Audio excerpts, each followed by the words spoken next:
We go. Clicker.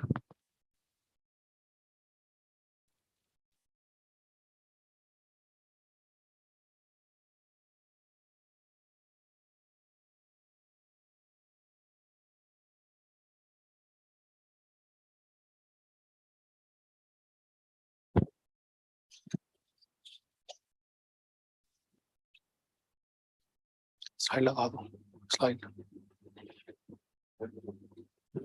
पीछे करना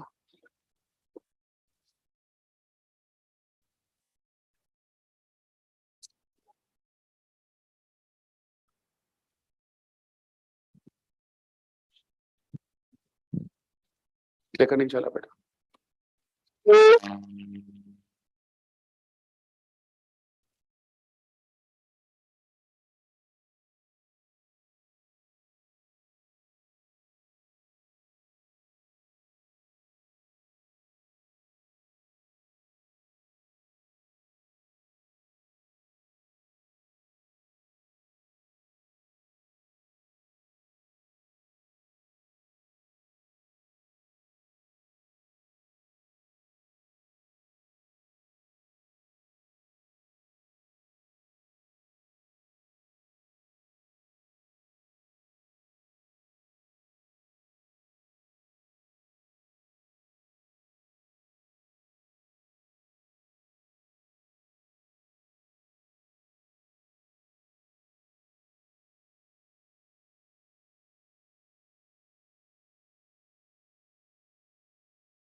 check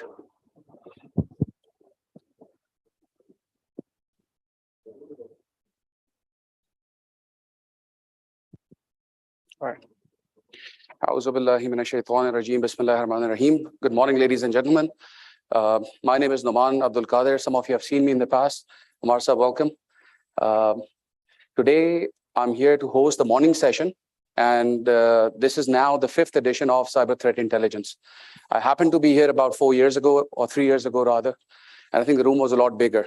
But what I noticed in that event was the level of interest was quite varied. There's a lot of industry players who want to attend the session, but unfortunately, because of capacity, we've had to decline people to come in physically.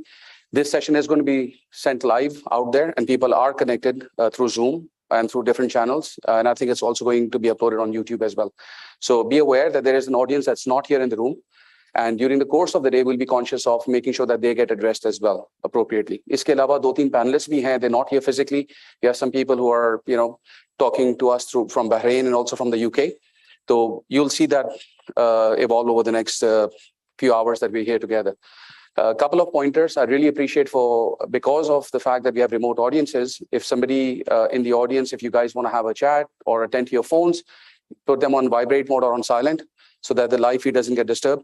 And I think also to maintain the decorum of the room, I'd appreciate if you have to speak to someone urgently, there's enough exit points here for you to leave the room, have a conversation and come back. We do have an esteemed panel of speakers today. I'll introduce myself quickly now, and then we'll hit the agenda. The day is fully packed. I think Hamari Pehli coffee break is at 10:50 a.m. this morning, followed by lunch at 1:30, and then we are expected to close the day at about 2:30 p.m. Right? As always, I think there will be certain delays. While I'm here, at least in the morning session, I'll try to stick to the timelines that we've announced on the agenda. But also I request all the speakers and panelists to also be conscious of their watches and make sure that you stick to those time slots that have been allocated. When typically coffee breaks get delayed, lunches get delayed, and eventually the whole day becomes longer than expected or longer than digestible, as they say, right? So with that, I just want to show you quickly 3 slides before I introduce our first speaker of the day.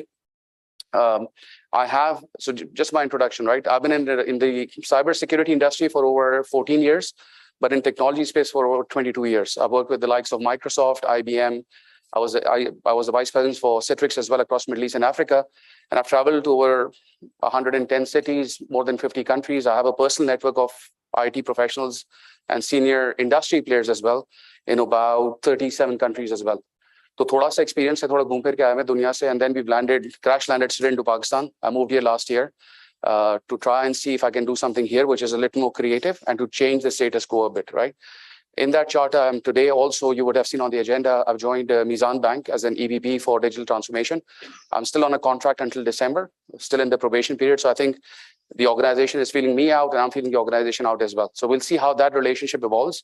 But overall, my goal is to come here and from whatever we've learned and seen from the global landscape, try and bring some of that expertise locally, while also being conscious and sensitive and respectful of what's already in place over here, right? So it's not about either or, it's about making sure that synergies are put in place together. Can we just put the next slide quickly? So I think the role of the CISO has evolved. And I think this slide resonates with a lot of CISOs, right? When you talk to them in platforms like this, we come out as the hunters. You know, we think everything is great and brilliant, and the CISO is really at the top of his game, given the attention that cybersecurity is getting now globally as well. Threats are increasing. We'll talk about that later during the day as well. Lekin the reality is, if I just put the next line, the reality is this is what the CISO feels like today. The pressures that are there on the CISO today are ginormous, right? Cloud, Pakistan mein is waqt it's not rampant yet, but with digital banks coming into the ecosystem now, things that will start, or they will be forced to change. People's behavior has changed, right? At the same time, data has become more sensitive. Cyber warfare has become a lot more mature. I'll talk about that during my speech later in the day as well. And then through the course of the journey, the CISO is now looking upwards because today CISO is no longer an IT function, right? It's a business risk function. Now at a national level, when you look at cyber itself, cyber is no longer about infosec. Infosec is typically intrinsic. Cyber security is a little broader than that. So यहाँ पे आपके state actors भी आ जाते हैं, national interests आ जाते हैं, right? We'll talk about OT security as well during the day. And because of that, the CISO is now lost. Because the pull that the CISO is getting from all situations is he's saying, you know what, do I secure my core or do I go out there and secure what's out there? And that's where the CISO is now becoming, I think, overpressured, and which is where I think business needs to play a better role in understanding this. What we're going to talk about, this is no longer a technology discussion. And then get the CISO the right resources and the help needed to manage the business risk and not necessarily a technology risk itself, right? If I just go to the next slide, and then that's the last slide for my intro. Just build up the slide, please. 2 more clicks. एक और click कीजिएगा बस, that's it. Cyber security का मसला ये हो गया है कि it's become overly convoluted, just like cloud or data sciences, right? Definitions have to be revisited. And these are two definitions that are out there from two different sources. But what's really relevant for me is that chart over there, right? Is that top circle, the cyber risk profiling, threat data collection, analysis, alerting and reporting, and continuous monitoring. This is a cycle that sometimes either takes too long or it's not happening at the level that it should. The level of depth is not there when we do it, especially in Pakistan at the moment. But if I look at the definitions, just to set the tone for the rest of the day, cyber threat is about current or potential attacks. A lot of our attention goes to current attacks and the current day threats, right? We are not really proactively predicting the threats that are coming up, whether it's at a corporate or institutional level or even at a national level. The other part is the analysis, the refinement and the organization of data. Cybersecurity is also becoming a data game now. And I'm not really sure we're great. If we're not good, we're not even great, right? So I think there's a lot of work that needs to be done. And then external threats are becoming more and more rampant, where at a national level, we'll hear some of our distinguished speakers talk about what is Pakistan doing as a country to address the national threats we're getting, right? Recently, I don't know if you're aware, US their national security infrastructure was attacked. When was it? I think 2nd of November. So the US ka jo hardcore network hai, that was hacked. And to the extent where people got access to domain controllers as well. So that tells you that even the safest in the world, or the ones that we look up to set standards, are not, they are also vulnerable, right? So the idea is not to say we are not vulnerable, but the idea is to say what can we do best to minimize the risk. With that, I'd like to invite our first speaker on stage to talk us through about what our ministry is doing.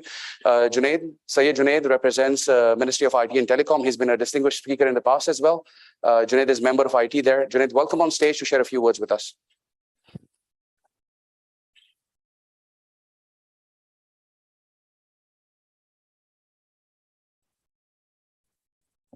Okay, thank you.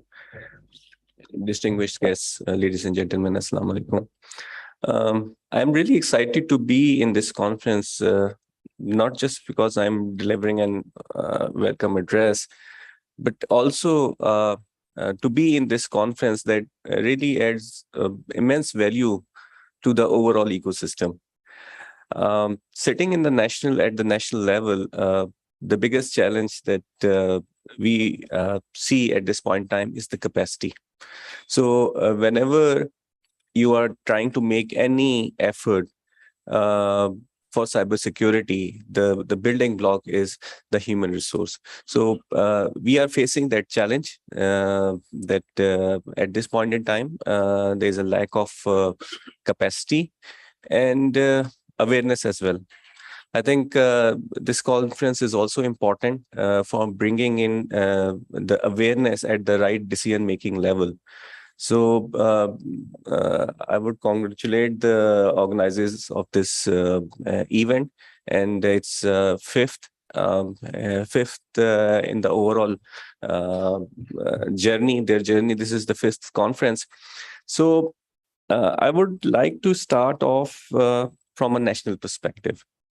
So traditionally, for us, cybersecurity was to protect ourselves. But the global paradigm is somewhat shifting. Recently, we have had discussions at the UN forum that the global laws should also be applicable on the cyberspace. What that means is that it's not just to protect yourself, but we also have to look at our cyberspace so that the other nations are also protected from us. So UN has proposed 11 agenda items and the guiding principles for nations to be responsible in cyberspace. And if we look at those 11 norms, 3 of them relate with cooperation and information and intelligence sharing. So even in this paradigm shift, this threat intelligence and sharing it with our partners and other countries is becoming more and more important. So we can only operate at a global level if we have that requisite capacity of analyzing the data and identifying the threats and communicating them at the right levels. So capacity building in terms of threat intelligence is becoming more and more important these days. And if I look at different measures that have been taken in the recent past, we have had some reasonable progress comparatively in last couple of years. We had our first national cybersecurity policy in July last year. Then we had our first cloud first policy early this year. Then our data privacy law is also at the legislative stage. Then we also started establishing our first national cert last year. It's also at a reasonably advanced stage. And in order to build sectoral certs, we have also finalized cert rules that will determine the overall landscape of sectoral and national certs in Pakistan, their functions, their relationship with each other, and their relationship with the respective organizations. So these cert rules and sectoral certs will play an important role in building the secure cyberspace in Pakistan.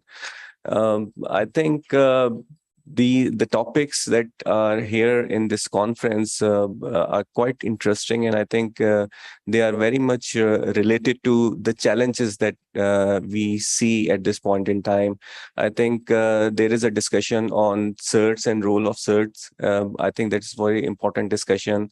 Then we have discussion on OT and IT convergence. I think this is another challenge that will be coming up for us as we are transforming more and more digitally, and our systems are becoming more and more online.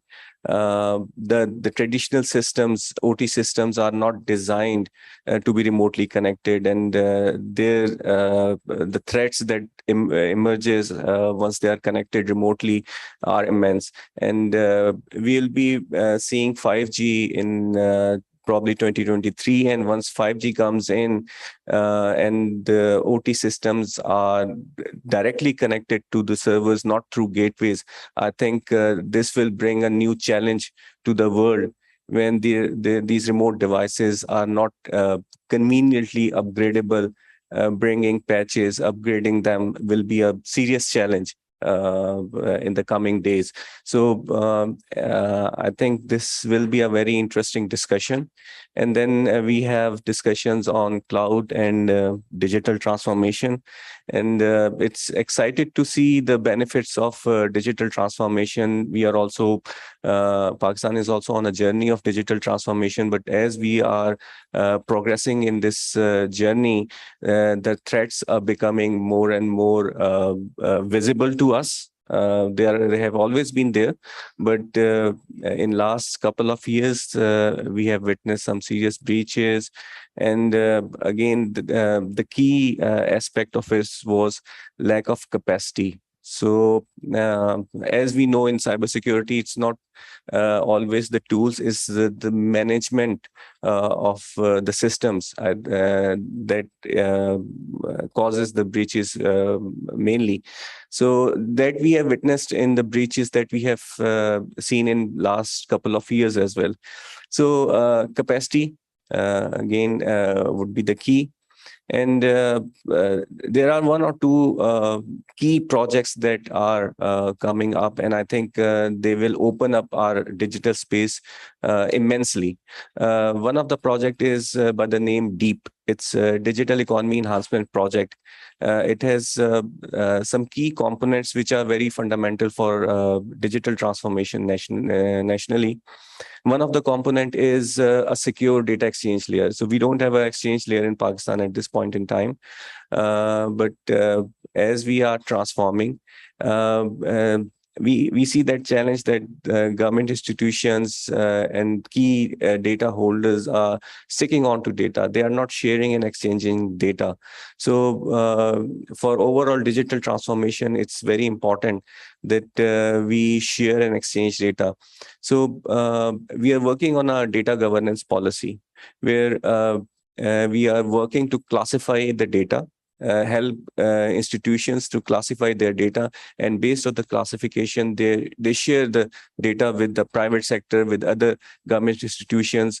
There will be, in certain cases, monetization aspects as well, but you will see some open data as well. So for our enterprises, for our startups, availability of data is the key. So once we have a good data governance policy and we have data exchange layer in place, I think that's a good building block for having a digital ecosystem. And then the third component of the project is digital ID. We don't have a digital ID. And I think for universal accessibility of service, this digital ID will play a very important role. So I think in next 2 to 3 years, you will be experiencing a digital ID in Pakistan as well. Then there is a integrated services and application layer where we are going to a whole of government approach. So I don't know if you are aware of the fact that IT is a devolved subject. By devolved subject, I mean after 18th Amendment, IT rests with the provinces. Federal has its own responsibility in the federal. But when we look at digital transformation, we have to work collaboratively.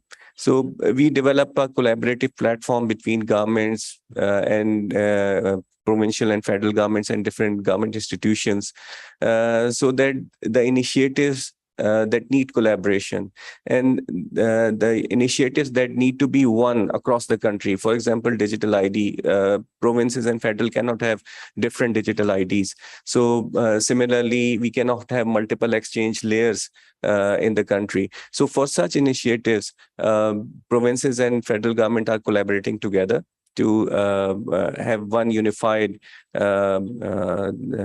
infrastructure layer and one ecosystem where the enterprises, the private sector interact with one government, digital government, instead of multiple governments having their own standards, having their own protocols. So we are bringing in this uniformity across the country as far as this digital transformation is concerned.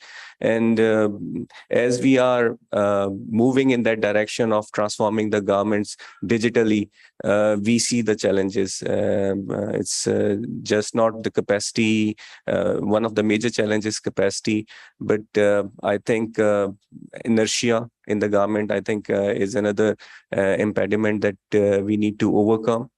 And then standardization. I think that's another aspect that across governments there should be standardization. We have a project on this where we are bringing all the working procurements and maybe the overall design of the system, bringing in some standardization in it so that even we can have more effective cybersecurity measures. So last 2-3 years have seen significant progress, but the challenge is we have to cover certain ground, and we need to equip ourselves for the new challenges as well. So big challenge at our hand, but I think it's always exciting to face the challenge and overcome it. So I think that's the whole objective of we all sitting here, discussing the challenges, what are the threats and their mitigation strategies. And we sitting in the government really learn from the experts and the discussions that take place in these conferences. We always take good points from these conferences, and when we are developing the policies and the strategies, we seriously consider the inputs that we get from such conferences. So we will be here, and we'll also be open to discuss any points, any suggestions from the experts that we need to cater in our overall policy making, in our overall strategy. So we will be here across the day and open for discussion. So with this, I would extend my compliments to the organizers for organizing this effective and interesting conference. Thank you.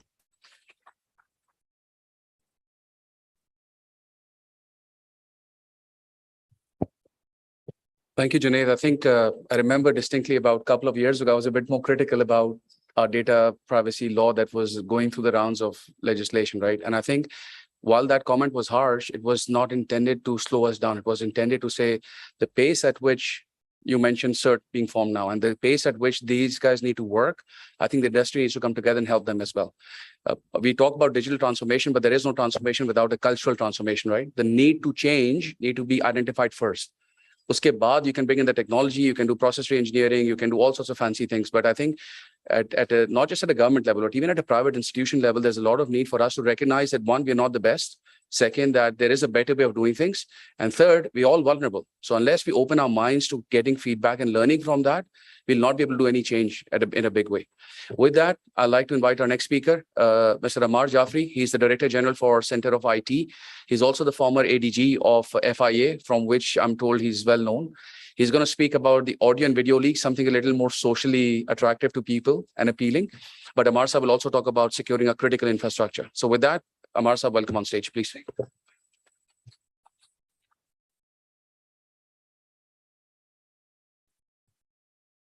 I begin in the name of Allah, the most merciful. Ladies and gentlemen, Assalamu alaikum. A very fine good morning to all of you. In this same hall, 20 years before, Bruce Schneider was standing. Faisal was standing like here, I was standing like here. 20 years before. So, sir, we had a very good past, right? So, like internet has a past, its present, and its future. So, Pakistan has a past in cybersecurity. What we are doing right now is present, and what we are going to do in future will definitely drive something. Imam Sahab, let me congratulate you, your ministry, for taking a very timely decision at a very right time, right? We in the private sector are ready to extend any help. And that's what we are doing in terms of working, I think, 15 hours a day and doing something, whatever we can do as a Pakistani. Ladies and gentlemen, this is basically a banking industry event, which I could see. So we started from barter system, exchange of things, that's it. Then going through the coins and currencies and credit cards, we finally ended up in cryptocurrencies. I think God helped us and we remained away from that. God helps us. My always stand on cryptocurrencies, it's publicly known that as long as it is illegal in Pakistan, I will not talk about it. I will not even talk about it. I know a lot of things about this thing, but I will not even talk about it. As long as it's illegal in Pakistan. God saved us. Only 2 days before, the famous Sam Bankman, you know about that. I won't go into detail. What happened? So we started with Bitcoin, Ethereum, finally ended in Ethereum. And now, what is the story? Initially, it was not backed by the governments. But the last effort, it was backed by the government, right? So since in my discussion today, I'll go into more details on all these things. So I would humbly request you to, I know you have nominated your officer for the third part. That is very important part. And I know that you won't be available, but please listen to the recording of that. And definitely my effort, humble effort in that 1.5 hours will be to pin down all my experiences in my life. This is very important. National search, sectorial search, banking search are very important. Sir, if we will take a good start in 2023 under your guidance, definitely it's going to change the paradigm. You rightly said, we have to see the global paradigm now. No more time for discussions, it's a time for action. And trust you me, we can be a first responder. Globally, we can be first. Why? 300 years before, this world went to West. The people from British colony went to West. There was nothing in America at that time. There were only horses and few wild people. I call it a wild, wild West. I think in the last 10 years, there has been an era of wild, wild East now. The world is looking towards 2/3 of the world population. You know, including India, China, Pakistan, Russian states, it's a 2/3 world population. The West has matured its systems, be it your Facebook, be it anything you like. Today, we won't go into details. We'll just talk about concepts, right? So it's a first mover advantage. We should be ahead of curve. We should be ahead of tide. And the right time. Sir, we have the best youth in Pakistan. My only trust in youth is so clear to me. That's why I'm focusing more on universities. You rightly said, we need to build the human resource. Sir, we need to build 3 types of human resource. We're at the grassroots level, the people who are sitting in the villages. And now this online things have made things very simple. We just need credible platforms. That's it. Number second, in the universities. And number third, the sitting people right now in the organizations at the decision-making tier. Sir, if we cannot focus on this triangle, I think we are not serious here. This conference has a legacy of 20 years. It started 20 years before. Same Faisal was here, same I was here. At that time, I was heading the cyber wing of FIA. And now, after 20 years, I'm standing on the same stage. Faisal is standing there. All of you are here. I think it's time. It's a defining moment for Pakistan. I'm on my firm belief. You know, technology never waits for anybody. This is very important. We have to think globally, act locally. We will take guidance from ministry, relevant ministry, because it's their mandate. They have to follow these things. But we have to help them. Yes, we all have business companies. I have a business companies. But at the end of the day, what matters is the progress for Pakistan, the future of Pakistan. Trust you me, world is looking towards us. The world is looking towards us. How we respond. This 5th generation war is a total new war. And I'm happy that I was part of the cybersecurity policy. I was in that committee.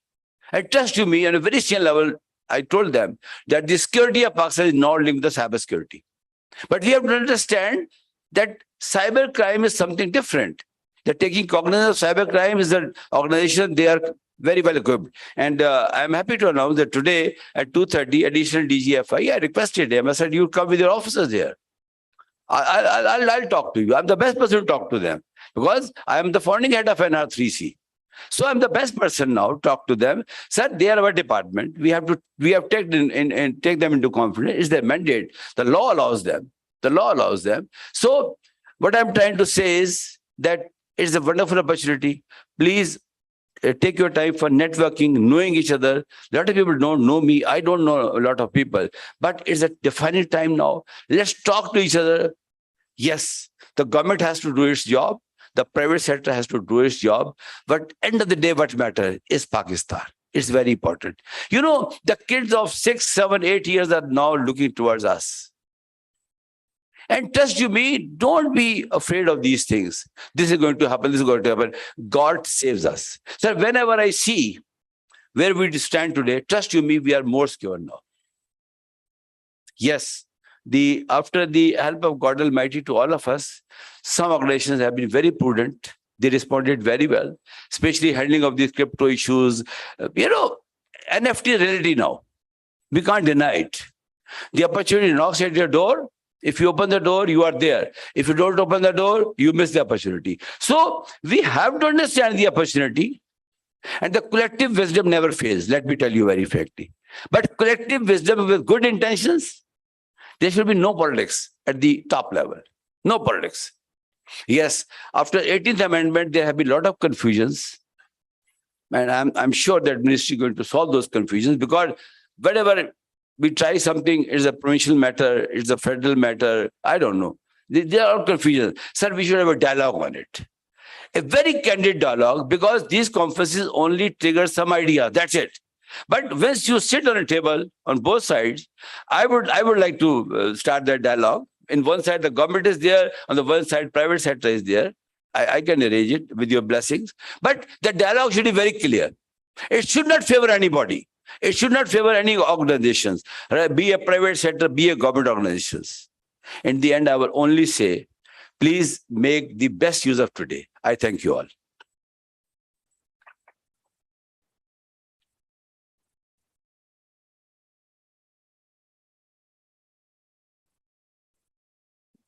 Amar Saab, thank you so much.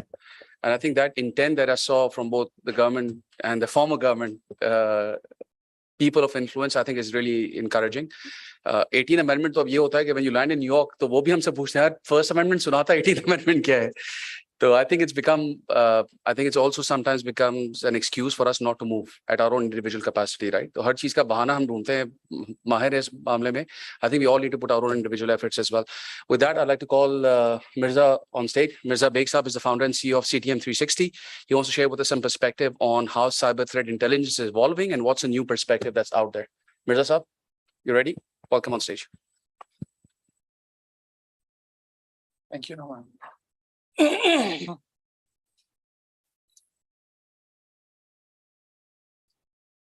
Bismillah ar-Rahman ar-Rahim. Assalamu alaikum and good morning to you all. Noman just introduced me. I'm Mirza Asrar Beg, the CEO and founder of CTM 360, a company operating out of Bahrain. We developed something exactly what this subject is, cyber threat intelligence. And what I want to talk about is a new perspective, and I've been trying to promote this new perspective from the last 10 years now. This is my life. It's me, my story, really, CTI. And there is a rationale behind it, and I want to give you very quickly that rationale, that why and what I'm trying to do, and why I'm claiming that this is my story as well, the cyber threat intelligence. I'll give you a quick background. I graduated from computer science from Saudi University on computer science back in 1983. And I worked for 1 year with an organization selling personal computers. 1985, I started my business. And my business was selling personal computers. I used to bring in compatible computers from the Far East and selling in Saudi. It was a great business. It worked very well. Then came the first Gulf War. And things changed, and I wanted to figure out what can I do to make a difference. And that made me think of, because that was the era when internet was coming into the Arab world. So 1996, I decided that what I want to do is information security. The word cyber security was not even there at that time. It used to be information security. And the whole idea was that I want to build and do something of value. I want to build technology.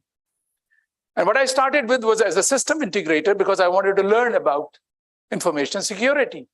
So I started selling all the technology pieces inside the firewall, anything to do from the firewall to the endpoint.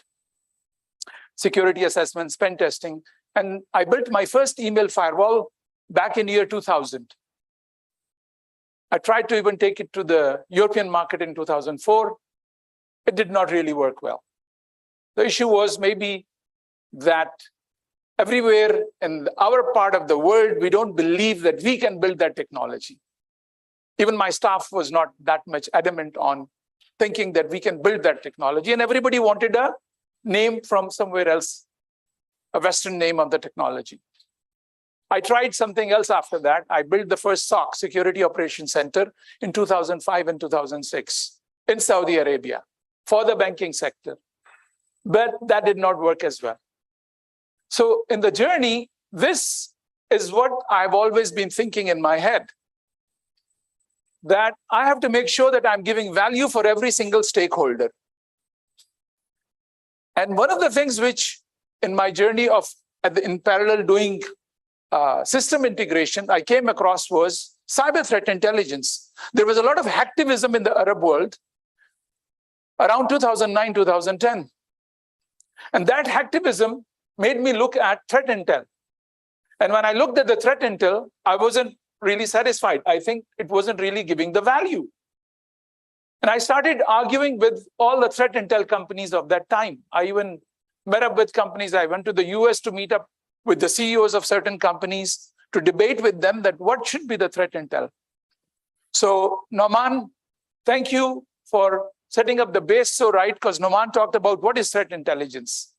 And Noman also mentioned something in his opening remark that what he's looking for is that he wanted to redefine. And that's, I think, what I want to try to do today. That's why I call it the new perspective. So what do I want to do when I want to redefine? The thing is, if you try to ask people and if you don't have the right perspective and you try to look at the customers, their feedback is important, but your value proposition is more important. This is most well said. I don't know if it is Henry Ford's statement, but this is how it is always put out. It says that if I would have asked the people what they wanted, they would have said faster horses. That's where I'm saying the redefinition is needed. Rather than just accepting that anything which the industry is providing and the customer feels that this is threat intel, I'm trying to say threat intel is something much more than what you're looking at it today. And Noman, thank you also for mentioning about the CISO, because he mentioned that the CISOs are overburdened. And that was what was bothering me in 2009, 2010. That all the threat intel which we were giving, it was putting an unnecessary load on the CISO. There are so many sources from which something will come. And I used to get calls at midnight and early morning that their CEO just got to know this news and they want to verify it. Or somebody somewhere has made this claim that they have breached this organization. Have they, have they not? We don't know. And this thing is going on and on and on. So why is this being driven like that? Why are we being overburdened with all this information? This is because the market size of cybersecurity is big. New survey reveals 2 trillion market opportunities for cybersecurity technology service providers. So there is a big need. And this is driving the market to respond in a different manner. When I say the different manner is that there are 3,500, just in USA, this is a database where if you go and look, they will tell you globally, there are 3,500 leading cybersecurity companies. And out of those 3,500 leading cybersecurity companies, there are a couple of hundred threat intelligence companies. Alhamdulillah, I'm fortunate that my name shows up in that list as CTM 360. But all those companies, they are coming to you with a lot of information. Every vendor is trying to come to you. If they want to sell you something, they will come to you with some threat intel about you. So anytime an event happens, you suddenly are bombarded from many sides, and everybody comes with their story. 78% of organizations use more than 50 cybersecurity products. So all of these products which are deployed inside your organization, they're all trying to tell you, this is what you need to know. Plus, all the new opportunities for businesses is that they will also try to go to you and say, this is what is happening to your organization. There are a lot of, on top of that, security blogs. So many people talk about what is the next event, what is currently happening, what has happened. Telegram channels are there nowadays, and Telegram channels have become very famous for the part of putting out a lot of breached data. And sometimes it's not really a breach, not sometimes, in fact, majority of the time. It's just a claim. And sometimes they'll just put an email address. Just last week, WhatsApp, somebody claimed they have got all the phone numbers and the contact names of the WhatsApp users. And again, we got bombarded. Everybody wanted to know what this is and what's going to happen. These, in my humble view, is something which is distracting us from what we really need to be doing when we are addressing cybersecurity threat intelligence. Within all communities, there's a lot of WhatsApp group itself where people are part of the group. And there is a lot of news and a lot of chatter going on. In my business, I've also created something within the use cases. I call it the hacker chatter. And there is a lot of chatter there, but really it is all fluff. It's all distraction. And on top of that, what we have is also that there are fear-mongering efforts by the vendors. They can sell to you whatever they have by fear-mongering.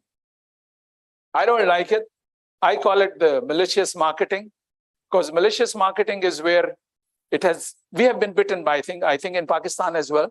There were some time back some claims that all the banks have been hacked and their card data is out, and it became a big news. But that has happened in the US, that has happened in the UK, that has happened everywhere in the world.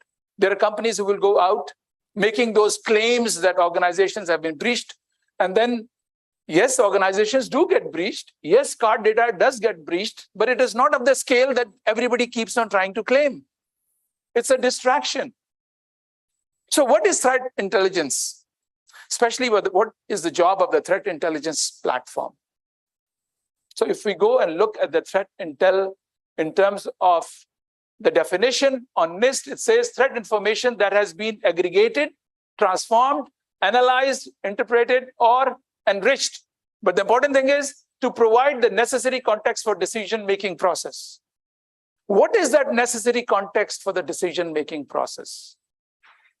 Because any threat intel which comes to you, the most important piece which you want to know is, what is the actionable item out of that? If you can't action on it, that threat intel is just fluff. If somebody tells me the hackers are coming from Russia, so what do I do with that?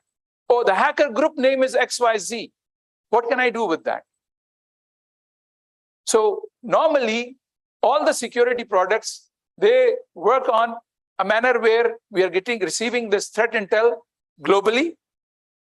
We are receiving the threat intel regionally, meaning that you get a threat report where you can see that there is this attack which happened in XYZ place. And it could be that in your country, national level, it could be your industry. But what is most important is that it is about you.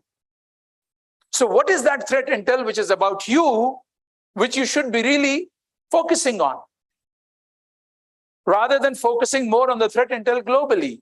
Well, why do we focus on the threat intel globally? There is a specific reason for that. We focus on is for indicators of compromise. The word itself means that compromise had happened. It's too late. So somewhere a compromise has happened. We take the IOCs, the indicators of compromise, and we ingest it. So all of this reports and then converts to IOCs. And this was my problem. Why are we focusing so much on IOCs? We should, but there is an extra focus on it. There's too much focus on IOCs. Why? Because you have already got a number of products inside your organization. You've got too many vendors inside. Like if you talk about the endpoint, on the endpoint, okay. Endpoint security, you have got multiple pieces. You may have an antivirus, you may have some other technologies deployed, but all of them operate based on IOCs. Network security also operates based on, you may have FireEye, let's say, based on IOCs. Yes, there is a component of behavioral analysis, but it's very limited. The most thing with which all these technologies in security work today is IOCs. What are IOCs? These are the hashes, the malicious file hashes, the domains which are malicious, or the IPs which are malicious. It's like a blacklist. So all these product vendors are updating their products with these blacklists on a daily basis. So why should I go and key in all the IOCs myself and ingest in all across my technology? Normally what we're using is that we use the security incident and event manager. In a WhatsApp group, suddenly somebody pops up, hey, this new malware is coming in, and these are the IOCs. Everybody takes it from the WhatsApp group and puts it in their SIM. We don't really know what is valid or not valid. So what is it that we're missing? I want to post it differently.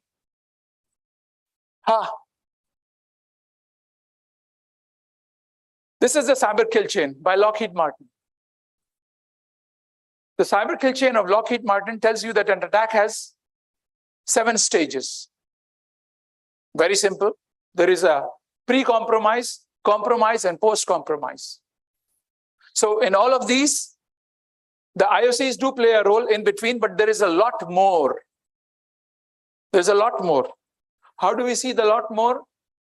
One, PC Council took that same, redefined it, and came into 8 stages. Then, if you know MITRE framework, which is an excellent framework, I love it. It took it to 14 stages. And every stage, the most important thing, which I think is not the IOC, but the techniques which are being used. And there is no real focus on these techniques. We need to know what techniques are being used by the attackers. So we should address from that aspect. Why? Here is a hierarchical view of what we are getting as threat intel. So we have hash values. A file hash value can be changed by simply putting in a space somewhere or adding 1 character. So if I am the attacker, do you think I will use the same file to attack for every organization? Or I'll just modify it a little bit? It's so easy. It's effortless. So if I have the hash value of the malicious file, what will happen? The attacker, if he's smart and he's targeting me, then he would be using a slightly different file. Same thing.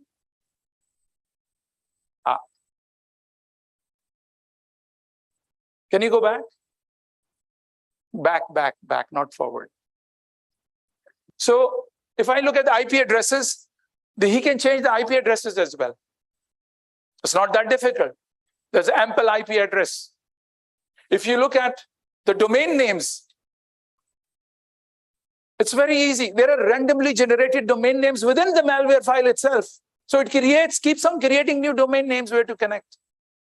So the value of those is not that much. But if you go up, the network host artifacts, the tools, and the TTPs. TTPs is the most difficult. And it is so common that the same TTP which was being used, meaning the techniques, the procedures are the same. The same type of technique was being used 15 years back, and it is the same technique. So what have we done to mitigate that technique? That's my debate. So if we relook at the cyber kill chain, and there are these stages.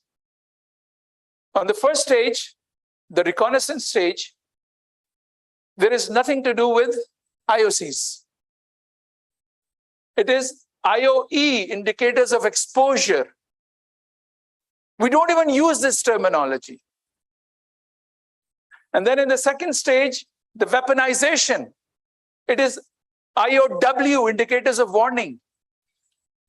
So this was why I started building what I've built as CTM 360. I started focusing on this. And by the time in 2010, when I was debating this thing, I even went to some of the large vendors globally, and I was representing one of them.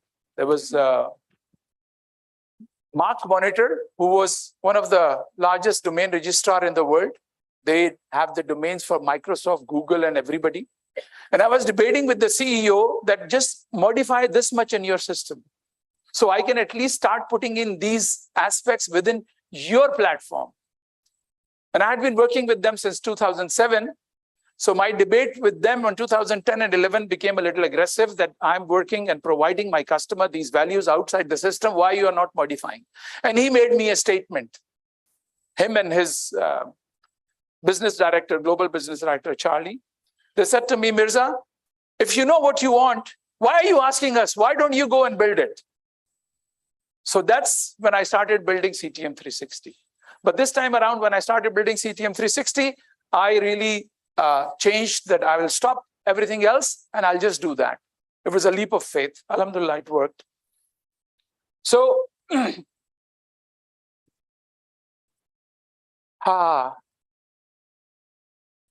there is also indicators of attack, which need to be looked at.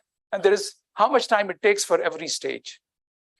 That if we have not really sometimes looked at, the real thing is indicators of exposure and warning. The guy can create them at his leisure, the attacker. Only the delivery and exploitation is what happens in a few seconds, but the next installation and command and control and action on objectives, they take a few months. And that is where hardening for those techniques can work. If this is why I'm saying that you need to kill that chain of attack. You need to be hardening to kill the chain just for one technique. Just for one technique out of all the ones he is using. Here is an example. Restrict PowerShell. PowerShell is the most abused one. Do you know Chromebook? Anybody knows Chromebook? I'm using Chromebook. 80% of my staff is using Chromebook. You know why? All of the Microsoft vulnerabilities go away. It's so simple. That's the best hardening. So I developed Threat Cover as cyber threat intel platform, but the most important piece is I'm only focusing on the hardening. This is all fluff. I have it. I can provide you all the IOCs, but I don't focus on that. I'm trying to tell everybody focus on the other aspect, which is the important thing of hardening. The other piece which I want to talk to you about is the third party. Third party is where you got to focus on in your ecosystem of threat intel. Third party is also very important. You are as secure as your vendor. You can be very secure, but what about your vendor? If the vendor is insecure, then what happens? And this is why, this is just an example of what happened in Saudi recently. A business process outsourcing company was breached. And all of their customers, and this happens every day in and day out. A while back, Sun Solaris had this attack where about thousands of their customers got impacted because one organization got impacted. So I'm trying to say threat intel is much more than what we look at.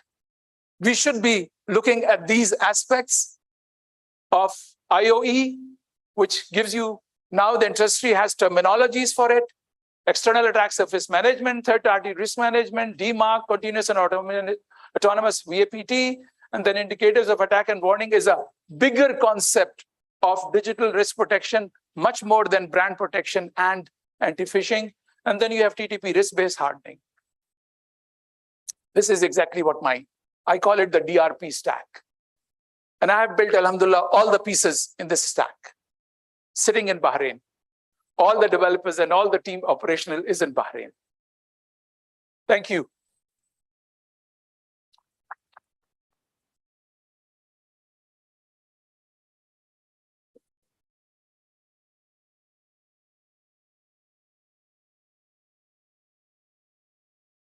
Thank you so much, Mirza. I think we've caught up on some time as well. We're back on schedule. With that, without taking further time, I'd like to invite Faiz Shuja on stage. Faiz is the founder and chairman and the be-all and end-all of Reuters Limited. We have requested Faiz in the past as well to actually talk about the Pakistani landscape, right? How, because they're a service provider, they see a lot of us as customers. And Faiz would like to share some words as well as show us a demo in terms of how can we make our information sharing and collaboration a little better. Faiz, welcome on stage.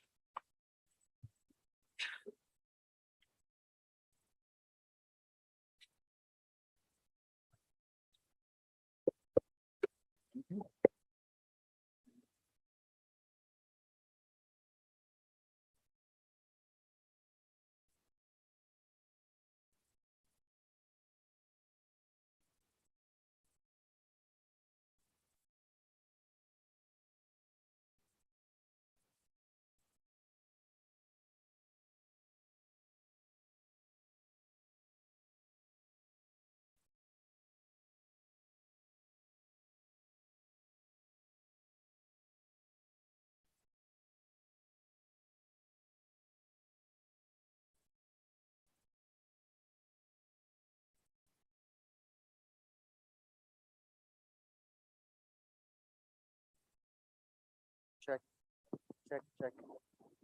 Sorry.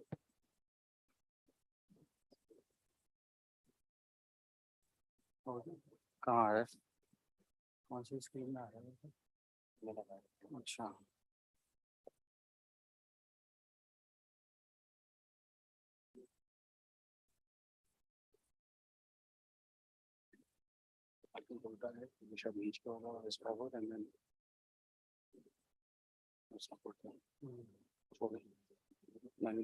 हाँ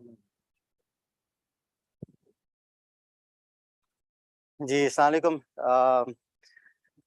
thank you for inviting me and thanks to Total Communication Faisal Saab for giving me this opportunity every year to present the threat landscape of Pakistan. As you all know, I'm Faiz. I'm the founder and chairman for Reuters. Reuters is I think now Pakistan's largest cybersecurity company operating in Pakistan for almost 16 years now. So just to, I have 10 minutes for this session and then 10 minutes to give a quick demo. Usually what we do is that we work with a lot of customers and we have a team of threat intelligence experts who gather data across Pakistan. We identify different kinds of attacks. We investigate multiple attacks, respond to different attacks. So there is a team of, people who work with across the multiple customers, multiple industries to collect this data. So I would, present some statistics, what we have observed in 2022, what kind of attacks we have seen, what patterns we have seen. And just to give you a background, we have a dedicated threat intelligence team that, as I'm telling, that gathers a lot of information. This year, we released around 2,600 security advisories. So that's, threat advisories coming in on different aspects. For example, 29% of those threat advisories were related to vulnerabilities, that what kind of vulnerabilities are being exploited, what kind of vulnerabilities are being attacked. Almost 41% of the threat advisories we released were related to breaches. So this data is not specific to Pakistan, but this is for Pakistan customers because we manage around 25 SOCs for different customers. Our team process around 500,000 EPS events per second every day. So there is a lot of data we are seeing. And this is something that once you have a lot of data, you are able to analyze what kind of attacks are happening, what kind of threats are coming, how basically, you can respond to those threats. So these are some stats which my presentation would be based on, that what data we have collected, and based on that, what have we seen. I would share some glimpse of the types of attacks that have happened. So APTs were around 12%, but APTs, I would say that's something that I would be covering most, because those are the most sophisticated attacks happening. Those are the targeted attacks happening to multiple organizations in Pakistan. So just to give a background of the amount of data that we have gathered, and based on that, what we have seen. So APTs, we all know what APTs are. These are very targeted groups targeting different organizations, different sectors in Pakistan, specifically, for certain purposes. And we have seen historically what kinds of attacks have happened, what kind of activities have been done. So this is a timeline of APT activity in Pakistan. There are, some top APTs which have been targeting Pakistan, especially Sidewinder. Sidewinder is an Indian APT which has been targeting Pakistan for last 3-4 years, and we have been specifically tracking that APT group globally. And if you see MITRE also references for APT information on specifically on Sidewinder. So Sidewinder is one of the APT that we heavily track, and track their activity, what is happening, what kind of attacks they are doing. Besides that, we have seen a couple of more APT groups targeting Pakistan in different sectors. We have Do Not, Bitter, Conficus, Patchwork.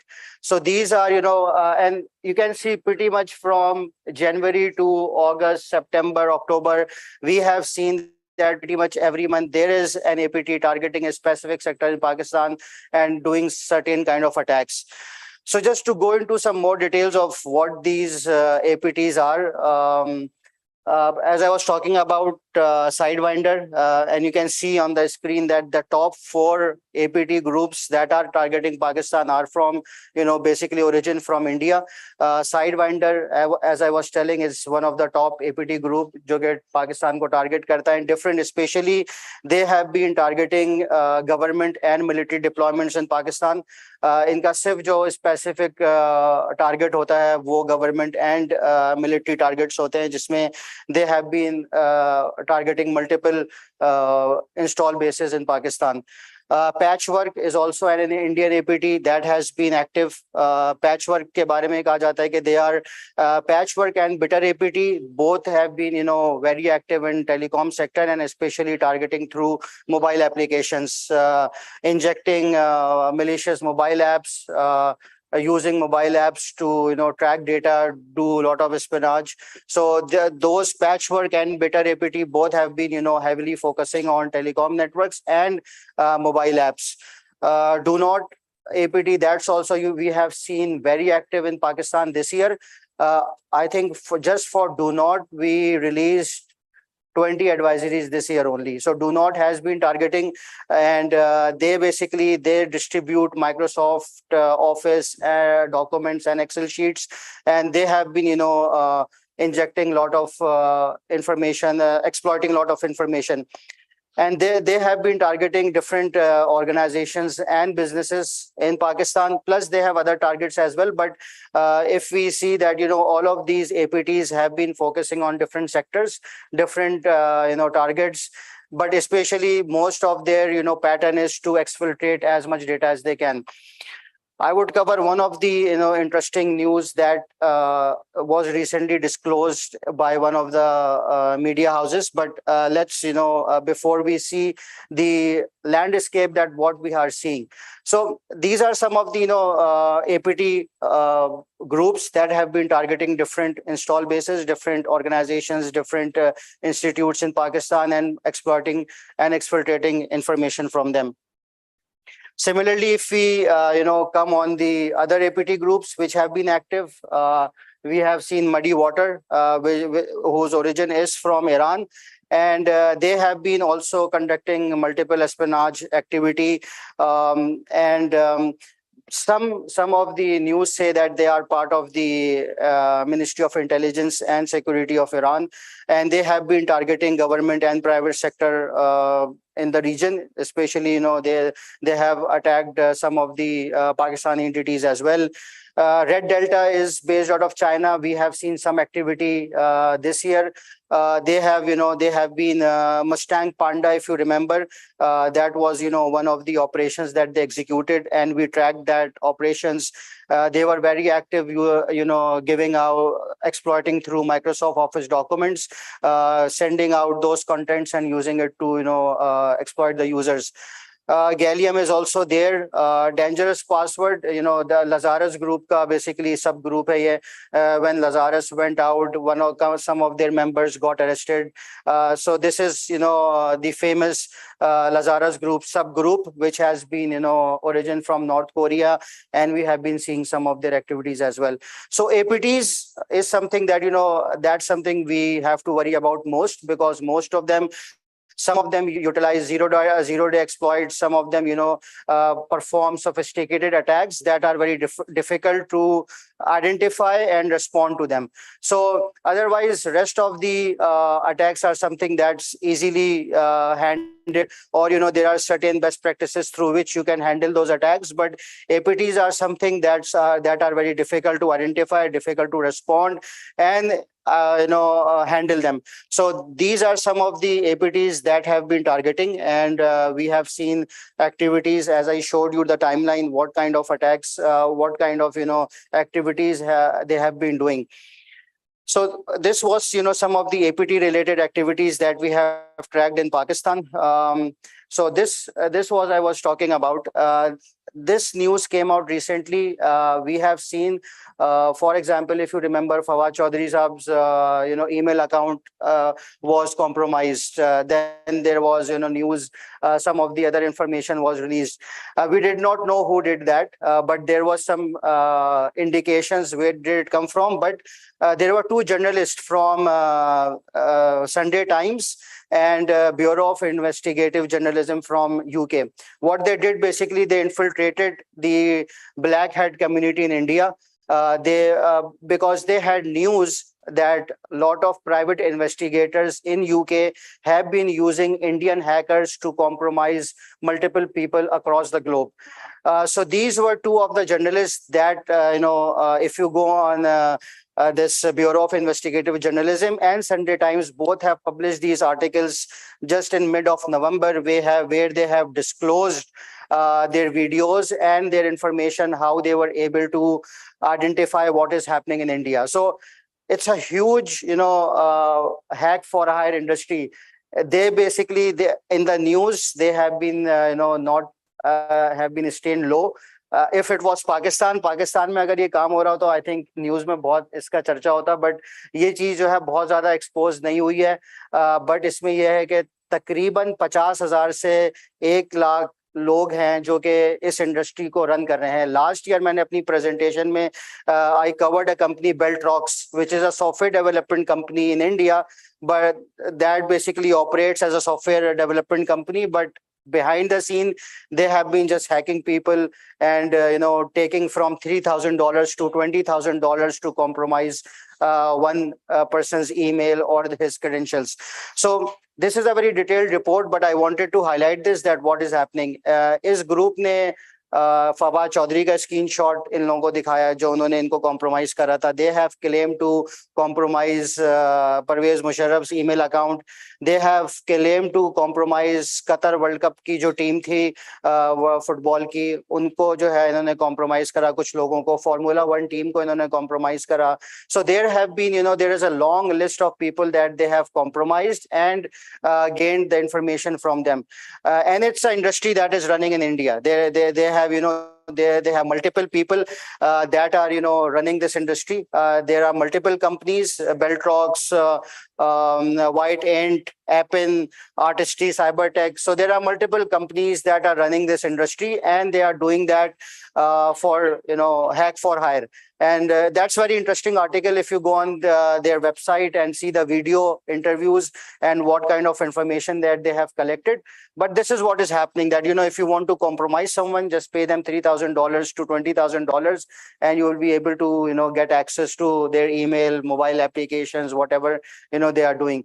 And that's an industry that's growing. That's what is happening. And that's how private investigators, that's how different organizations are utilizing to get the information from the competition, from the different organizations that they are targeting. So this is something that we are seeing. There is a lot of activities going on in this industry. It's a massive industry, and we are seeing that a lot of compromises are happening through this. What were some notable attacks in Pakistan this year? We have seen in May 2022, cyber attack hits Pakistan, government of Pakistan websites. Multiple websites were affected. In July, APT Sidewinder attacked Pakistan Telecom. There have been activities that we have tracked. According to some of the information that we gathered, they have also targeted Pakistan Air Force headquarters, which was part of their strike. That was in July 2022. In August, we have seen one of the SP went down. That was a attack. In September, we saw the audio leaks. A lot of hype created around that. And then in October and November, there is a lot of mass phishing campaigns are happening against Pakistani banks. And that's very interesting. I know a lot of people, even I got a call.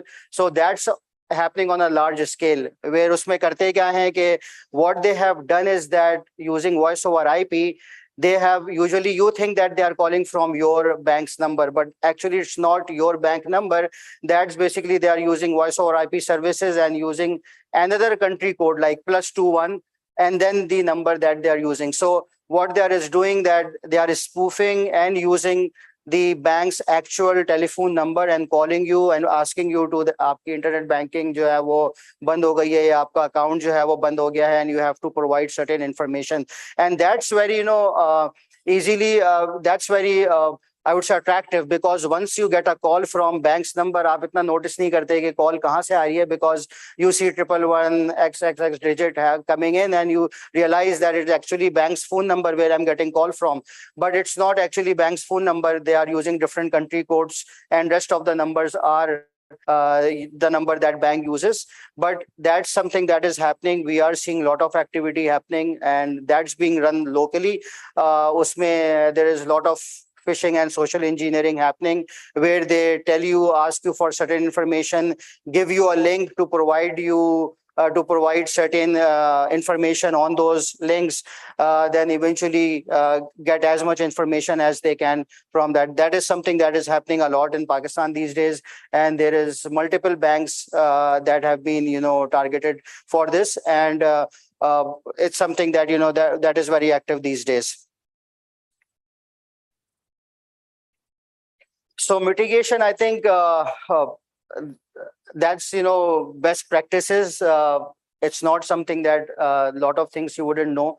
But security, besides security controls, having the right security controls, I think continuous security monitoring is very important. You deploy as much security controls as you can. हर किस्म के आप security controls deploy कर लें, but if you are not monitoring them, if you do not have the right visibility of what is happening in your infrastructure, no control will help you. We have seen that and this is a famous quote. Everybody knows that. Now the question is that when you are going to get hacked, the question is that when you are going to find out that you have been hacked. So I think that's very important to do continuous monitoring. It's having the right security controls is not important. It's very important that you have a continuous security monitoring. Even that helps, that even if an attacker is inside, you are able to identify and contain that, rather than just relying on the security controls that are out there. Secondly, threat intelligence orchestration, which I would give a quick demo on how we do it. That's very important, because right now अभी आपके पास 10,000, 15,000, 20,000 feeds daily जो है वो threat intelligence की आती हैं. How do you make them relative to your organization? How do you make them context driven? Okay, what is really relevant to your organization? Because processing 15,000, 10,000 threat intelligence feeds every day wouldn't help you, because eventually there is so much information coming in the forms of threat feeds that you cannot process everything. So threat intelligence orchestration is something that is very important, that basically helps you contextualize and map it against your environment so that you are able to take the right mitigations. Protect your credentials. That's something that's for everyone. And most of the attacks we have seen, agar aap dekhein historically, jitne bhi recent attacks hue hain, those have, been a compromise of credentials. A employee, a contractor, someone working in a different department, they get into from that employee's computer, and then from there they, move out and exfiltrate as much as they can. So a specific user is being targeted, and from there they expand inside the environment. So protecting the credentials is very important. Monitoring the credentials and authentication activity is very important, because those are not sophisticated attacks that are happening. Those are very common attacks that are happening. It's just that the right social engineering, right, phishing techniques are being used to compromise those users and then take it from there. Defense in depth, cyber security awareness, these are all best practices, multiple, layers of protection, having a right security awareness. So I wouldn't, cover a lot of time on this. These are some of the things that you already know, but these are basics. I wouldn't tell you anything, new out there. It's all basic. If you are able to apply them in the right way, that's how it's, managed. And it's all about, having the right eye, looking at the information, doing continuous monitoring, and protecting the environment based on the best practices that are out there. All right. So we have our threat intelligence report coming up every year. We release our annual threat intelligence report specific to Pakistan. This basically gives a overview of what kind of attacks are happened, what were the top attacks that happened. So these are multiple attacks. We will be releasing this report maybe in next few days. Look out for this report. It will be a very interesting report to get a lot of this information that I have shared in this presentation. All right. So I will just give you a quick demo of how we do the threat intelligence orchestration and how you can make it relevant to the organization.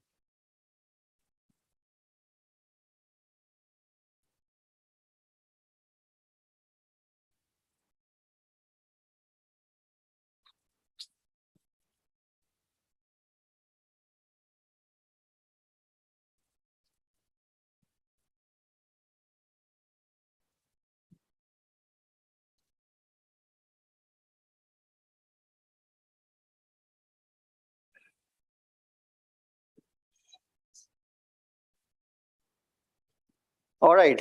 So this is one of the platform that we use, and also a lot of our customers are using SERP. That's a SOAR platform that is being used to run security operations. So there is a specific module there which aggregates all the threat intelligence feeds that are coming in. So here you can see that there are a lot of threat feeds that are coming in every day. A bumblebee malware, ransomware. There are multiple kind of threat advisories that are coming in every day. But how do you process all of them? How do you know that these are some of the threat advisories that are related to your organization? Do you know which one of them is mapped to it? So if I see any of these, it gives a lot of information, and it's very difficult to process that what kind of information is relevant to your organization. Every threat feed is giving certain information, what kind of TTPs are being used, what are the artifacts, and most important that every security analyst or a threat intelligence analyst looks at are the IOCs, that what are the IOCs that are part of this thread feed. For example, MD5, SHA-1, file names, attachment names. These are most important that usually, what we see that usually you block these IOCs on your controls. ये जितने भी MD5s आते हैं, SHA-1s आते हैं, we have seen that they basically get blocked on the firewall or on the antivirus or on the EDR. But that's not about it. Do you really know what kind of hashes really match in your environment? Are there any vulnerabilities that are being released? Do they really match to any of your assets? That's what, where threat intelligence orchestration and threat intelligence contextualization comes in, because it's very important. If you have 5,000 to 10,000 thread feeds coming in, and ensuring that if any one of those map to them, it's very important, because this gives you a lot of intelligence that what kind of attacks are happening, what kind of vulnerabilities that are out there that attackers are exploiting. And if you are able to orchestrate them in a timely manner, you protect yourself. So this basically, this helps us to, orchestrate that. And if I show you that how, sorry. So once there is, pending, what we do is that all the threat intelligence comes in a pending section where it shows that these are all the threat advisories come in. But what we do is that we automatically map them against your assets in a tab which is called released. So released is something that shows that these are the threat intelligence that are mapping to your organization. So for example, if I open, I can see that there is a North Korean Lazarus advisory that is showing it in the released. If I open this, I would be able to see how it is getting mapped to it. So what I have to do is just basically go in the tree graph, and it would show me how it is relating to my organization. So here I can see that its IOCs, which are MD5, they are part of an incident in my organization, and they are part of 2 investigations that are happening. So if I open my investigation, that incident, I would be able to know that this threat intelligence is part of an investigation or an incident that is already going on in my organization. And from there, I can see what are the assets that are affected. Here I am able to see that there is a SAP system which is being affected by this threat advisory.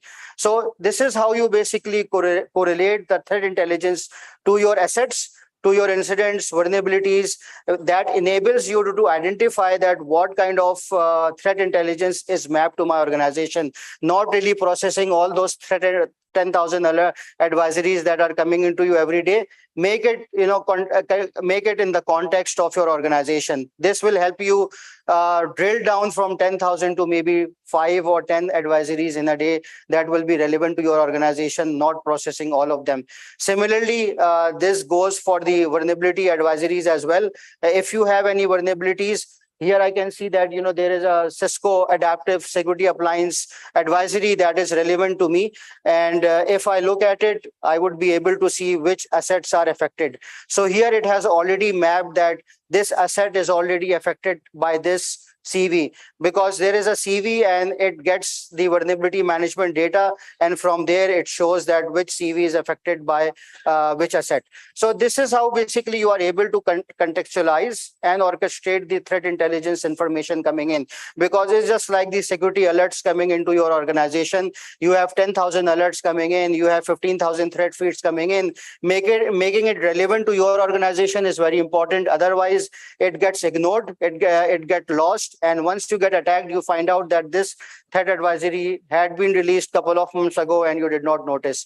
So there are multiple ways to orchestrate the threat intelligence to enable the effective continuous monitoring and responding to the threat intelligence.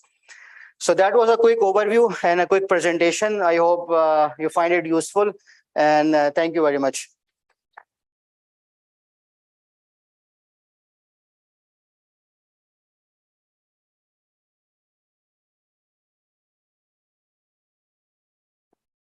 Right, so a bit of a technology digestion and indigestion. I mean, one was talking about fear mongering and the other one was actually making us a bit more scared, right? With that, we'll switch gears. I think we have, I recently spoke to one of the telcos here who's trying to monetize data and sell it to clients to make better decisions and informed decisions, right? And that landscape is evolving very fast as well. Part of that monetization, of course, requires certain responsibility that both the telco, the PTA, and other institutions undertake as well, both as consumers and processors of that data. I think it's a good change of gears because we now have somebody from one of the telcos and then followed by somebody from PTA to come and speak to us as well. With that, I'd like to invite on stage Mr. Irfan. He's the CEO of Telenor Pakistan. He's going to spend the next 10 minutes talking to us about his perspective on the local cyber threats. Welcome on stage.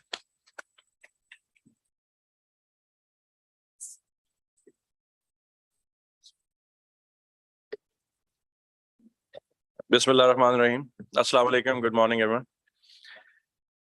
I'm really humbled to be here among a group of very top, I would say, experts in the field, which is an extremely important area for us as a nation to leapfrog, actually. So I was just thinking when I was invited by Faisal that I'm not exactly an expert of the area. What should I be sharing? So just sitting here reflecting that, first of all, it starts from the leadership, right? Acknowledging that this is one of the most important areas for us to focus going forward. Because when we look at the world, today technology overall contribute about 15% of GDP, world GDP. World Economic Forum suggests that this will actually grow exponentially.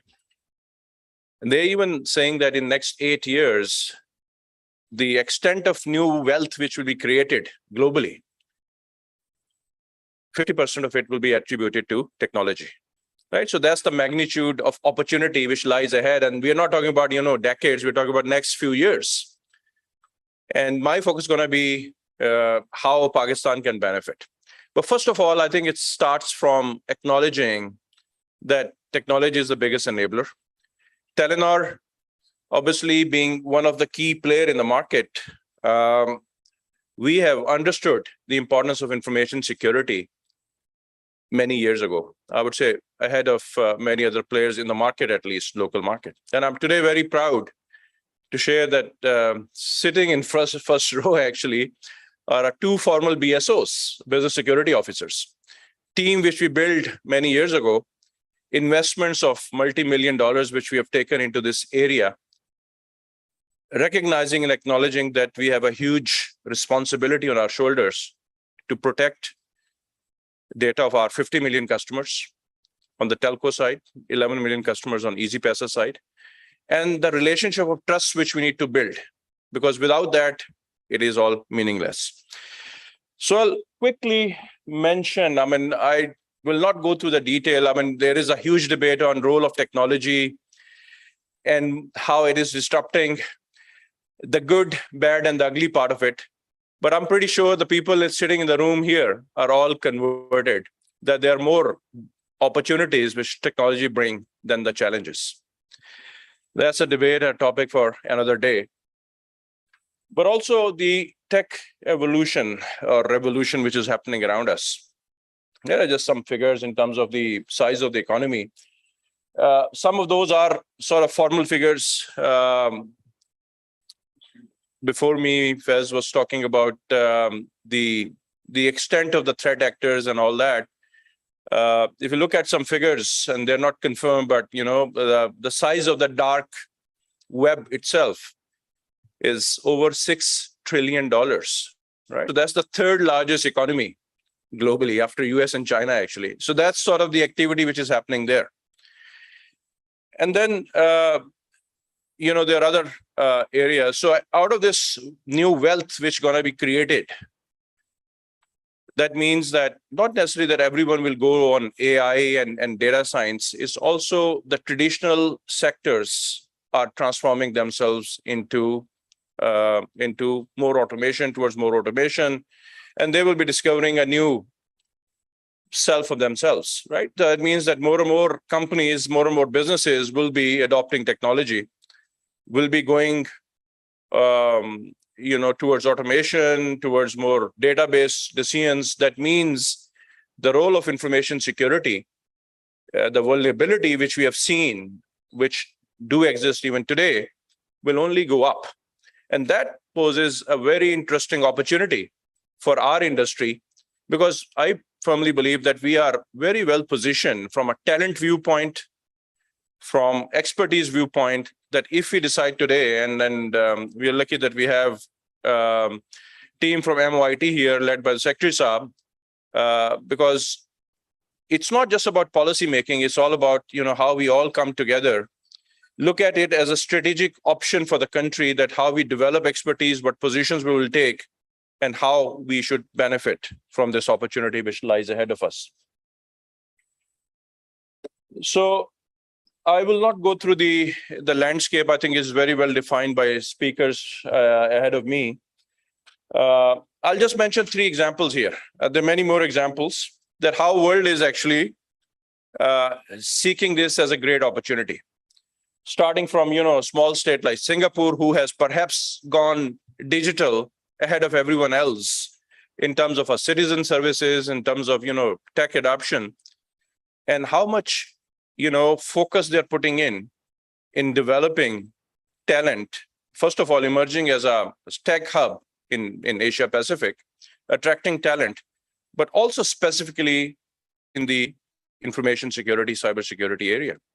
Similarly, on the other side, Dubai, UAE, we see quite a progressive focus actually overall in technology. It's one of the few countries where there is a cabinet member on artificial intelligence.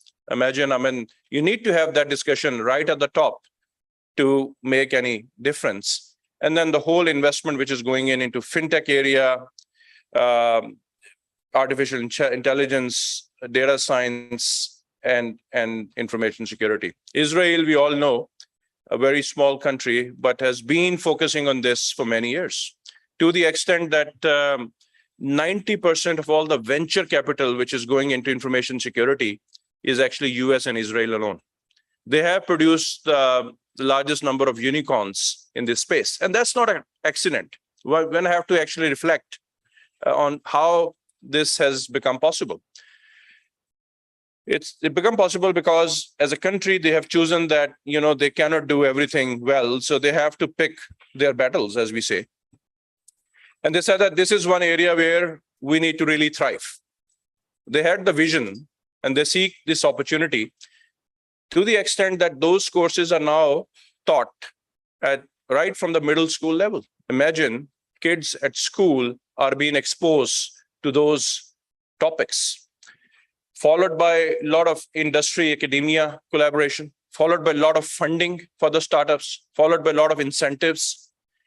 So you need to actually create an ecosystem which can actually take any nation forward. And we have those examples in front of us. And we also heard about India and how some of the IT companies are really focusing on this. So just a few words on Telenor and what we are doing before I come to sort of one key takeaway, which I want everyone to actually think and ponder by virtue of this great platform, which has been provided by Faisal today to all of us.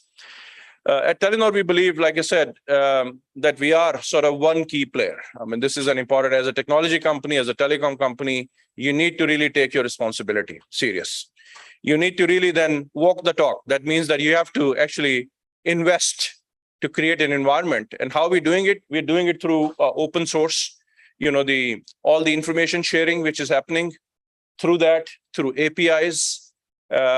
Pakistan, obviously, there's a huge market. Even there's a huge gap that businesses or B2B to provide security as a service. There are very few companies who have taken that position. In the West, when we look at the growth, even in the telco space, the growth is not coming from B2C because that market is more or less saturated. It's actually coming from B2B. And one of the key services is information security services. And that is a trend which we see even within Telenor Group in more mature markets. So Pakistan is, I would say, is about ripe to embark on that journey as well. And then build cross-industry collaboration. of, creating awareness, exchanging ideas, and platform like this, I think is one great example. But we need to be really a lot more open and forthcoming towards this.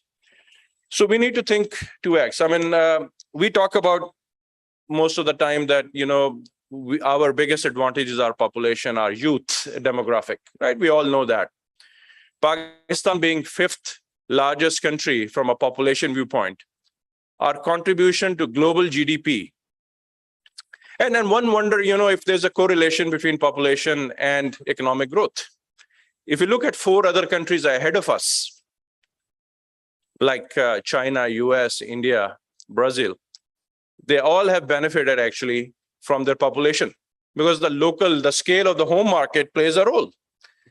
But our contribution to global GDP, and if you look at top 5 countries, they contribute 45% of world's GDP, only 5 countries. So one would imagine, yes, there is a correlation of population, the market size, with your economic activity. But Pakistan, country of 220 million people, our global contribution is only 0.4% to world economy. And that's something for us to think about. And there are many reasons. Our productivity per person or per capita remains extremely low. I'm sure many of you see that every day in your businesses, that as a country, as a nation, we're not very productive. It's suboptimal. We also see another reason is that we have not actually included 51% of our population into mainstream economic activities. Our women demographic contribute 18% into GDP, whereas the fair ratio should be 51%. So there's a huge gap. Some countries which have really progressed actually in our region, who were like far behind us many years ago, Thailand, Philippines, Vietnam, even South Korea in 60s and 70s, Pakistan was doing much better, are able to excel. Among other reasons, I would say one key reason is lack of female participation. And that can all change through technology, because now it's a lot more easier. Some of the cultural barriers, some of the social barriers are easier to address if you actually prepare your youth, young female students and workforce to work in this field, because it's a lot easier, right? So our demographic dividend, which could be, or which you all believe, which we've been saying at least, that is a huge advantage. We have not proven this to be a huge advantage. So if we decide, and no country can excel in everything. We acknowledge that technology is the biggest enabler, it's the best or biggest opportunity ahead of us, but we cannot do everything in technology space as well. So we have to pick our battles. We need to see what are the areas, what are the domains we can do better, where we need to focus. And if we decide today, the results we will see in next 10 years maybe. So it's a long-term planning, it's a long-term thinking, and that cannot be just done by making a policy document, which I would say that it starts there. And we have done so in the past as well. I've been personally involved in I can think of one area where we've been actually able to implement and execute, and that is sort of when we look at the deregulation of mobile or telecom sector.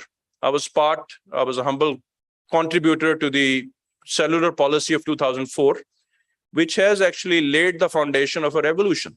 Yes, the revolution happened by the force of private sector. Ecosystem was built, but teledensity, which was only 5% at that time, we stand as a place where we have more cellular phones in hands of our fellow citizens than people having access to clean drinking water. But at least we are able to make progress, and that is extremely important for any nation. So my point is that it is possible if we decide back in 2004 that we need to set some ambitions to move teledensity needle to a certain point. It is possible, and we have done it. Because again, if you are aligned as a country, if the policy is supported, you will see investment will come, you will see talent will be attracted. And I think at least we have one example. I'm sure there are many more examples as well. So my point is, if we decide today that cybersecurity, information security is an area where we can excel, because there's a huge pie, huge opportunity globally, which needs to be grabbed. All the great work which many of you have done so far can be a great launching pad for us as a nation to actually strive and thrive in this. And, sitting here, 10 years from now, when we look back and said that we made that commitment back in 2022 and how far we have come, that's how we need to actually execute. Because without an ambition, without a strategy, without a target, even a small business cannot progress. We running small shops, set our ambitions, we review those on monthly, we adjust if we are not delivering. As a country, how can we progress without a direction? So I think that's one thing which I like all of you to reflect and ponder. But I'm quite confident that if we set our direction right, there's no one who can stop us from achieving. Thank you very much.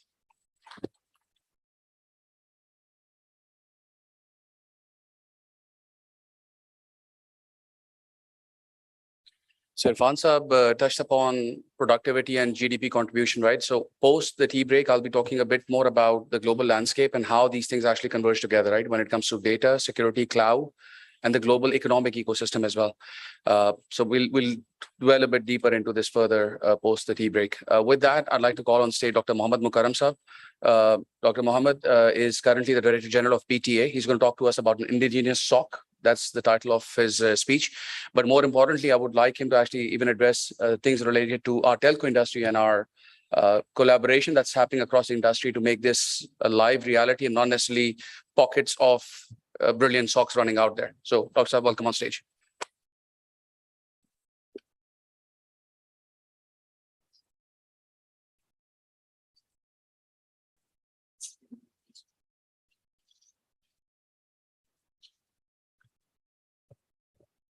Bismillah ar-Rahman ar-Rahim. I'm really delighted to be called here to represent PTA and basically what we're doing here. So basically PECA came in 16 and it was highlighting something about the national cert and sectoral certs. And after that, there was cybersecurity policy in 21. And that also mentioned that we have to set up a national cert, national SOC, and all the sectors have to set up their own sectoral SOC, sectoral cert. So PTA taking a lead, we have almost done it. And today I'm here basically just to give an overview where we are. But my last slide would be the main takeaway, which I want to bring to you. The people from the industry, from the government side, there's something for them. There's something for the local companies here working in the cybersecurity. So something which I have learned out of my experience, and I want to share, and I want you to stand with me. So with this, basically, I would pick up from where Irfan Saab has just left, the open source and the industry collaboration. These are the major takeaways of his speech, and I would be bringing the same thing as the lesson of this speech at the end of my presentation. So basically, we are building National Telecom SOC. It's called anti-SOC. And the main theme is indigenization. So there can be debates, there can be a very long debate on this, why indigenization and why not a mature solution and, something like this. And this is what I'm trying to bring today. So basically, we have, alhamdulillah, a National Telecom SOC, and it is based on the indigenous solution. We have our three partners. They are here. We can see them over there on the right side. As the sponsor of this seminar, eBricks was providing us the same solution, Router, SOAR, and Trillium threat intelligence. And we combined, I have synergized the efforts of these three organizations into building one unified SOC. But nevertheless, I don't want to underestimate the efforts of other people who are working in this. We have evaluated other products who are indigenously built, like Trenchulus. There was one more from Dr. Asad Arfin, who came with the collaboration of Comtel.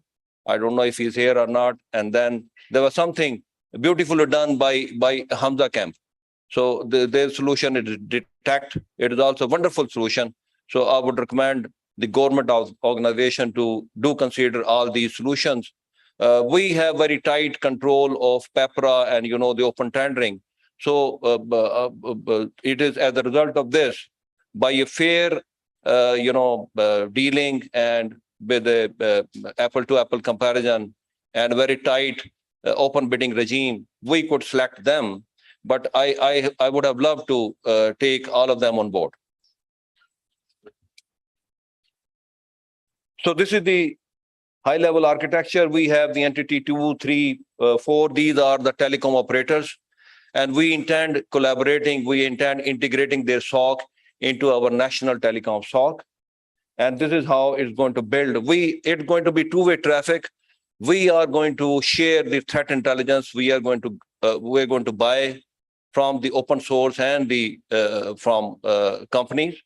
And we are going to share them downward with the telecom sector, and we are going to collect the threat intelligence from them, and we are going to correlate and going to make a common operating picture at PTA.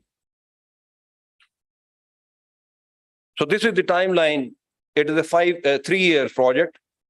We are somewhere here. We have built it. We are about to roll it out. But unfortunately, there's the import embargo, the video wall we could not buy, the data center equipment we could not buy. So there's a scarcity of servers. We have got servers on loan from these partners, and we have built it on this. But the moment we're going to buy the server, we are going to make our own full-fledged SOC. So presently we're here. We have commissioned the solution. I'm going to show you the status also. And by 2nd of March, 2023, it would be rolled out. Officially, it would be rolled out. These are some of the views of the scene. This is Wazoo, but they have customized it. Ibrix, they have customized. We have basically two SOCs.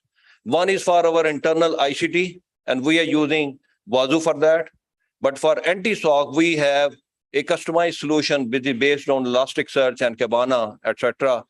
Ibrix can give the detail in much length. I would just be giving the overview because my focus is not here, the technology. I want to focus on the takeaways at the end. These are some more views.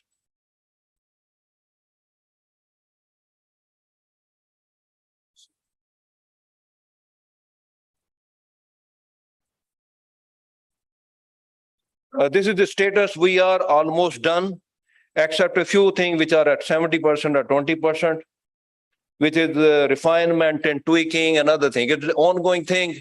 I would say maybe in 3 years, we are doing the same thing again and again. This is SOAR. We got SERP from Reuters. Mr. Shuja was here just before me. So it is a wonderful product. I would recommend everyone here who are the buyers of the SOC solution, please consider it. It is our own. It may not be Mercedes, it may be Mehran or Alto, but it is ours. And if we are going to sponsor it, inshallah, it's going to become Mercedes. It is the status, except the three things where we are at 30% or so, almost we have done it. And by, I think by 29th of January, we are going to roll it out. Threat intelligence is provided by Trillium. They've again put in a lot of effort. It is a wonderful product, coming up well. And here also, except the 2 or 3 things, we have achieved 100%. I'm going to leave the presentation here. So if you want to go into the details, you can have the presentation, you can contact us, we can give the details. We are, by the way, we're going to hold a session in PTA once our SOC is going to come up. We're going to call the telecom industry, we're going to call people from ministries and other collaborators and other people who are interested in the cybersecurity to showcase what we have made so that you can learn from experience and you can give us the advices to improve our system as much as possible. So now what we are doing is basically we have given some roadmaps to them, to the 3 partners. We have said, okay, your product is acceptable to me, but for now, But I want this product to become at par with the international good brands like Logarithm, Splunk, Curadar, and Group IB. So in the case of seeing the target of getting to the functionality of Logarithm and Curadar, so here they are, a few things where they're lacking, but they have committed to beat it by January or June 2003 or 4. So our purpose is basically to mature this product as a whole, a SOC solution, to the level where we can pitch it to any of the best brand in the SOC internationally. And we're going to do it. I'm determined to do it. In threat intelligence, we are pitching it against the Group IB or FireEye. And these are the things which we ask them to build. Same way in the SOAR, we are pitching it against IBM Resilient or FortiSOAR. So this is the last slide, and this is what I wanted to say to you. The solution where we are at the moment in the cybersecurity is indigenization, believing in ourselves. If we have the hands, we can make use of them and we can build the things. The other people who have built, they have used their own hand, maybe 15 years before. But why they are successful? Because the country they were in, or the governments or other organizations, they trusted them. They gave them a chance and helped them mature their product. And that is the reason these good brands, Logarithm, Splunk, 7i, FireEye, or something like this, these are so mature and these are world brand. So today, if we start supporting them, inshallah, 5 years down the line, they would be as mature as these are. So my first key point is indigenization. You can't trust anything which is not of your own, especially in the case of a security product.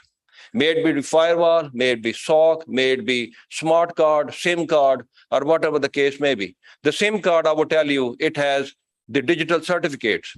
It has your IMSI. So you cannot rely on some company which is outside Pakistan to play with your security. Same is the case with the firewall, and same is the case with the SOC.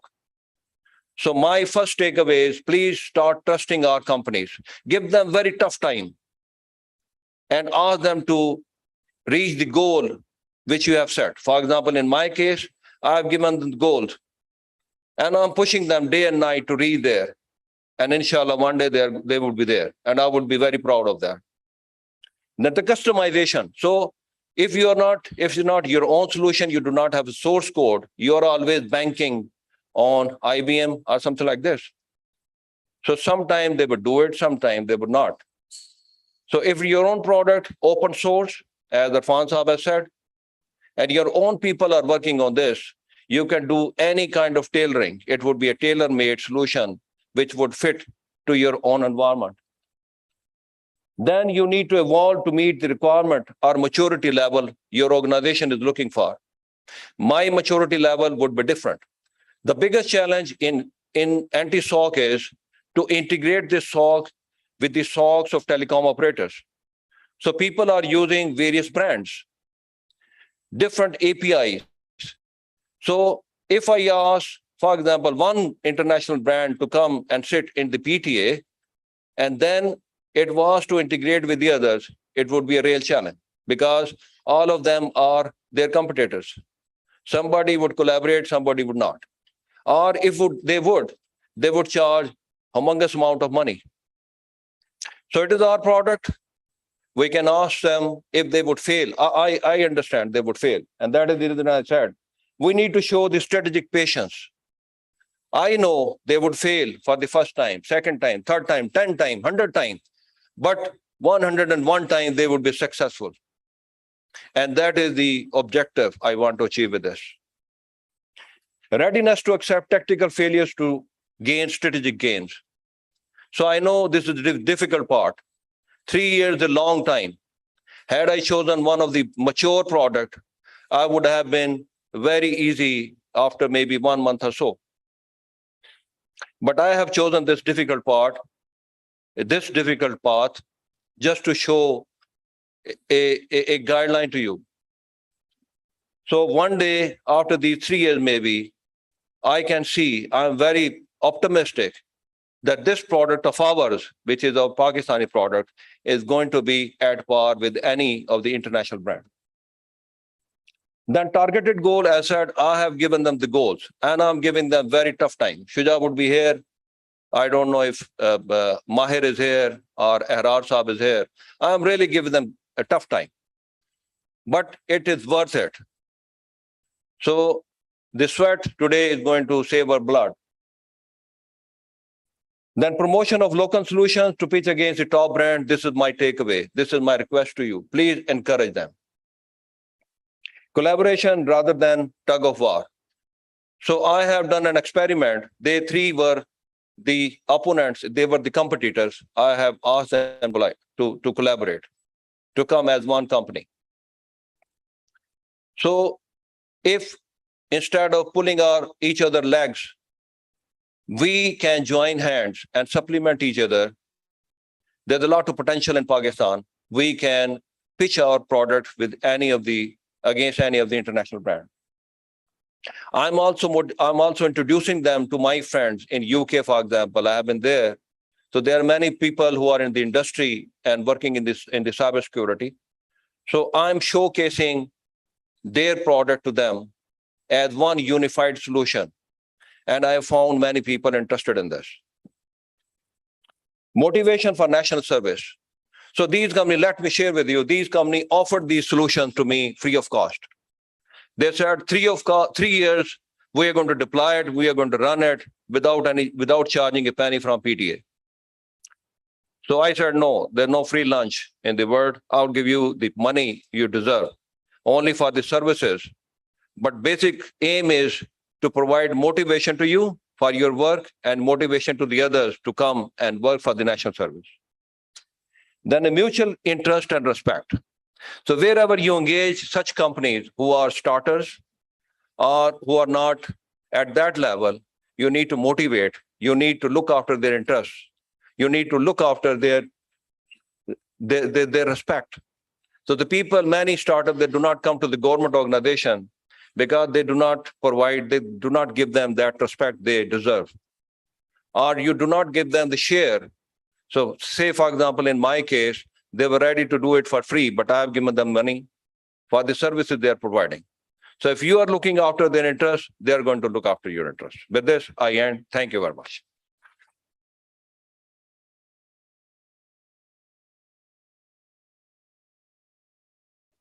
So I just have one more speech, but the most important speech of the day now, followed by a brief tea break, just to set the expectations. I know log thoda uncomfortable ho rahe honge.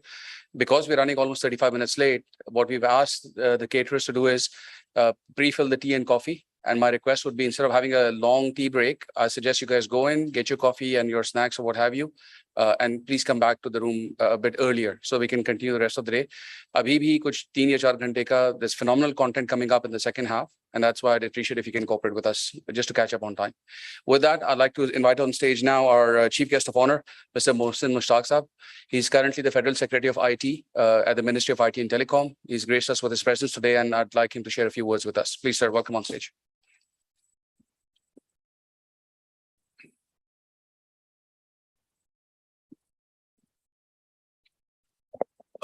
Thanks for inviting me. While I was walking in the room, the organizer who was accompanying me, he told me that I am for the fifth running year, I am the Secretary IT who is attending this conference. And I'm very glad that I didn't miss it. It seems to be very important one. Briefly, I'll tell you, the Ministry of IT has adopted a 4-pronged approach: national cybersecurity policy, cloud-first policy, data privacy rules, CERT rules, and then number 3, infrastructure and CERT, and finally, the capacity building. As we move towards knowledge-based economy, information is one of the basic and fundamental pillars nature and volume of information has exponentially increased over the decade. You see this, the hate crimes, and a day before yesterday, I was chairing a meeting on the direction of the Punjab High Court, where they said that this menace has to be controlled and the Ministry of IT has to submit a way forward, analyze and way forward and submit a report. So I was just seeing that how overwhelming the task is to counter this fake news and hate crime and blasphemous contents, etc. So in national perspective, ICT-based systems are becoming a key driving force in public and private sector. Improvement in information and communication technology, increased connectivity and mobility and versatility of digital services has exposed the systems to the cyber information security threats. Today, information systems to the cyber and information security threats are, in this context, the traditional thing may work in isolation. However, with increased connectivity, we are exposed to increasing vulnerability ever more than ever before.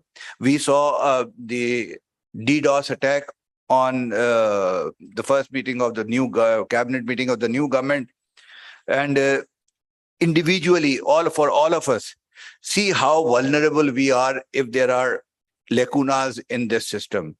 Our land record has been computerized. Our Nadra family tree, all information has been on the computers. And how top of all, our whole bank account, everything is on computer. So if I think that this is a very good friend of mine, he just had one malicious transaction and he lost 1 million rupees, a middle class person. And then I was asking FIA to please help him. So we are very vulnerable. And I am actually dreading that if nobody in this hall is prone to it, I would say immune to it. We are all vulnerable. Okay. So in this regard, Ministry of IT is envisioning a balanced approach to increasing people, process, and technology to protect the information assets for you and for the government departments, both. National Cybersecurity Policy was approved by the federal government in August 2021. It's basically a first step to describe the cybersecurity landscape and to set up goals, objectives, and principles for establishing cybersecurity ecosystem in Pakistan. Establishment of National Third Computer Emergency Response Team with forensic and screening is under process. NCERT would be the core institutional structure for implementation of NCSP that will provide desired technical operational facility. At this point, I must apprise you that only last night I got a message from Junaid, member IT, and also Babar Suhail, our member legal, that last late evening, they were able to finally agree on the draft CERT rules. And they will be, I hope that they will be notified very soon. And this will provide a basis on which we will be able to build our cybersecurity ecosystem. NCSP 2021 highlights the importance of cybersecurity awareness and training by including it as one of the key objectives and policy deliverables. As I said in the beginning, capacity building. As an institutional structure for implementation of policy certs, we will be establishing across the country for centers for these capacity building. The capacity building on cybersecurity is one of the primary tasks assigned to certs in their associated constituencies. And government cert, the big one, the NCERT, as defined in draft cert rules, will be responsible for capacity building of public sector entities through awareness, skill development, and training programs.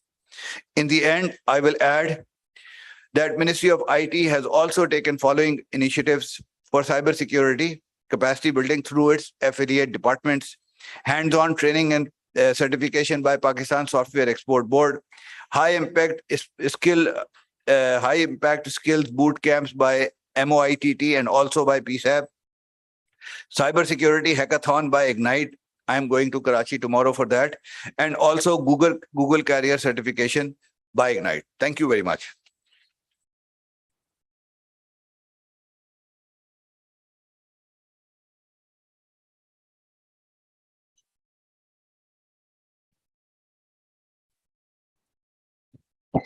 All right, so that brings us close to the tea break that I had promised earlier. But before that, we have some mementos to hand out mainly to our distinguished guests and also some of the speakers, as well as the sponsors. So for that, I'd like please kindly request you to come on stage again. Faisal Saab, if you can come on stage as well. You'll have to leave, that's fine. Junaid Saab, maybe you can come on stage, I think. That's fine. Sure. Thank you.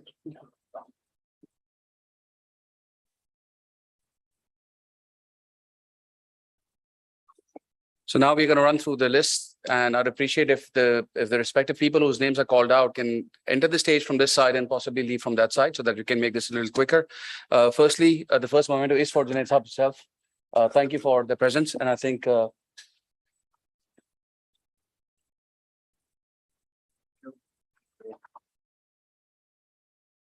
Amar Saab, can I kindly request you to come on stage, please, to collect your memento?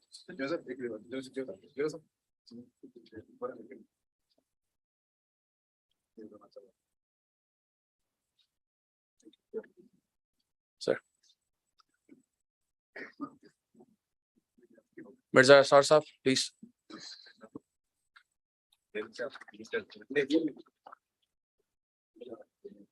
Faiz Ahmed Shuja Saab.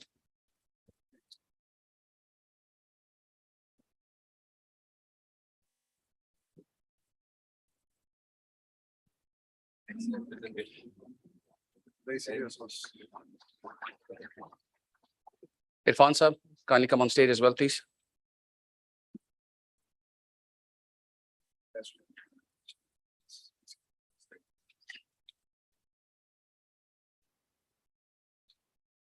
Mohammad Mukarram Khan Saab, please, welcome on stage.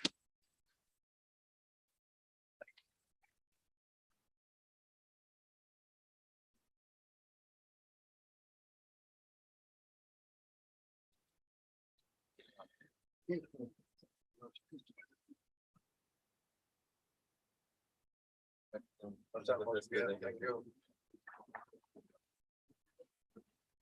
you so much. And now for the sponsors of the event, we start with Fortinet. Saqib Ishfaq, is he in the audience? Anybody from Fortinet here in the room? Right, we move on. Secure Networks, Asad Afendi Saab, if he's in the room, kindly proceed to the stage. Okay.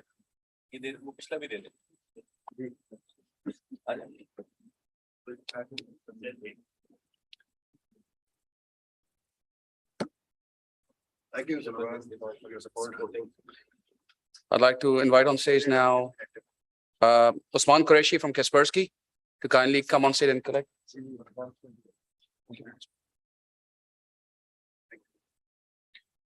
I know people are scattered, so I'm thodi jaldi kar raha hu because I know people want to take a quick break. Mahir from Trillium, can you kindly come on stage? Yes.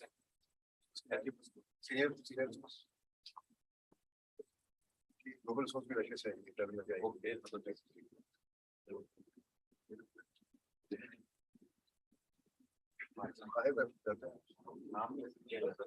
Faiz, can you kindly come on stage as well to collect your second memento as well, please?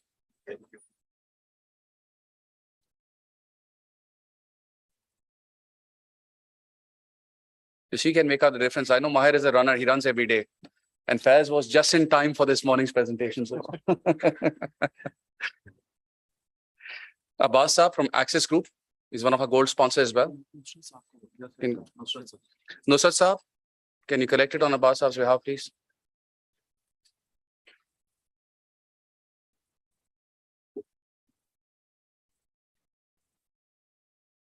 So I didn't know this was happening, but Mirza Saab, I'll ask you to come on stage again. I'm following the script.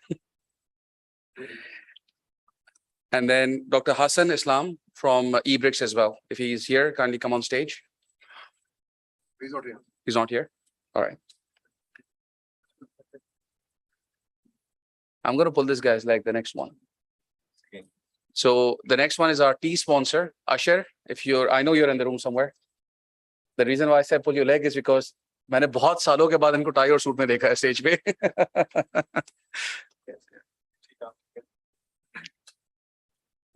And finally, Faisal, can you kindly hand over the memento?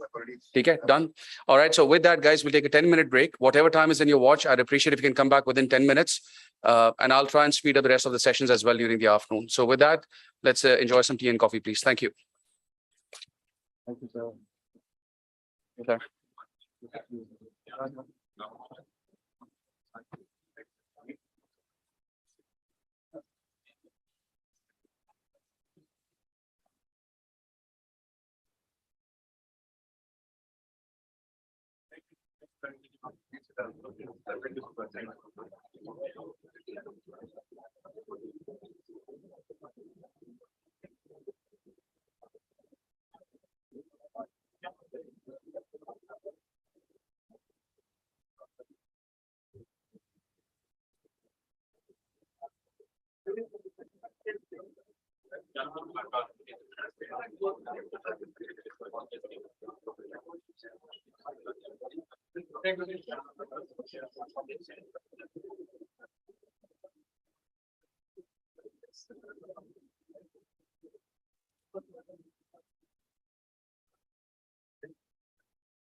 Check, check, check.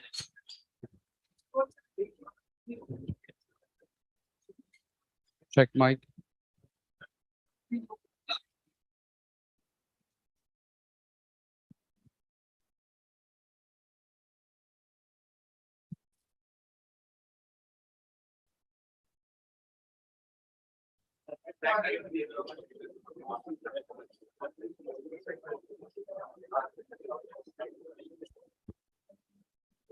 Switch off the button after you make the adjustment. This one? Because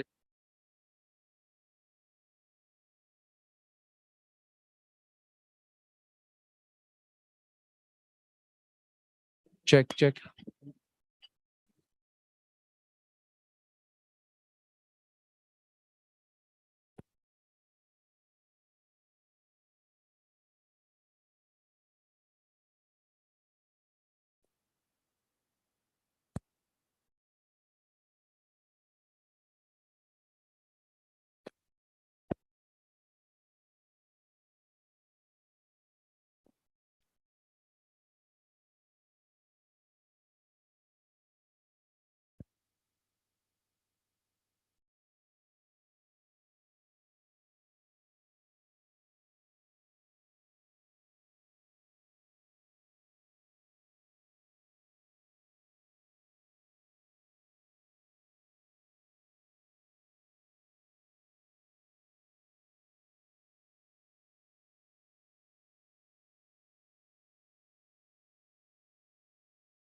Hello. Just hello.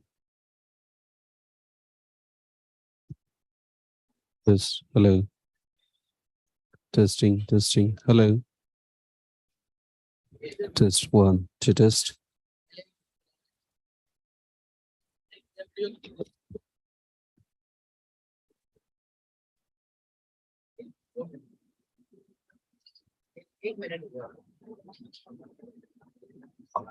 ये एक ही दफा चलेगी फिर उसके बाद change कर दो इसके बाद पैनल वन की वो जो होल्डिंग साइड 3 है ना पैनल वन की साइड चला दो।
चेंज करके होल्डिंग साइड 3 लगा दो।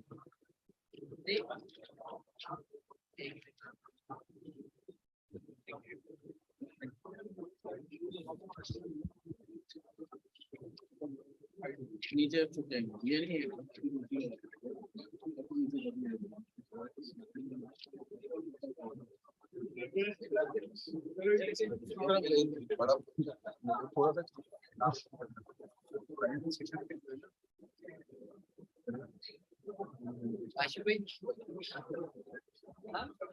हाँ ठीक है।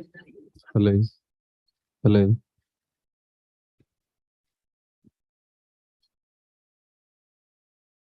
बस अब आधे खत्म है आज चाय का यार मैं एक दो सेशन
चल रहा है?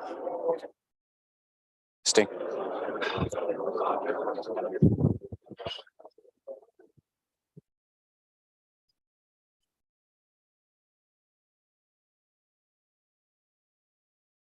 Testing.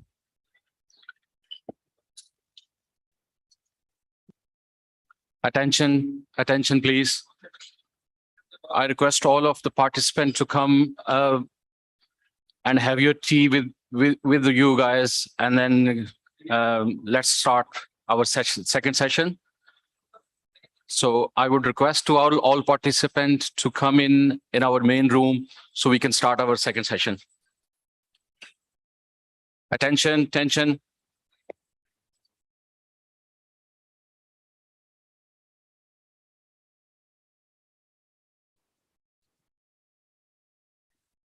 We'll start? Yeah, okay. Right. Hello.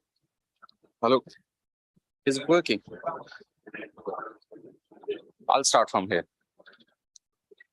Hello, Assalamu alaikum, and good morning. It's nearly good afternoon, but I would say good morning to all of the participants. First of all, I would like to thank you for Numan Abdul Qadir for such a wonderful session, and what an amazing audience, what an amazing speaker who gives us a wow factor about their knowledge and about their views. So I would like to start with our second session, and I am going to host for the next session after taking the Mr. Numan Abdul Qadir session. So may I have your attention, please? All attention.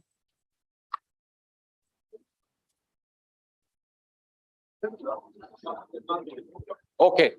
Once the people are start gathering, मैं आपको एक छोटा सा joke सुनाता हूँ. शायद इससे people are start actually getting a little bit put together. एक CISO, we have been talking about a lot about CISO role. CISO के पास challenges क्या हैं, and he has been bombarded every day, every time, and from everywhere. So एक CISO था बेचारा, वो इसी तरह एक दिन मुख्तलिफ threats के साथ ना, he was working along, and he was really up to his peak and up to his actually full of his threats and his complaints from all over the organization. So CISO, the next morning, the CEO actually called him and asked him, Mr. CISO, what is your biggest challenge? So what would be the answer? So he answered, my challenge is everybody working in this company and everybody who is working outside of the company.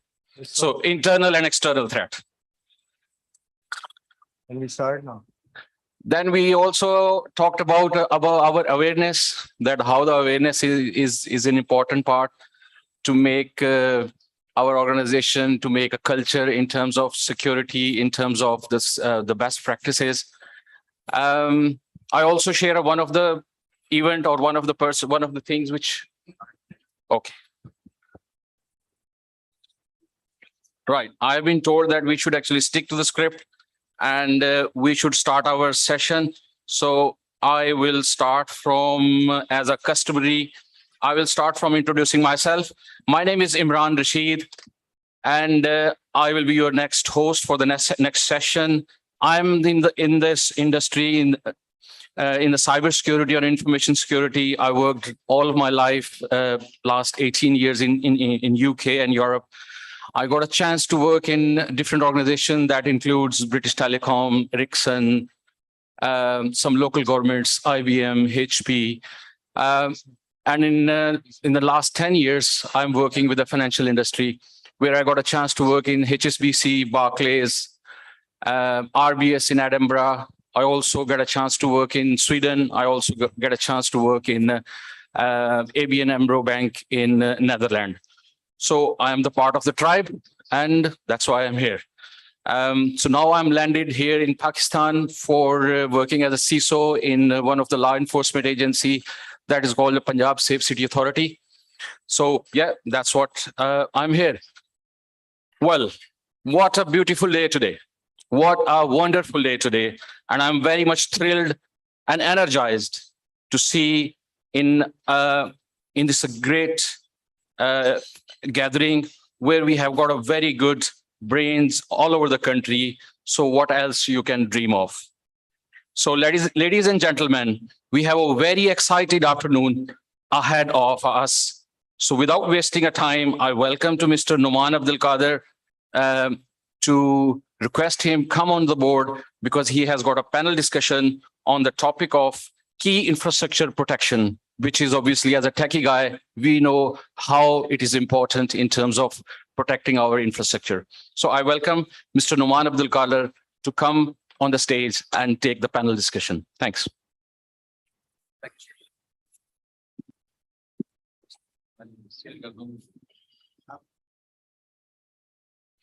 All right, so I think we're going to kick off the panel quickly. I will invite on stage the key members who will be here as part of the panel. First on stage, I would require Jawad Saab kindly. Jawad Saab is the CISO for Askari Bank. He's been with us at many past events as well. He's going to be with us to share a few words. May I also call on stage Tausif Aslam Saab, who's the CISO for UBL. Tausif Saab, welcome. Asif Manai, a dear friend from the ecosystem. Asif Saab, he's the GM for Information Security at Habib Bank. Ahrar Naqvi from eBricks. I'm told he's online already. He's dialing in remotely. Can you just check whether he's online as well? Ahrar, could you just say a few things? Can you hear us clearly? Yes, I'm here. Can you hear me? Yes, we can. Thank you so much. And then Asad Afandi Saab.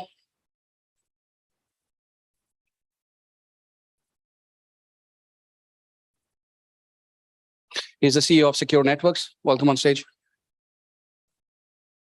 I'm probably going to got your mics. So this panel is going to be slightly different, and I'll tell you why. It's not because of lack of planning or incompetence, but I think पिछले जितने panels में उसमें कुछ ना कुछ script at least float होती है. Today we don't have a script, right? And I think that's a decent way. It's an open discussion. It is an open discussion. So Yes. सियासत के ऊपर बात हो जाए. आप इंतजार के बिल्कुल पास बैठे हुए हैं. So I think the critical infrastructure, I think the general challenge is जब हम इस तरह के events पे आते हैं, we talk a lot about global players, SOCs, ecosystems. We also talk about, I will talk about GRC as well in a bit after we finish this. Lekin generally speaking, I think वो law of the land जो है ना वो is prevalent here, and I think we need to take some stock there as well. So let's start. I don't know if any one of you want to nominate. What do you define in infrastructure as? Because the definition is really important for people to understand the context of what we're going to follow up with. What is a critical infrastructure?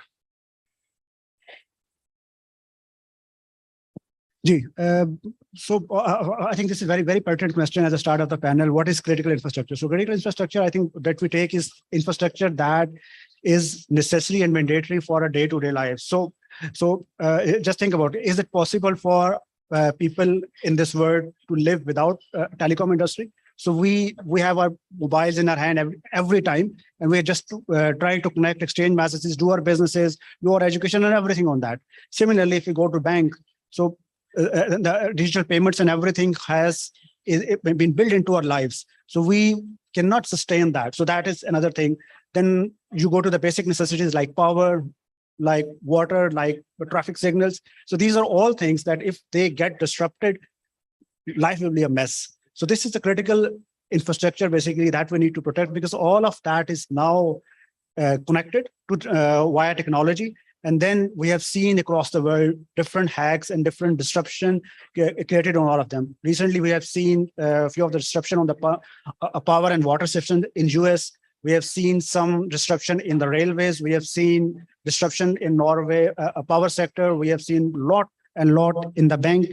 We have seen lot of the hacks and those things in the telecom sector. So all of that.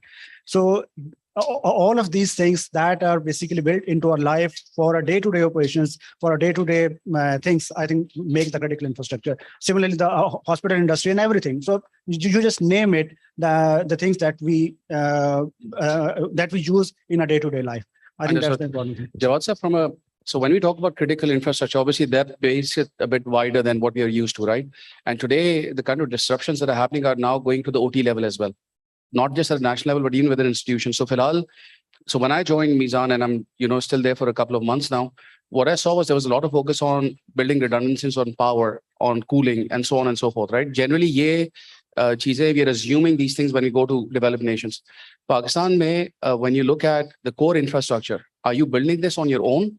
Or do we have national assets that you can tap into to say, you know what, even if I have a DR site that's offsite, for example, I know I have a certain level of SLA with that. But when it comes to inside the institution and managing critical infrastructure, how do you guys ensure that that critical infrastructure is available 24/7 at critical time zones, at critical seasons, when there are massive transactions? So just from a hygiene perspective, there's a lot of SOPs that are defined. But from a bank's perspective, excluding any outsourcing effort that might be in there, from a current infrastructure perspective, what are the key challenges that you guys face? Actually, we are, as Tosif rightly mentioned, that critical infrastructure pressing us in different walks of life. I think for the sake of banking sector, we are defining, we have everything, we have procedures to keep up and running our critical infrastructure. For other sectors, I think energy sector has pushed with their policies and procedures. I think this is the way they are managing it up. And I think, Asif, maybe I'll just lean into this, right? Tausif mentioned digital payments now. He mentioned a lot of digital channels that have come in. Abhi, are we still worried about the core infrastructure to a degree? I think this is what I also basically wanted to talk about in terms of how we have been traditionally seeing infrastructure. And I think with the digital revolution that we are undergoing through, I think a lot of other aspects need to be looked at. One of the important elements that I see is the third-party risk that we are carrying, the supply chain risk. How are we interfacing with the third parties? I think that's a very important element, because under the new setup, we are undergoing a lot of collaborative efforts with the third parties, and there are more of partners with the financial sectors rather than pure vendors. External devices coming into play, mobile devices, tablet devices. We talk about different initiatives. One of the examples is branchless banking. When we talk about branchless banking, obviously we are looking at a different paradigm in terms of how we are supporting the infrastructure and what kind of security measures do we need to build upon that. Cloud is another area, obviously from an infrastructure perspective, although we are not managing cloud, but the challenge is how to ensure that the cloud is following the required guidelines, which need to be built around the infrastructure. Gateways, APIs, I think that's another important element that we need to focus upon when we are undergoing this digital journey. So I think a lot of aspects from that perspective. And again, the crux is that we need to take a risk-based approach around those, and risk-based adaptive authentication, risk-based vulnerability assessments, and a risk-based approach in terms of how we are approaching these infrastructure thresholds. Understood. Sir, then I'll go to Ehrar. I know he's virtually with us as well. Do you think we are ignoring the critical infrastructure in this drive towards digitization, right? Do you think that is somehow on the back burner where it's not fixed already? Are we running too fast? It's a very good question, Numan. Basically, from my perspective, or if you from the general perspective, the key infrastructure is divided into two segments. For an organization, the key infrastructure for any organization, the key infrastructure would be their own data centers, their own private or public cloud infrastructure that they are looking at. But from the state perspective, the key infrastructure would be their immigration system, their Nadra, for example, or passport office, and all these services which are being, or maybe when we go to the airport, you see that immigration system is so essential for you to exit or come inside the country. So all these systems which are running the government, which are running their state affairs, which are providing services to the people of the state, that would be the critical infrastructure for. In Pakistan, I don't think that calling it as maybe ignore it is about the awareness. I think the people who are managing this key infrastructure lack the awareness on the cybersecurity side. Most of the people who are managing the key infrastructures are the people mostly from the IT, information technology, and networking background. So it is very difficult for them to understand the cybersecurity challenges towards that infrastructure. So it's all about awareness. I believe if we provide and if we educate them with the right awareness, it would be, I think, they can take better care of, the infrastructure. That's how. Understood. And Arar, I know if you're listening to us, Arar, I know eBricks runs a consulting practice, right?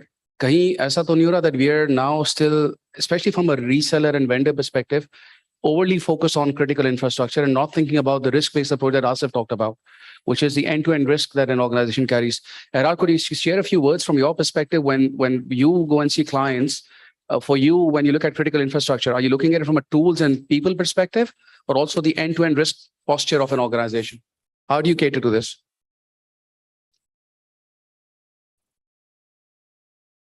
Yeah, we also advocate an end-to-end and a risk-based approach. So we actually emphasize looking at the security architecture as a whole. That is something that tends to get ignored.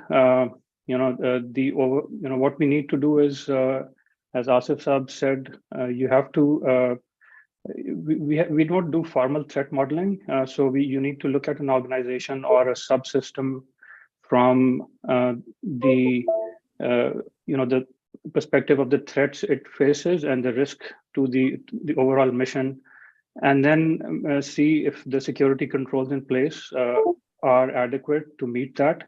What ends up happening is that people implement security controls in a kind of without thinking this through, and so they end up implementing controls where maybe overly implementing controls in certain areas and missing out on certain others. So if you with the architecture, the thing is that if you have ignored a key area, even if some of your controls are strong, if you have a significant gap there, your overall security posture is not enhanced. So what we are advocating really is taking a risk-based security architecture-centric approach first. And once you're satisfied that your security architecture is sound, then you can start assessing the efficacy of different controls you have in place. Are there any implementation issues or any coverage issues there? So that's one thing. And in that context, we are advocating zero trust architecture as a key paradigm. It is something that is been actually mandated in certain, for example, in the US by the federal government for adoption in their critical infrastructure. And so I would look at those areas.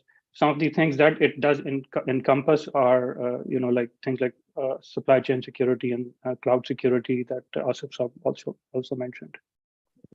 I understand. I think, let me go back to Jawad yourself, right? Ab masla ye ho raha hai ki when we look at infrastructure disasters, right? Typically, you'll get the CEO involved. You'll say systems down, something is not functioning, and all of a sudden, all the attention goes there. How do you cater to incident response in that context? While people are building these digital organizations, right? And I'm part of one. I know Fahad is here as well. Hota ye ki generally IT is now assumed to manage infrastructure, and digital is now focusing on external channels, ADCs, and so on and so forth. Add to it the complexity of cloud and third-party providers that Asif mentioned, where you're worried about how you're going to manage external entities, right? Cloud aaj itna prevalent nahi hai, but eventually with digital banks coming in, it will come into play. So ek alag headache aayega hamare paas. How do you distinguish between the role of a digital organization vis-a-vis critical infrastructure security within an organization? Numan, very pertinent question. being a part of different initiatives with the State Bank. I think it remains the challenge with Pakistan. Actually, we have a unique geophysical presence, जो कि हमें allow नहीं करता to get into the cloud की जो capabilities है, जो facilities हम avail कर सके. That's why we are not unleashing the capability of cloud here in Pakistan. That's why. And I'll say from that perspective, because I was engaged in some discussions at the bank as well, अब digital banks आ रहे हैं, right? Eventually you'll have more digital verticals coming up, right? OT के बहुत सारे systems आएंगे, and then cloud is becoming, it's just on a doorstep. कहीं ना कहीं जाके हमें, we'll have to make that judgment call to take that leap of faith, right? From a bank's perspective, with these digital banks coming on board in the next few days, do you think the bank's leadership team understand the business risk that's coming their way, or do you think it's still left to the IT teams and the CISOs, the poor guys, stuck to translate that risk to the business? How's that awareness with regards to where are we going with this, right? And are we ready or not? I think from that perspective, it varies from organization to organization. I would say that the level of awareness and the maturity that is existent in the business organizations actually varies from organization to organization. I think most of the banks are pretty much aware of the challenges that it's going to bring along. And I think the required attention being given to innovation, technology, and cyber as a group is something that I see in a lot of mature organizations in the country. And I think the top management in, I would not say all organizations, but in most of the leading organizations, the realization is very much there. And I think the support and the intent is very much there, because they clearly see that without these areas getting together, we won't be able to go that route in terms of how we are going to take it forward. I'll share some of the insights, and I'm sure you are aware of these. From a perspective of cyber, I think one of the things that we've seen in some of the organizations internationally is that cyber is an area which is being increasingly used as a marketing tool for the digital products. And I think that's the realization that most of the management members have now, that without these things coming, because like you mentioned, the State Bank is also issuing digital bank licenses shortly. And whichever organizations come into play, and most of them would be utilizing cloud-based solutions also. So I think the regulator also realizes the importance. They are working closely with the banks also to make sure that we have the right oversight on those controls in place. But I think it's going to be still a challenge, because I think especially cloud as an entity in the organizations is something that is still in a very infancy stage of realization of how we should move forward with cloud solutions. Let me update over here. मैं आपको ये last time भी बता रहा था कि State Bank has coming up with the very laudable initiatives with the cloud infrastructure. Again, we have coming up Pakistan के जो digital protection guidelines है वो भी आ रहे हैं data protection के ऊपर. Then the unique mobile security के ऊपर भी guidelines आई हैं. Then the thing is जिसके ऊपर hindrance है, जो आप भी बात कर रहे हैं, the way we are facing our country, we are surrounded by hostile neighbors, right? वो हमें एक cloud की journey को embark नहीं होने दे रहे, because we have the sensitive data of the customer and persons.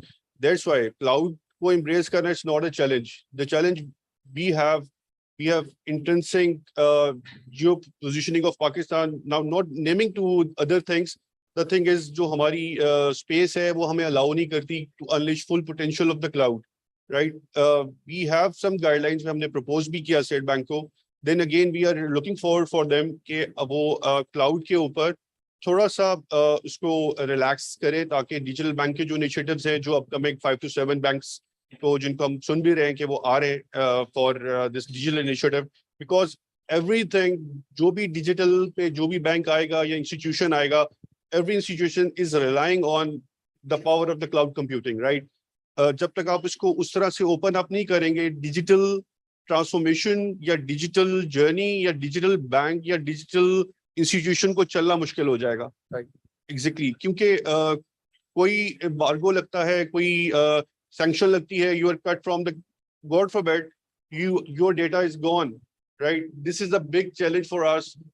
कि अगर कल कल कुछ होता है जो हमारे जियो पॉलिटिकल मसले मसाइल है उसमें कोई प्रॉब्लम आती है तो we are cut from the world.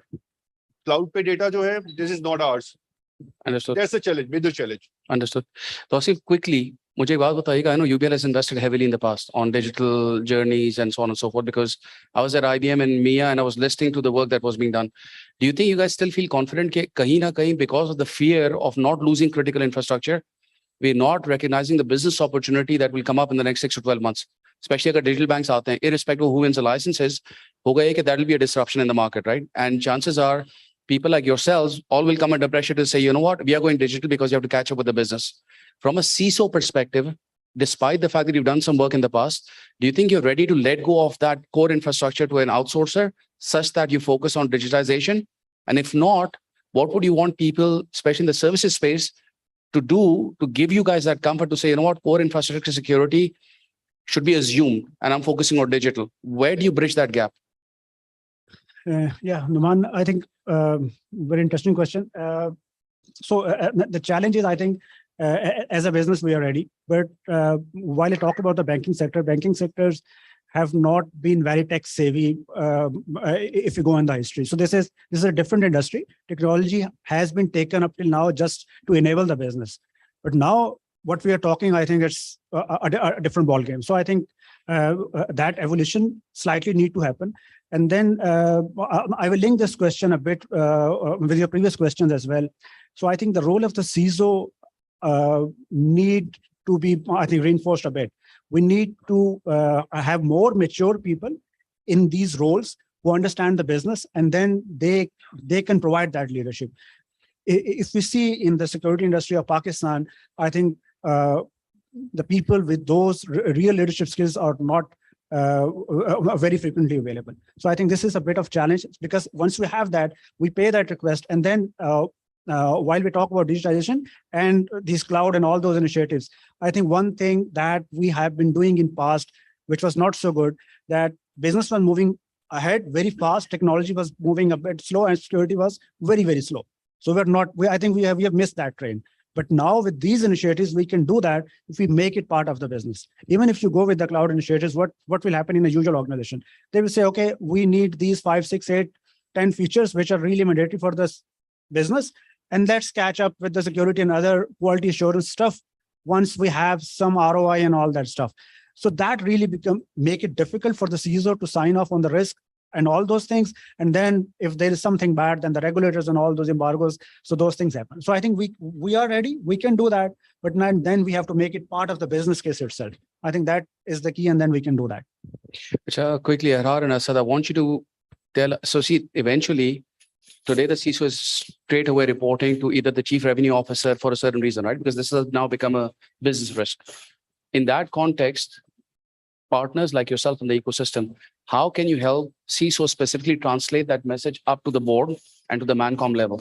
Instead of just getting stuck into core infrastructure security and getting into technology jargon, reality is CISOs need help, not because they're incompetent, that's because they need a third angle where people are able to revalidate what they're trying to push as an agenda within the organization, right?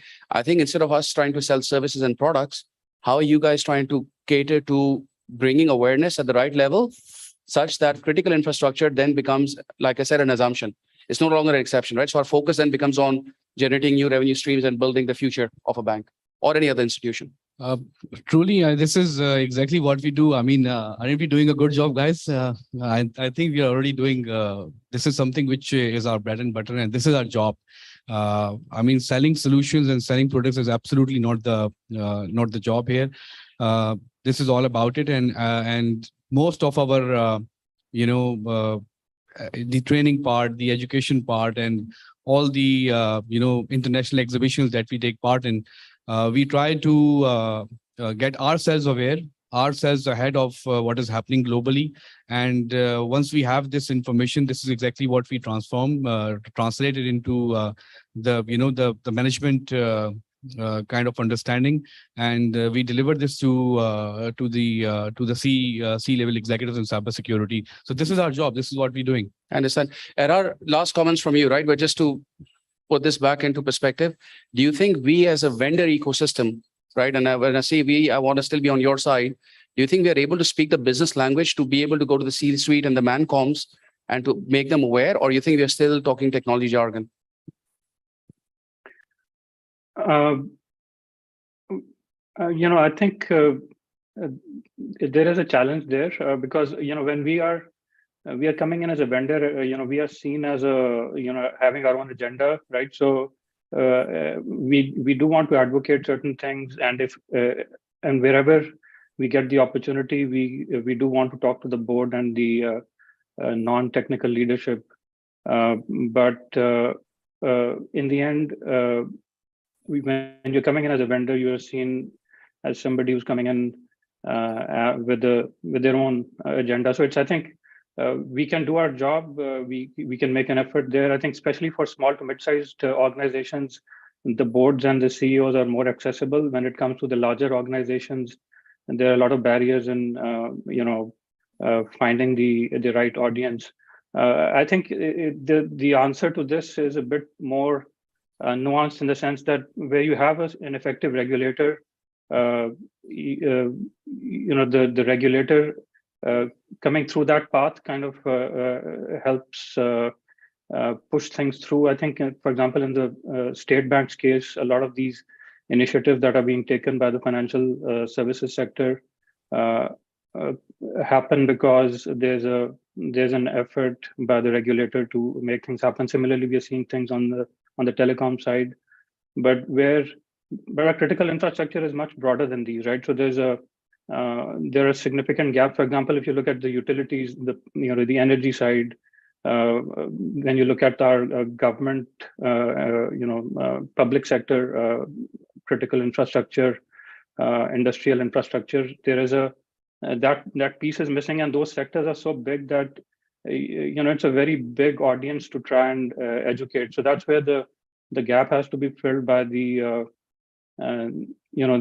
appropriate influencers, I would say, or regulators. But I think forums like this also, where they're conceivably, vendor neutral, where we should invite participation from non-security leadership. I think that's something such forums can actually help educate the top leadership as well.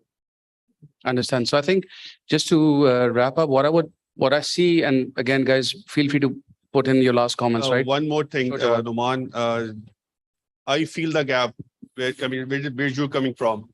I feel is there's a gap on the SECP part. The thing is, if we make that thing mandatory in the code of corporate governance, that directors who or she will going to assume the charge of the directorship in any bank, in any company, he or she has to learn the cybersecurity aspects of the organization as well. I think this part is missing because I've studied the code of corporate governance as well.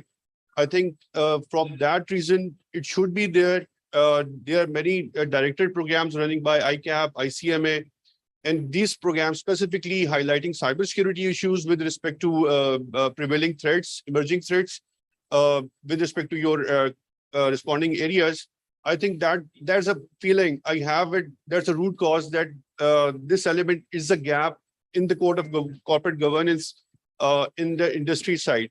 The thing is, I've been reporting to the board, just like Asif always reporting the board, to chiefs also. The thing is, I feel it, the board of directors, most of the time don't know whether the issues is. They're not asking, keep that thing plugged, keep that thing plugged. We have to update them. Right. It's a unilateral direction, not it's coming from the bi-directional thing, right? This is the gap which I'm facing, which I feel is, we have to, the directors have to be updated with their Absolutely. Code of corporate governance. Yeah. And I think that's why I asked that question, specifically with to third parties, right? Yeah. Because I've been in projects at a leading vendor, I won't name them now, jahan pe they brought in McKinsey just to revalidate what the CEO was trying to push to the board. So kahin na kahin, we need that sort of insurance to say the CISO agenda that's there to reduce the overall business risk has to be validated by third parties, right? They will not go out there and require a cybersecurity consultant to come and talk to the board. But that's why I think overall we need to do a better job at spreading awareness beyond the CISOs that are inside the organization. I think as an industry, there has to be a lot more awareness bottom up, which is happening, but even top down from a regulatory perspective. I will be speaking to State Bank as well, I think in the next couple of weeks. They've invited me to just give my opinion on how I think regulators should function. So Allah kare, I'm trying to do my best. I know you guys are doing this for many years as well. Tomorrow we have the hackathon as well in Karachi. So I think this is all part of awareness. Lekin I think it needs to go down, like you said, penetrate this right down to the DNA where kal agar dollar fluctuate hota aur agar board wakes up and calls the treasury, the same sense of emergency has to be asserted back to the board to say, you know what, this is as big a business risk as any other imperative on the business side. So with that, I think we'll close the panel. I think thank you so much again for your time. And we'll catch up during lunch as well. Ladies and gentlemen, please put a hand together for these guys. Thank you. Erard, thank you so much.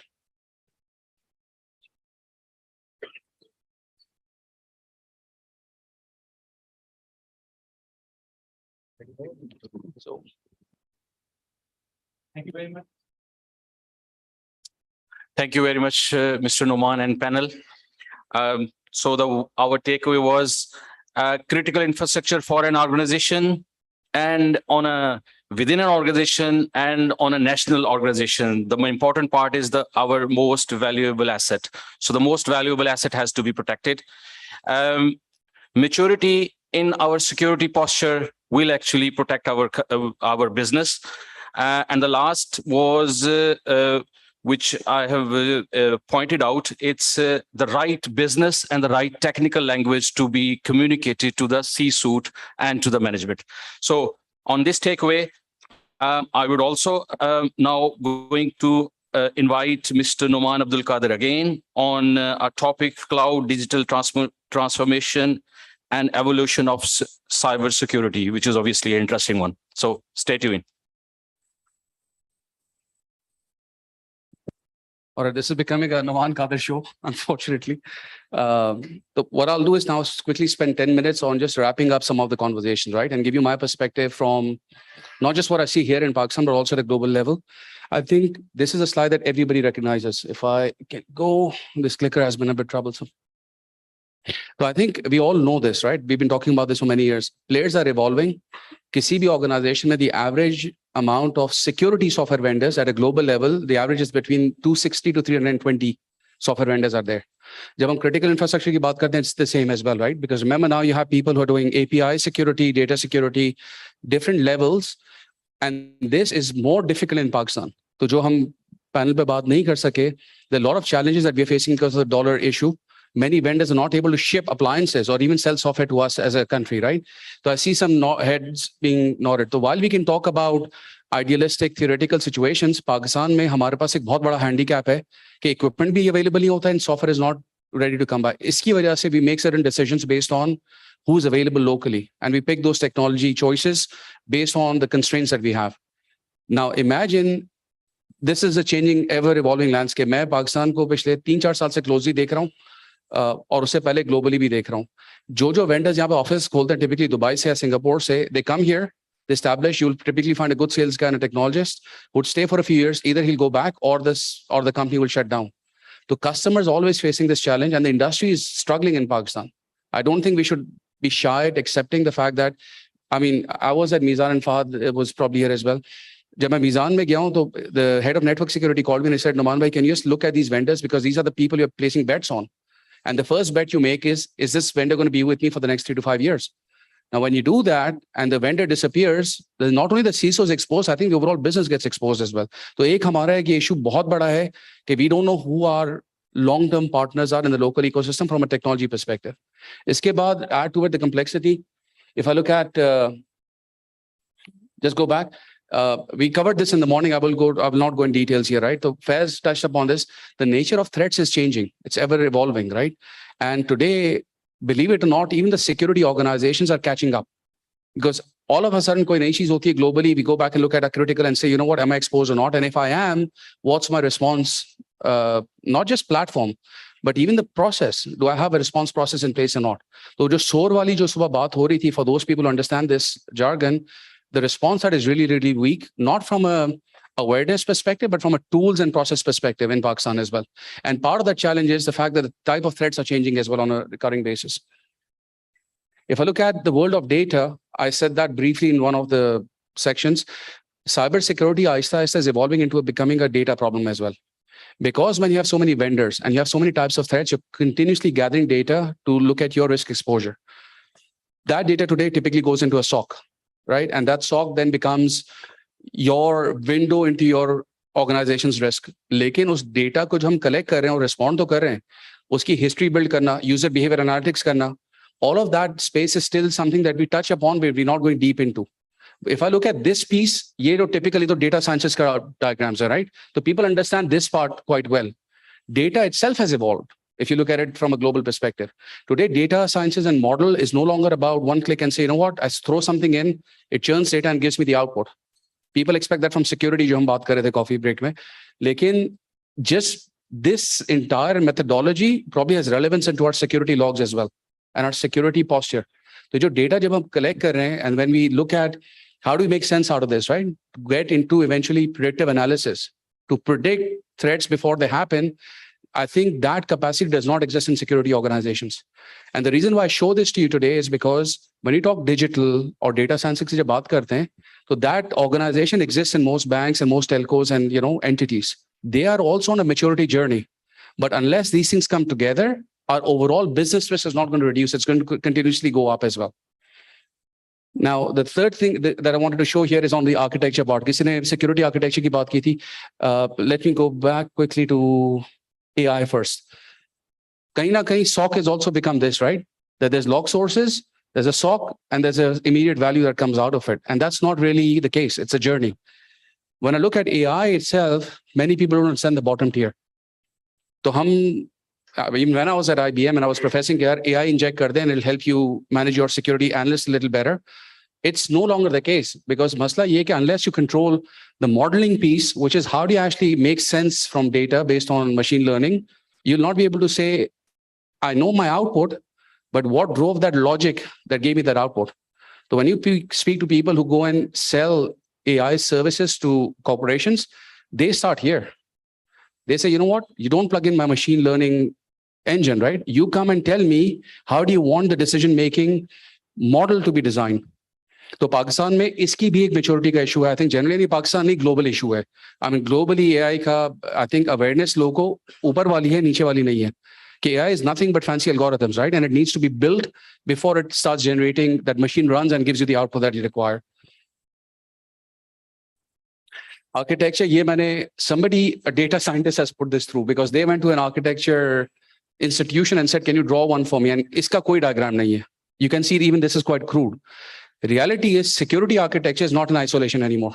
And when you look at any enterprise architect across a mature organization globally, this is the language they're talking about. Architecture spans from data, security, down to infrastructure. You look at application software architecture. जो मैं पहले बात करता था, digital banks आएंगे. The reason why they go digital is because they don't have the time to go and build something from scratch. Institutions here in Pakistan also don't have the time to rebuild all the apps they've built over time.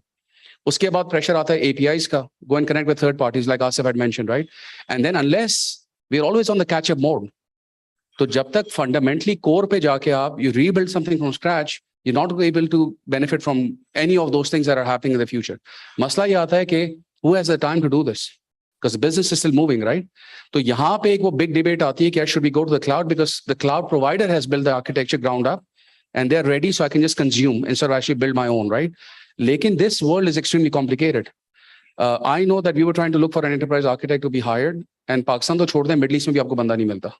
Somebody who's an overall architect, आपको application का architect मिल जाएगा, data scientist मिल जाएगा. You know, you might get somebody who will build your security architecture, right? And people like vendors like where I used to work in the past will come and sell you millions of dollars of services to do that. But the reality is architecture is an ongoing battle as well. And we're not ready, I think, from a maturity perspective. I think the clicker, can you click on the next slide? अच्छा, इसमें last जो challenge आया है वो है employee का.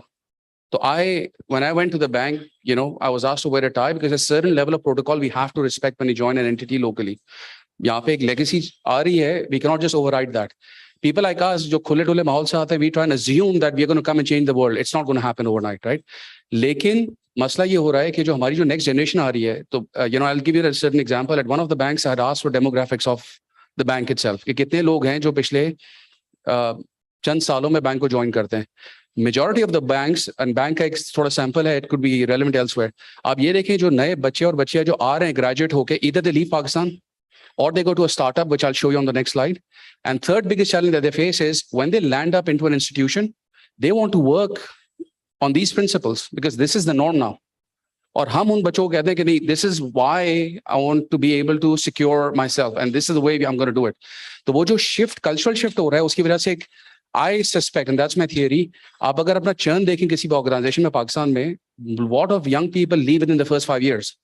You're not able to retain talent. And ये वो talent नहीं जो दुबई जा रहा है या सऊदी जा रहा है या US जा रहा है. ये वो talent है जो पाकिस्तान में भी आपके पास 5 साल ज़्यादा नहीं टिकता.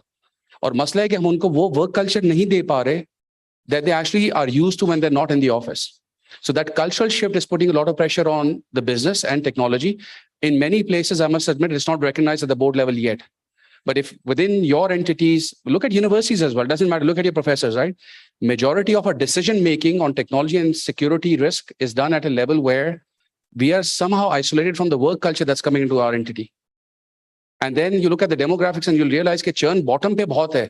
How can I, Mazat ke saath, I'll use the word Baba, agar main mid-generation ka Baba hu, I don't know the challenge of that kid, right? Who's come out fresh from the US या पाकिस्तान में किसी अच्छी university से पढ़ के निकला है, fast जा रहा है, NED जा रहा है, उसको मैं लेके आता हूँ monolithic closed down environment में, I'm not able to sustain him beyond the skills and soft issues. From a work culture perspective, we are not ready to digest that workforce that's coming in. So yes, our youth is brilliant, but we don't have the right platform to give them that ability to go and prosper, right? हम उनको पुराने जमाने के situation में ले आके बिठा के बंद कर देते कमरों में. Startups की सुबह बात हुई थी. I think somebody mentioned कि इंडिया की किसी ने मिसाल दी थी. I think Telenor के CEO ने बात की थी, right? Startups में we are doing really well, by the way. So it's not all bad news. ये startups का अगर आप ranking देखें, this is as of September 2022. And Pakistan is really not that far behind. So we have about 784 startups. अब ये startups की एक अलग दुनिया है, right? Which for people who understand business strategy will know this is a lot to do with VC funding. Get the money, spend like crazy, get your shares sorted out and let the company die. We've seen some examples of that happen as well. But my point why I want to show this is because ये जितने startups जो है ना, they will not wait to build infrastructure the way we are building it. They will go to the cloud whether we like it or not. Because for them, it's about launching the business. Without a proper platform, हम कह रहे थे government level पे encouragement की जरूरत है, incubation centers चल रहे हैं. मसला ये हो रहा है कि ये जो जितने startups हैं, how many of them are dying? We don't know that. So out of 784, success ratio होगा ना, how many of these companies actually make it big? And if you look at the ones that have been successful, almost none of them have built core infrastructure and security the way we build it today in our organizations. So I think we should learn from them as well to anticipate the change that's coming to us. We talked on the panel about digital banks. That's what they will do. They will come and allow you. Sada Pay is a classic example, right? You go on their app, upload your documents, and in a week you get your debit card. Even if it's a charge card, doesn't matter. So जब वो pace of change इतनी fast होगी, you cannot then go and break this down into buckets and say network security है, ये infrastructure है, ये data security है, फिर transmission layer है, फिर external and local threats हैं.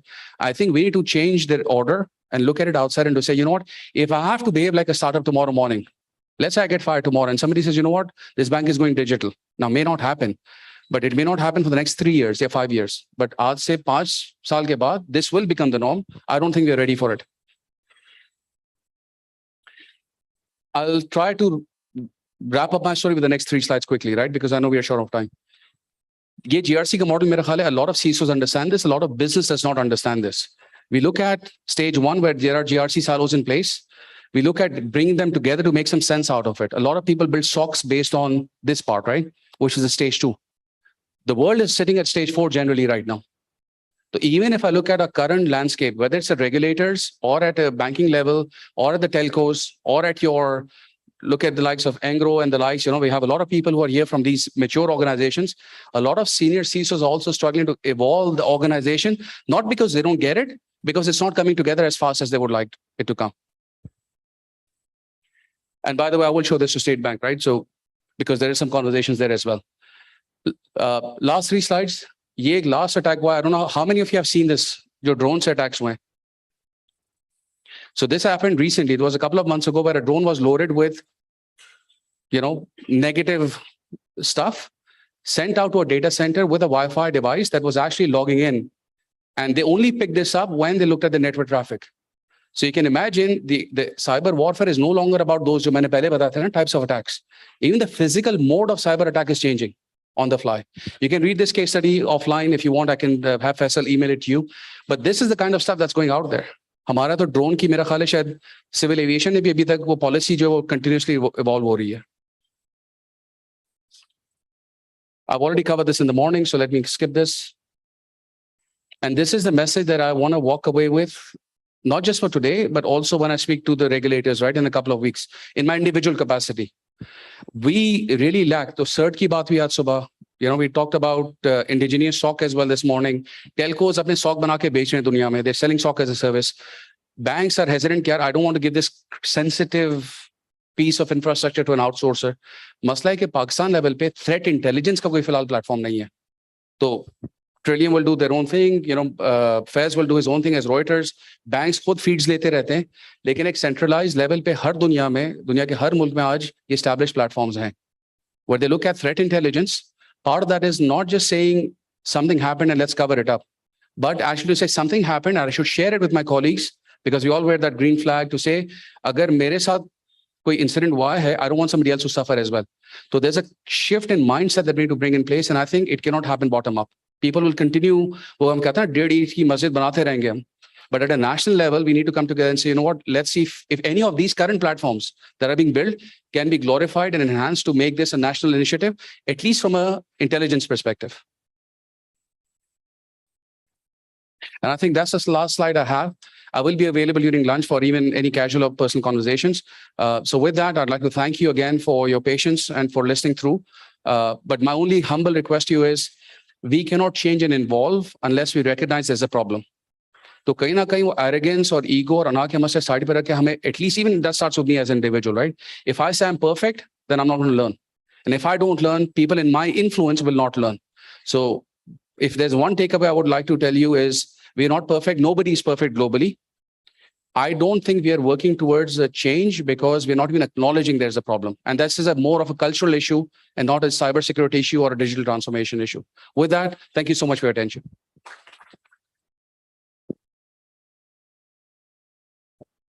Thank you very much, Numan Abdul Qadir, for a wonderful and a mind-opening thoughts and your presentation. So our takeaway would be from here is AI is not just a fancy word or phenomena. As a security expert, we should and we must know what would our outcome in terms of our end goal. Business operational behavior, business organizational behavior, that has to be a personal and professional behavior has to be a separately. It didn't actually come together. So moving forward, I'm going to invite Mr. Dmitry from Kaspersky, and he is going to enlighten us on cybersecurity threat landscape, how to mitigate the risk. Obviously, that is also an interesting topic. So, Mr. Dmitry. Thanks everyone for coming. Thanks for the introduction. And first of all, I want to say thanks a lot for all the hospitable people in here, because I'm for the first time in Pakistan and it's really good. It's really tasty and really beautiful. So as you can see, someone on the stage wearing jeans and sneakers. I won't be selling anything to you. I won't be talking about future a lot, but I'll be talking about the threat landscape and the cybersecurity problems that we have in terms of real technical stuff. So I'm working as a senior security researcher in Kaspersky, and I'm representing the global research and analysis team. So this is a team of top-notch experts that are scattered all over the world. So there are about 45 of us, and we are located in 20 different countries. So we are mainly investigating APTs, financial threats, threats of the technologies of the tomorrow. And the main idea of having such a team, such a research center, is just to be closer to the customers and closer to the threats and problems that you are having in your region. So I came here from the headquarters just to highlight once more that Pakistan is one of the most important and most interesting parts of the world for us in terms of like emerging markets. And for me personally, it is very interesting because there is so many different APTs and attacks go into your country from different ones. So that's bad, but still we have to keep that in mind and we should talk about that. So the great team is not the only center of expertise that we do have in Kaspersky. We have all the other teams, for example, the SOC analysts. We do have ICS doing industrial cybersecurity.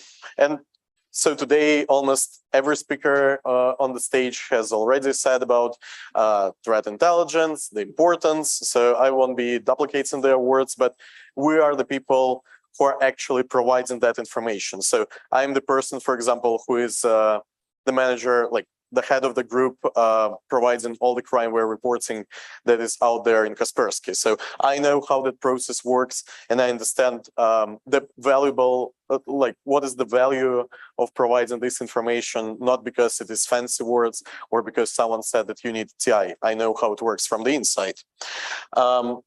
So let's make a step back and try to, come on, work. So let's make a step back and have a look at what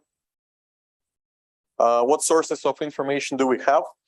So we aggregate all the stuff that your companies, all our clients, all our partners are sharing with us, and that makes like a really big pool of more than 380,000 of malicious unique artifacts every day that we are trying to process and detect.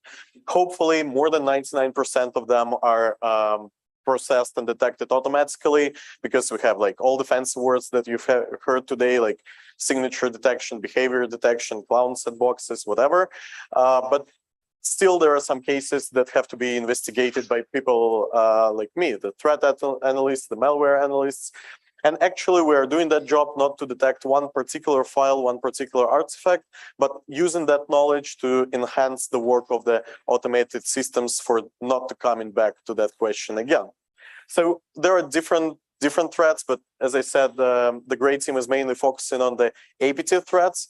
And for now, we know we know about more than 1,000 different threat actors and campaigns. For now, we are tracking more than 200 that are active right now. And as I said, I wanted to highlight, as one of the colleagues from CTM 360 said, I want to scare you a bit. Just like that, we do actually see APTs that are out in Pakistan. So for those probably who don't know, APT is kind of buzzword, and no one actually knows what it stands for. What is like advanced persistent threats?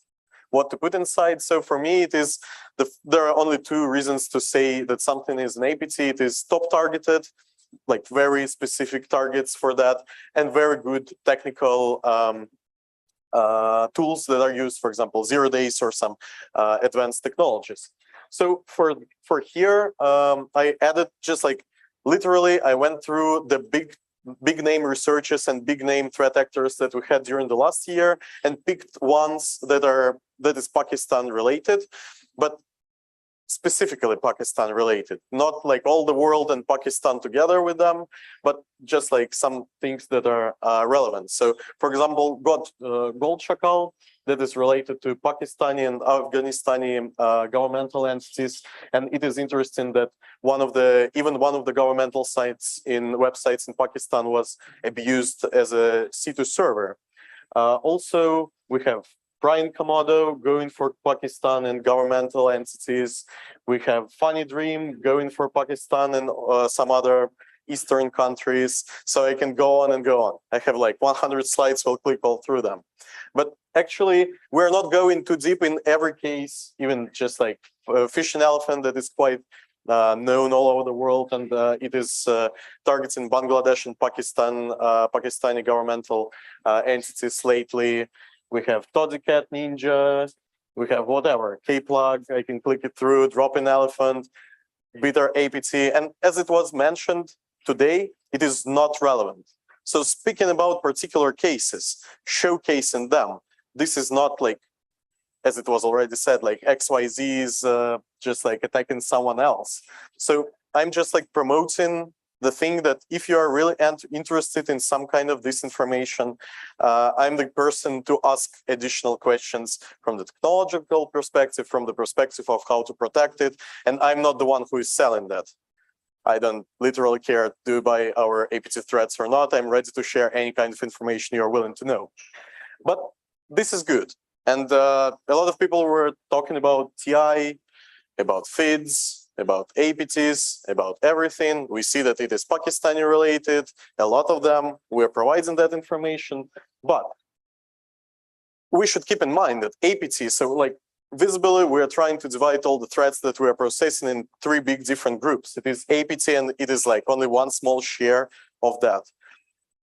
Beneath that, we do have just like general crimeware, which we're not actually interested today because it's mainly about B2C stories, but targeted attacks on SMBs, on enterprises, on governmental entities. This is the interesting thing that actually mainly no one was talking about today. And I want to stress out why is it important.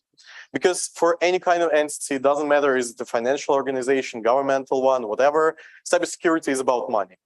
Everything in the world is about money, and cybersecurity is not an exclusion.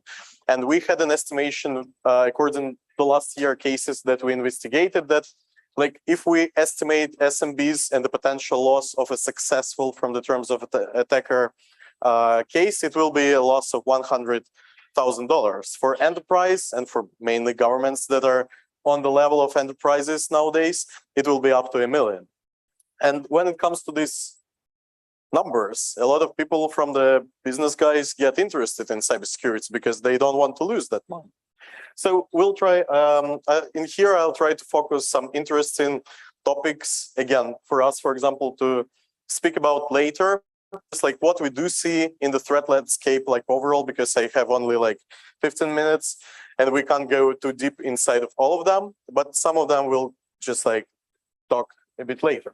So what is out there? COVID-19. We still do have that problem in the world, and we see like for 2 years that cyber criminals are abusing this topic for luring people and for luring them even in the big organizations, like sending emails from World Health Organization or something. It is decreasing now, but still we do see that vector. But the most more important thing that COVID brought us is remote working. And that decentralized IT system that we do have in our companies, all the remote workers, are still a big problem for us. And on the next slide, you'll see why.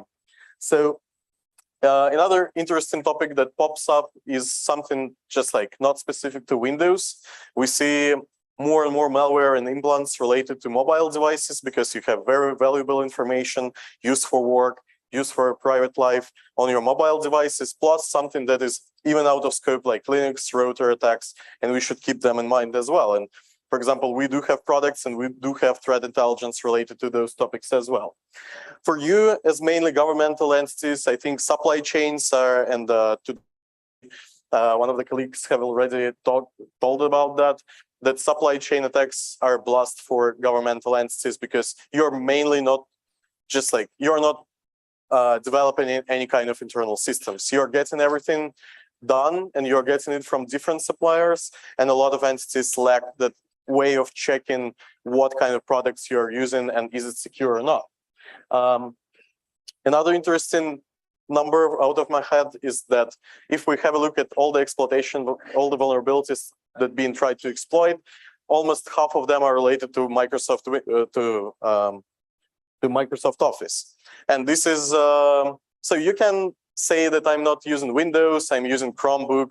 That's good attitude, but it's not working all the time. So just please keep in mind, if any one of you is not updating your own laptop or using some kind of shady copy of Microsoft Office, that's an open door for all the bad guys.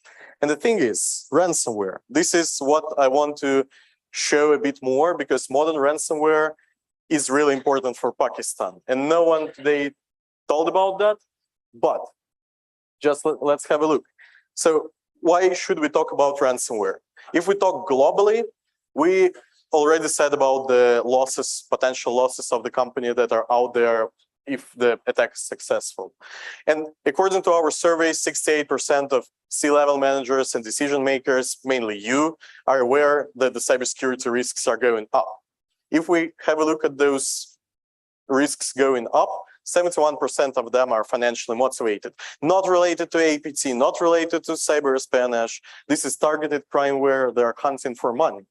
And if we have a look at the share of ransomware, it is prevalent compared to all the other things. But and also, according to another survey, people still understand that, because we asked what are, like, all the C-level managers, the same ones, what is the most probable way of just like attacking your company is probable. And most of them said that ransomware and data theft are the most scareful and most probable. Why do they like top 1 and top 2? Because actually, for now, ransomware is not about encrypting. I'll show you, but we all know about the double extortion scheme when people are trying to blackmail you the first time, not encrypting your data, and the second time publicly, just like publishing it for the audience or to your rivals or to another governments. So that's like very important. But why am I talking? So I was speaking about the world and about all those strange things, but if we stress it to Pakistan, and I've checked like yesterday's statistics for the last months, if we have a look at the percentage of customers that we do have with attempts to infect them with ransomware, Pakistan is on place number 6. And that's really bad. That's way more, so like number 1 is Afghanistan, number 6 is Pakistan, and that's very bad. So in here, these are not obviously absolute numbers, because like we do have a different amount of customers in different countries, and we should compare them in terms of percentage, but this is very bad. So I thought, okay, probably that's like a problem of the last months. There were some things happening, but no, I double checked like the statistics for like a bigger period of time since the beginning of the year. And I don't really remember the number, but Pakistan is in top 10. So, and that's really bad. So I'll stress that it is important. And if we even have a look at the incident response cases that we had during 2021, all of them, we see that META region is on the 2nd place of being targeted by ransomware. Only like CIS countries are on number 1 and just like slightly 1% ahead. I already said that the consequences of such attacks, all the people are thinking about encrypting data. Data theft is also a potential consequence, and for some cases, even for governments, it is even more impactful. And do you remember that I've said about the remote working? As you can see, for the first time, in just like in the time of statistics that I do have, brute force attacks that are mainly just like trying to find out the login and password for the systems exposed into the wild. And mainly they're like RDP accesses. I think that some of you are using that to get access to the internal systems. They are on number 1 in terms of getting the initial access, even higher than the vulnerability exploitation that was number 1 all the time. And also, as you can see, enterprises and governmental institutions still are top targets for this ransomware. So these are not enterprises, not SMBs, but these are critical infrastructures. And these like financial organizations, governments, these are not factories, but still they are critical. I know that ransomware is a buzzword, and every one of you is sitting in the hall and thinking like, just like, go on, we know all that.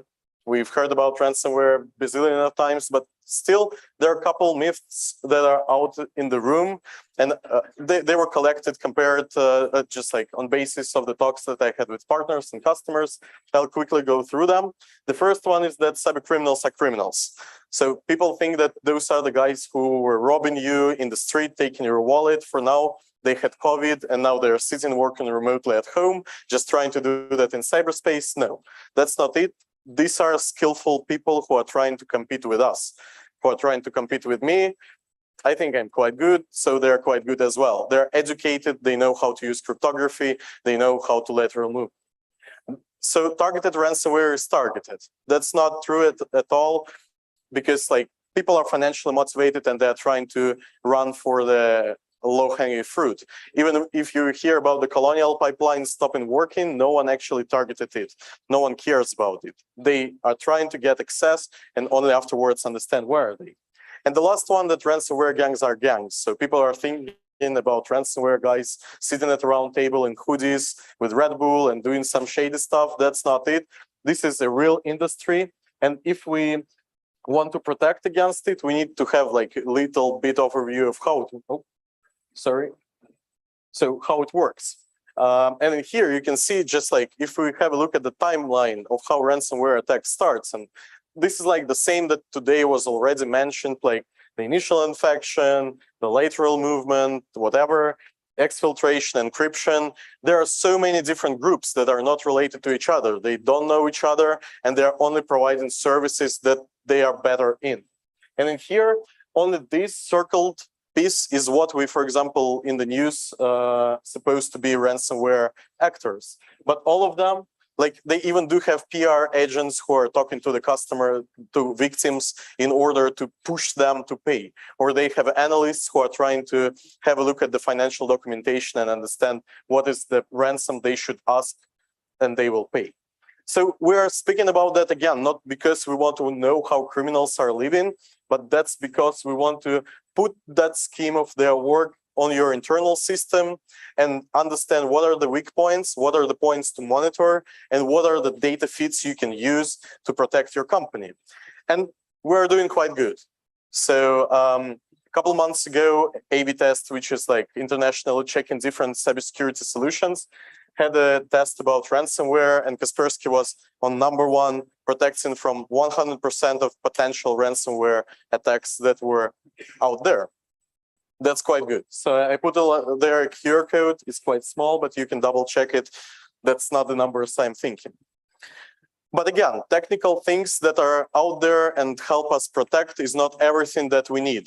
Cyber awareness and attitude and whatever we're doing except that should be taken and kept in mind as well. So for that reason, for example, we are promoting our No More Ransom initiative, helping for free the customers who have been encrypted, and there is a possibility to decrypt them without paying the guys. And we're doing that both to help them on the one hand, but on the other hand, we understand that this is the only way. Not paying for the criminals is the only way to stop them, because every time you pay, you're just investing in their industry, in their like salaries, in their, I don't know, kids' schools, whatever. But we understand that it is easy to say about that, but it is harder to follow because, again, cybersecurity is risk management. Paying or not paying is risk management as well. And as you can see, we had a survey about how many, just like more than 64% of the companies have already faced ransomware, and about like 80% of them paid at some stage the ransom. We asked what kind of companies will pay again, and they, like 97% of them said that they were targeted, they paid, and they will pay again. And that's really bad. That makes me sad. But this is the world and we have to survive. So summing it up, why did I tell you about that? And why did I speak about ransomware? Just to showcase what are the main steps of the secure, the mature security posture that every company has to have. The first part is advanced security strategy, and it comes to backups, it comes to even paying or not paying and knowing how to mitigate the potential risks and the potential attacks. The second one is advanced employees, because even if you're having a top-notch cybersecurity solution, but there is no one to handle it, you will never be protected. And plus to that, remember about the RDPs and about phishing and things like that. You should educate average people as well, giving them cyber awareness for them not to click every link that they've been sent. The third one is our fancy word for today, threat intelligence, advanced threat intelligence, and this is obviously important. And the last one that we're focusing as well is providing technical solutions and technical means of protecting your company, not only from APTs, but also from all the other lower level, but not, it doesn't mean that they're less important or you shouldn't be protecting against them. So that's it from me for today. We have like -5 minutes, so I'm doing quite good. Thanks a lot. No questions for tonight, but I'll be here till the end of the day. Thanks a lot.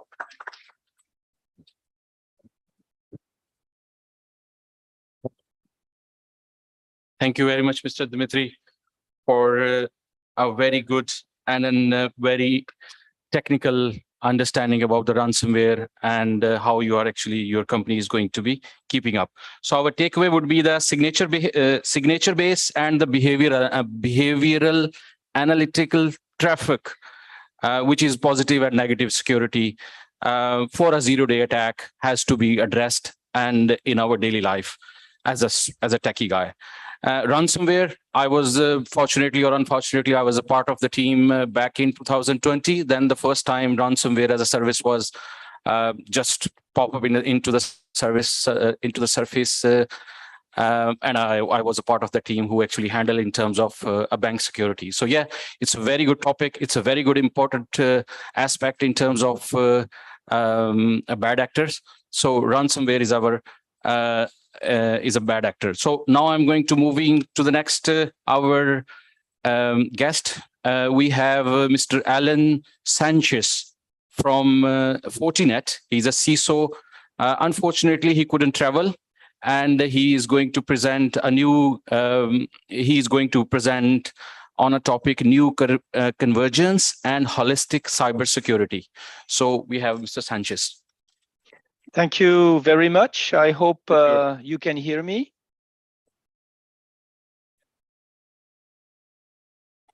Yes, we can hear you. Okay, so I'm really delighted to present in front of such an audience. Believe me, I would have loved to be with you today. I am in the east of Spain, in Catalonia, as I speak, in another Marriott hotel, just before a series of meeting executives in the cybersecurity is the core of my role, and exchanging best practices around the world is probably one of the way we have as a community to protect our infrastructures and our data. I am going to kindly ask the host that he enables the screen sharing currently, and then I will dive you into what are the latest teachings, what are the latest successful best practices that as an industry that we can learn. It is a word where it is more than a business. Cybersecurity is a mission. And in the execution of this mission, and I just have to warn the organizers that when I try to share my screen, I still have a message that says that the host has disabled the screen sharing. So amongst all the things that we've learned, it is important that we realize what is the origin. Why, in fact, why are we here discussing and exchanging about cybersecurity? The main reason of that is the magnitude of the digital transformation. And it is a positive thing. We have to remember that, yes, as it was just said, ransomware are becoming perhaps the most important vector to squeeze in sophisticated attack. And yes, anytime you're connected, you will be attacked. And if you're not protected, you'll be hacked. However, we are in fact paying the price of the positive things of digital transformation. The first slide I had, I'm now sharing. The first slide I wanted to highlight the importance of this digital transformation. The way, this is a company that is called Grandview Research. And basically they add every single investment that is made in digital transformation around the world. And I'm not going to talk about the methodology. When the numbers are so big, the methodology really doesn't matter. We're talking about hundreds of billions over a period of 4 years that is growing 100%. And we had to do that. We had, as a community of users, to go faster than perhaps we would have gone if there was not have been such a pressure to transform our world. We had the pandemic, we had many other macroeconomical and technological trends that have made these transformational changes absolutely necessary. But as we did that, we brought into our information systems new technology. I'm just going to pick up a few of these on this wheel that you can hopefully see on your board right now. Say data analytics. We could not meet our customers, but we needed to continue to invent services that suit their new needs. Wow. From a pure ability to deliver a value proposition, this is a jump. So we had to hire data analytics experts. And they came, some of them we hire, some of them they connected to our systems with devices that we did not check, with practices that we did not monitor. And although they brought an immense value to the picture, they increased the attack surface, they increased the vulnerabilities. Same thing for mobility. We just heard that ransomware and the banks, are this kind of friends and foe. And now the bank enable on a little device like this to do things that you could only do into an agency. So they have made enormous progress. You can even do a due diligence to check if you can buy a company on your mobile phone. You can speak to a financial consultant. Now, this is a great enhancement. This is a great progress. However, it does also increase the ability for the attackers to check any single vulnerability in the chain of value. And I'm not going to go all around this circle, but I think you can understand the point here. The cybersecurity is the way to protect us against the vulnerability, the inevitable vulnerability that come from the huge progress brought by digital transformation. This is the equation in which we find ourselves. So in such context, it is fair to say that the threat landscape is very sophisticated. This is not a bunch of friends that are students that want to say, hello, I'm here in a file that they were never supposed to see. This is now an industry. As it was just said before my presentation, you can even find customer services to help the hackers because they've bought this piece of devices somewhere in the world and it doesn't lead them to what they want. And they have a number to call and there's a customer service to serve them. So the big difference here is twofold. First, the nature of the attack is becoming industrialized. And then the sophistication of the attack, the knowledge of the attackers, the resources that they have is becoming more and more sophisticated. So this is one of the scenarios, one of the models that describe a typical attack. And what you, in my opinion, may want to remember from, and some of you recognize the MITRE scenario, this modelization of the attacks, but they happen in different places, at different moments, and with a scenario of attacks that is triggered by many possible events. Some of the events can be someone using an escalation of the credentials. It could be also that some of the triggers are coming from your own organization. So it's not a surprise that we're seeing a significant growth in the various attack. We have a department of about 300 passionate engineers. They are passionate about cybersecurity in general, but particularly they are scrutinizing the world to see what are those attacks that are coming around the corner.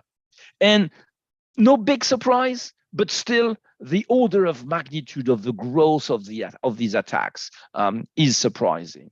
First of all, it's about phishing. It's still the first way into the organizations. You have a mail that resembles very much coming from your organization, and the sophistication, the personalization of this mail is becoming more and more accurate. It seems to be coming from someone you just talked to. It has in the subject or in the object a real team that you are working on.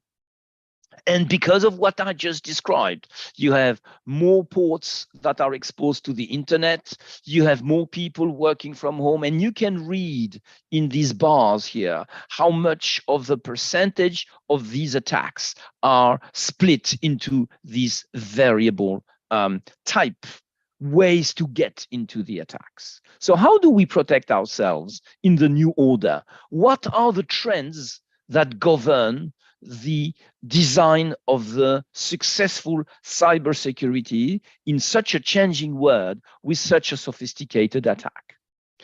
The first one, I can describe it in 3 words. It's know your enemy.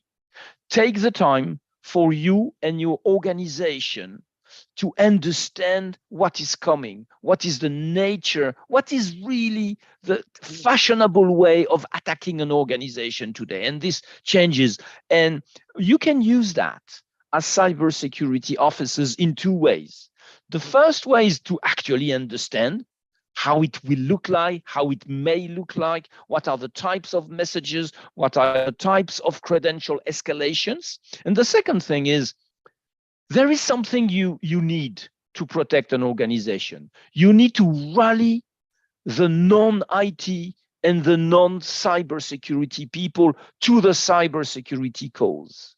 You cannot only impose on them new ways of authentication. If you go multi-factor authentication, it's a very good way, don't get me wrong. We have a great offering in this, but it's always a pain for a user that could connect directly to a critical application to have to enter 6 digits of a token as is under pressure. So you have to educate that person.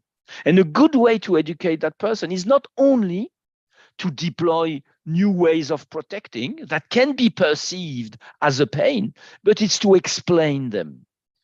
Start with the why, understand the enemy and start with the why, and your cybersecurity innovations will be more accepted by your organizations because they understand what is at stake.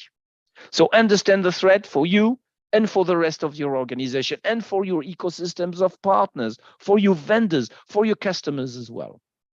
Second big threat, and this is perhaps, if you need to understand the philosophy of Fortinet, this is on the middle of this slide, the building block on which Fortinet was brought. This is 22 years ago.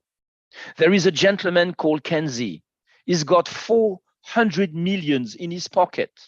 You know, he could have a wonderful life, and he decides to do something completely different. He decides to create a company that would conduct the cybersecurity test, never at the detriment of the performance of the network. And he has this vision, and he creates an ASIC, a piece of silicon, and that was a risky bet 22 years ago, for those of you who remember. And he creates this chip, and he creates a security processor unit so that you have the security stack, you have the network stack, but none of them operates at the detriment of the other. Cybersecurity and networking are merging. We're seeing that every day in the technologies, in the attacks, in the teams, in the budget. Second big trend. And then there are too many vendors, and this is coming from a vendors ladies and gentlemen. There are too many vendors out there, and our team are killing themselves in correlating logs that are coming from equipment that were never meant to work together. Because when we had a problem, we bought a product, and we bought a product in the old school best of breed. Find me the best antivirus for intrinsic capability of the antivirus. Find me the best authentication platform for its very intrinsic parameters. But now we have to get all these to work together. There are, on average, on a very important bank I'm speaking regularly to, 54 vendors, not products, vendors. So you imagine the task of correlating, making sense of all these alarms, sparing the good from the bads, seeing what is the correlation between an edge router CPU that raises and all of a sudden an encryption algorithm. When you do that manually, these very people that we are struggling to find to protect our organizations, I remind you there are 4.5 million jobs open in cybersecurity. We just can't find the people, right? These very people that we struggle so much to find and to train, they are so stressed that are they leaving the cybersecurity, 35% of them. So it is very important that we help them in doing two things: consolidating into a platform. A platform is perhaps the second key word I may kindly ask you to remember from this presentation. The word of tomorrow will be made of holistic cybersecurity platforms that are open, automated, and integrated. And the Gartner Group has released about a little bit than a year ago this model called the cybersecurity mesh architecture. For those of you who remember what a mesh topology is, we used to call a mesh in the early 90s a topology where basically you connect all the boxes to all the boxes, the switches, the hubs, the platforms, etc. And they have kind of given this mesh architecture a new life by saying, well, you need to take all the concepts, all the building blocks of cybersecurity and make sure they are connected, integrated, automated with each other. And that is the holistic view of cybersecurity. And we kind of completely agree with that. This is what we have been telling the world for about 12 years. We call it the cybersecurity fabrics, where you have pillars of cybersecurity, and they are integrated, automated, and enable you a broad understanding of what is happening. Now, holistic does not mean monopolistic. You have on the right bottom corner here on this slide, you have here a very important point, which is the openness of the ecosystem. Everything that was great in IT came from opening the technical standards. For those of you who remember the IBM PC, for those of you who have seen the beauty of Java and HTML, when you open it, you create a very fruitful ecosystem of knowledge and understanding. And this is the cybersecurity mesh translated into reality. And the vision of Fortinet is basically to connect everything you can see on the left-hand side of this slide to everything you can see on the right-hand side.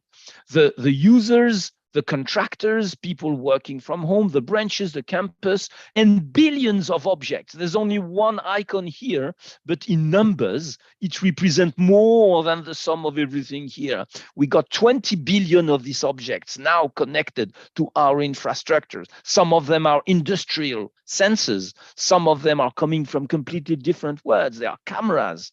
And we need to integrate that. We need to secure that and to enable these to connect to the fancy, innovative, collaborative application that you can see on the right-hand side, using the cloud, using the data centers, the software delivered as a service. And in the middle, you need this cybersecurity fabric so that through a layer that is called zero trust network access, which is a very interesting concept, terrible word, but very interesting concept, enable this safe connection, this digital transformation coming from there. And you recognize the networking function, and you recognize the security function here, and you see in action the merger of these two into one technological vision. Now, the problem remains where to start and what is the journey.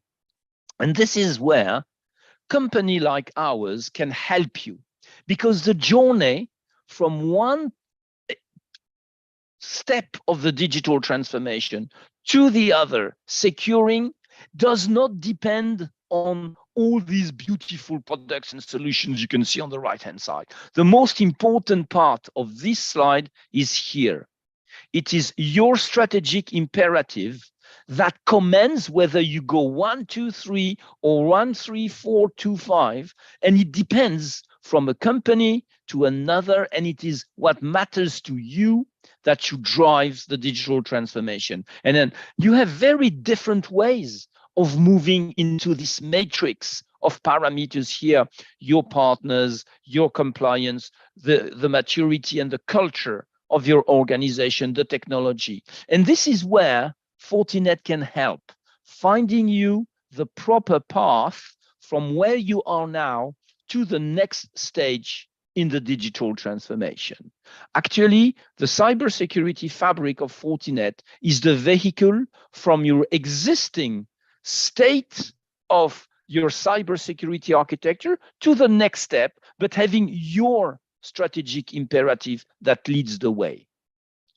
Allow me to summarize this into 4 takes away. The first thing is what's happening is a revolution in terms of digital transformation and is not going to stop. The second thing, the execution framework of this architecture of tomorrow is a framework that is, as I said, broad, automated, and integrated.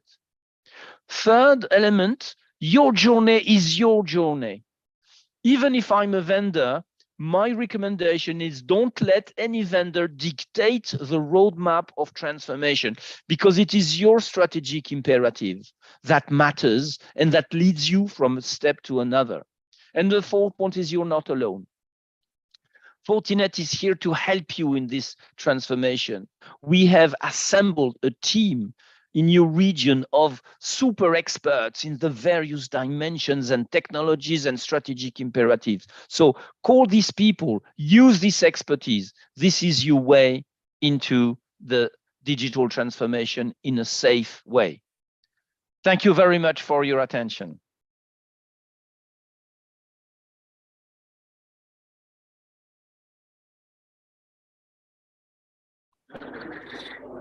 Thank you very much, Mr. Allen, for having a very detailed and very informative kind of a Fortinet specific talk.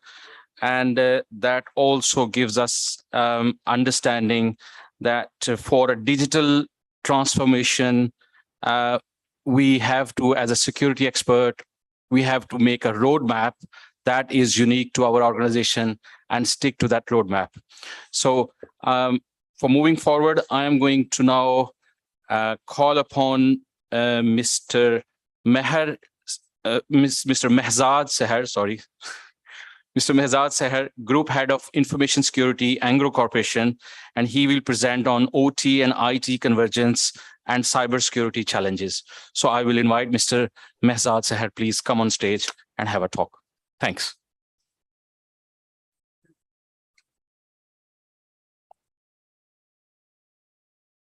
Hello. Thank you for giving me a new name. No, I really enjoy it. So as you know, the title or the subject is a totally new subject. Because till now we were just talking about IT and IT and IT. And I can see also at the backstage, people looks like for some reason they are not taking interest. So I realized that why not then, rather than talking about this cyber security, or it's not working.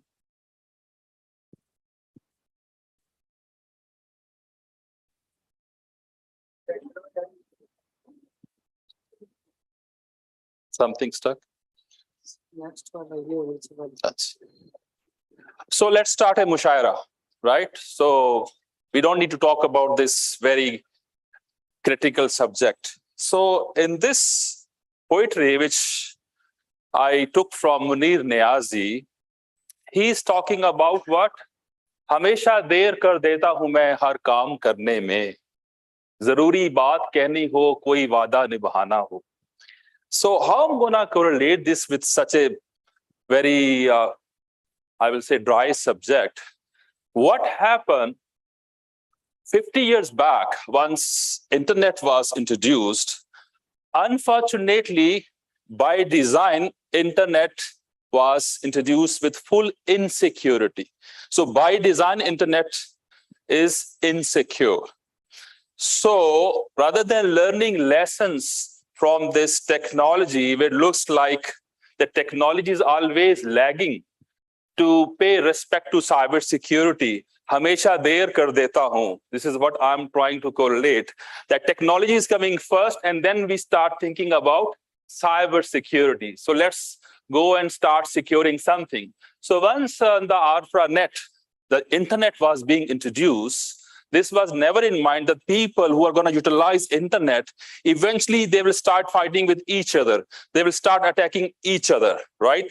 So till now, as of today, we are paying that cost. What? Because by design, as far as internet was insecure, still all companies, vendors, they are making business. And we as a CISO also, keeping ourselves very much engaged. And keeping all this in mind, what happened? Because we could not secure our IT, and now suddenly someone is coming that there is something wrong with OT, operational technology. And not only OT, cybersecurity is an evolving area for cybersecurity perspective. It looks like the hackers, they are changing their guns now. They have discovered the money is not only with banks. Now the money is also with other industry like manufacturing. So this is very scary, where I took this from IBM, where they're saying now, if you look at the top 10 industries in which nowadays hackers are taking interest, banking is number 2. And the number 1 is manufacturing, which is a very bad news. Because why? Because this industry, which is totally relying on IT, and IT itself is not very much secure, and manufacturing is actually relying on operational technology, OT. And OT itself is having a lot of its own challenges. So they have not realized this. And now we are coming up with this type of environment, where you will find not a typical very fancy dashboards. You will find switch gears, PLCs, SCADA networks. All these are Chinese for many of you, but a quite good interest for our engineers, not for IT. And this industry is not relying on IT. They are relying on what? On operational technology. And industry itself is a critical infrastructure. Imagine we are talking about smart grid, energy, utilities, oil and gas, transport, telecom, chemicals. If one of the major critical industry, if it is shut down, you can see a national level crisis, because some are involved even to actually fertile our lands. So there are a lot of critical things which are being produced, and God forbidden, if they are going to be interrupted, it can create a national disaster. And with all this, what happened? We have a history. So even though it could be once in a blue moon, this history is full of very, very catastrophic incidents. It started mostly, you must be aware of Stuxnet, where Iran nuclear plant was targeted. But however, the same variant, or the same, actually, I will say the malware was utilized later on. It went into wrong hand. It went into public hand. It's being utilized to interrupt a lot of services. One of the example is, imagine, it looks like a movie where someone took the control of New York Dam floodgate. if that gate is going to be open or shut down with the help of a hacker, only God can help us, right? Or can secure us. Think about a hospital, drug infusion pump. If it is hacked, then they can inject a wrong medicine, a wrong timing, and ultimately can even create a human loss. So these type of things are involved, because till now we are only talking about, let's say, financial loss or reputational loss. These type of loss, I don't want to go into detail, but you can see the complete history. Recently, just 2 weeks before, there was a major OT cybersecurity attack against Denmark rail system, where the drivers, they were using a mobile device, and this device was actually guiding them about the maximum speed or the minimum speed for a certain rail track. So imagine if it was in wrong hand. So rather than driving the rail, let's say with the speed of 100 km/h, if you get a wrong information, let's say double speed, ultimately the driver was supposed to hit an accident. And imagine no hardening was there. You know, the typical Gmail and Facebook account was found available on this driver hand. By the way, we, with the blessing of our own, technology, especially Pakistan perspective, I think we are not so exposed, because we still rely on some guard who will flag the, who will actually jhanda hilayega, and then the guard will take action and he will start the train. So sometimes it's blessing not to involve and do digital transformation unless you have a good security.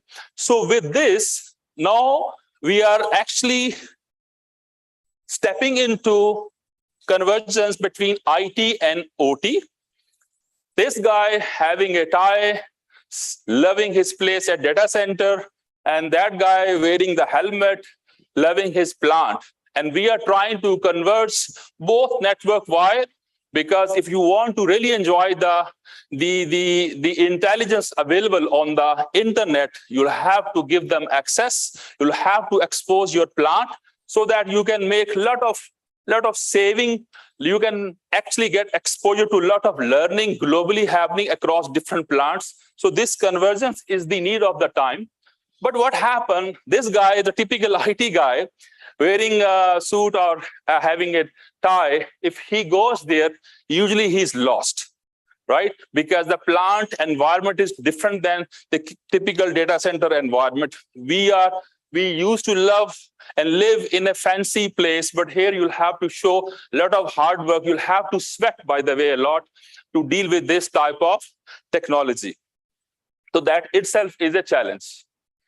So if we just compare technology or the industry, so industry perspective, if it is a bank or telco, confidentiality really matters there. But in case of a OT plant, let's say power or energy or manufacturing, the typical CIA goes into reverse direction. So here the confidentiality, integrity, and availability is the top priority, but their availability, integrity, and last but not the least, confidentiality is the major area to be to pay more attention. Because a plant can never ever expect a availability issue, because if the plant is off even for 1 hour, it can introduce a loss of millions of dollars. That is a big difference. Also, if you look at this, this is a typical network architecture, which is totally different from IT, where you will find PLC, SCADA network, DCS system. I know these are all Chinese, as I said earlier, but these systems, they remain at different layers. We call it Purdue model. So there are different levels. And as far as someone is going to join level 3 or level and above, they are going to expose themselves on the internet, and the number of threats, they increase accordingly, and you'll have to put control accordingly. So if I compare in summary, what is the major difference between IT and OT? So in IT is mostly for enterprise, but OT itself is the industry. IT is dynamic, high traffic, but in OT is very, very low traffic is available, but it is very much determined for its mean. Incidents are very frequent in IT, but in OT, even though it could be once in a blue moon, as I said earlier, it can create a big disaster. Data is a king, but in case of OT, the process is the king. No one can go and change the process. I give you example. In case of IT, the maximum action or the easiest action is, if you don't fix, go and restart the server, right? Here you can't afford a restart. You're talking about a shutdowning a plant, which has a lot of interdependency services. Sometimes even to restart a plant, you need 4 days, because first you will start, let's say, the boiler, then the engine, then the electrical plant, and XYZ, and then eventually you will get the production line working. So there is a big difference. Last thing is, in case of IT, we talk about patches. Security patches should be deployed on timely manner, but in case of OT, you will be surprised that OT is living at the mercy of having patches which are, like, say, 10 years old, 20 years old. So that's why that is very scary, because if someone is determined, then he can create easily a big incident. Now, in order to solve this, similar to IT, there is a concept of industrial control system CERT. These are available, and similar to IT, you will find different OEM like ABB, Yokogawa. These type of OEM, they are releasing their vulnerabilities, but not necessary. The people will dare to immediately patch the same way they patch their IT system. And that's why somewhere they remain vulnerable. These are the history or the latest trends which are talking about all applicable risks across different industry.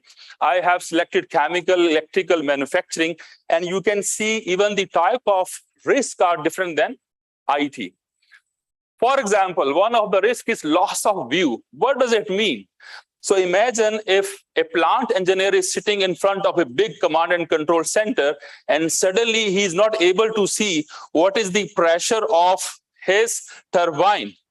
If you are going to make him blind, you don't know the next step is kind of explosion, God forbid, or what else. So this type of risks are applicable, which can be made with the help of cybersecurity attacks by all the cyber criminals. And one should be very careful to put control to discourage or actually contain this type of risk. So there is a kind of misconception during the life cycle of plant. People believe we are living in an area where there's something called air gap. So no matter we have these vulnerabilities, but they are not directly connected with the internet. But the problem is, indirectly, the plant guys might be using internet, having their endpoints exposed to internet, might be victim of phishing attack, and then after being compromised, taking something from their USB, which is already compromised because of his laptop, and then inserting that compromised USB inside a PLC or inside a DCS system can ultimately compromise. So that kind of misconception is gone. People believe, there is a kind of firewall which will protect. So that mentality is gone. This is all old age or subjective things. The OEM believe that they are the master. No one should touch this holy, plant, and they can do whatever they want. But now escorted sessions are required. Remember, in case of Iranian nuclear power plant attack, the maintenance engineers was found guilty to introduce the malware because he was not properly escorted by their plant team. So never leave, the OEM alone. Always, you'll have to actually show your interest and guard them accordingly. So if we are living in Industry 4, where industry 4 perspective you want to follow, the number one applicable risk is cyber security, which you can never leave. And as I said in the beginning of this meeting, insecure by design products. So even these big names, I will again not repeat their name, all OEM, they never thought about this dilemma that one day they'll have to work on cybersecurity because they were living in an illusion of assuming that no one will take interest. And now indirectly or directly, as far as you are exposed, all these threats are applicable to their big names, and they are spending a lot of R&D to protect them. Eventually, by the way, it is a good business for them also. Thanks to our local regulators, NEPRA. So in the OT industry, they are the first as a regulator who has introduced a kind of OT IT cybersecurity framework. These are all the requirements we will also discuss during the panel discussion. But I'm happy, at least regulator perspective, in addition to State Bank of Pakistan, PTA, now we have a third regulator, which is not talking about only IT, but not OT cybersecurity perspective.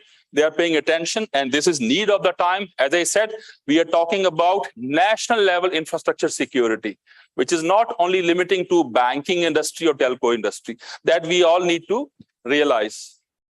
And if you want to implement in a systematic way a control, the idea is similar to ISO 27001.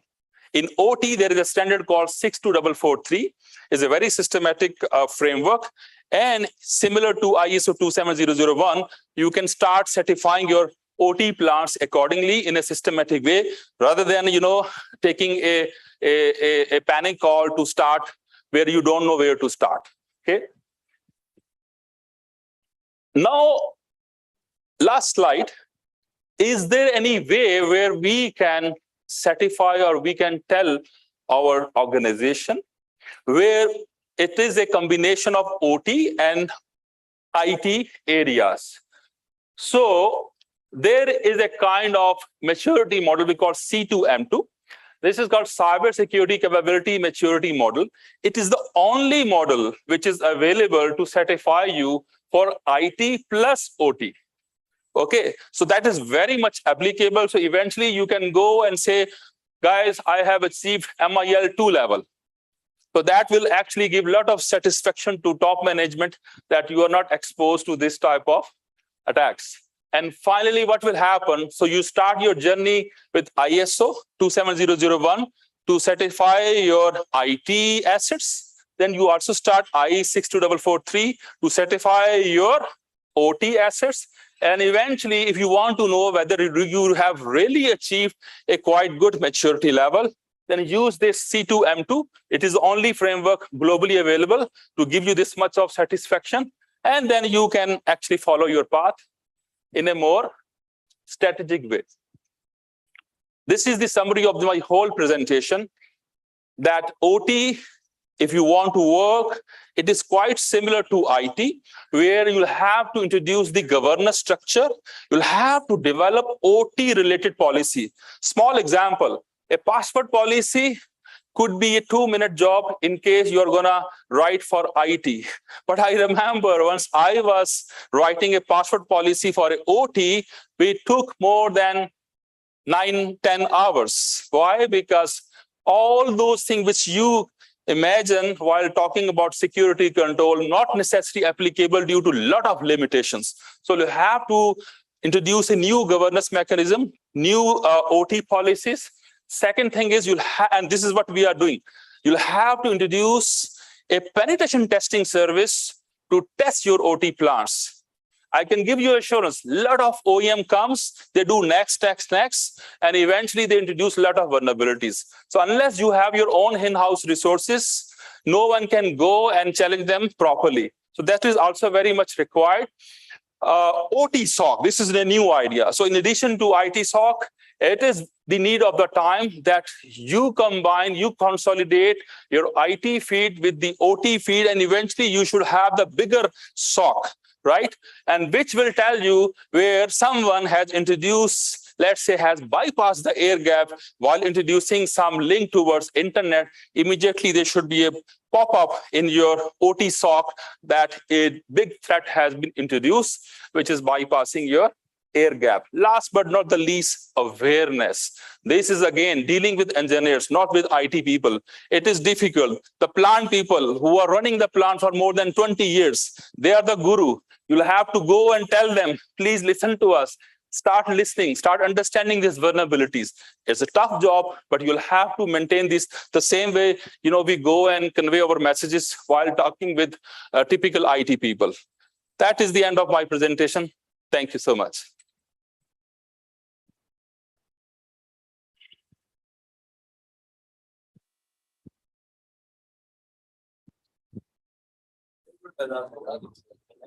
Thank you. Thank you very much. Thank you very much, Mr. Mehzad Seher,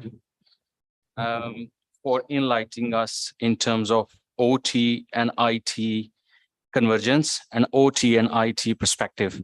Especially the OT part was very informative. And so we thank you very much for this thoughtful speech. So next one, we will have our panel discussion. So in the panel discussion, I would like to invite Mr. Maher Mohsen Sheikh, CEO, Trillium Information Security System. And Mr. Mahel, please come on stage and invite your delegation.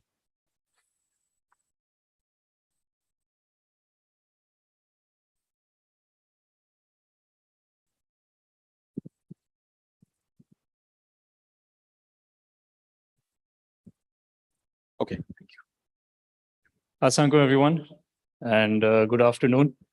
So Mehzad Saab has given a very good intro to our panel. I think it was an amazing presentation, and he's gone through most of the fundamentals of OT security.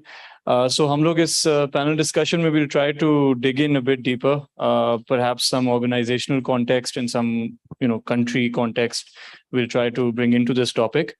So our panel discussion is on OT security. My name is Mahir. I'm the CEO of Trillium Information Security Systems. And we've got 4 panelists, I believe. One was unable to make it. So we have Mehzad Saab on our panel. Mehzad Saab, if you could please come on the stage. You have a good intro of him. Gigi. Ma'am Kurutaren from NIPRA as the regulator. Please, if you could come on the stage. Jamal Nasir Saab, he's the CEO of Super Secure, and Asad Afandi Saab from Secure Networks.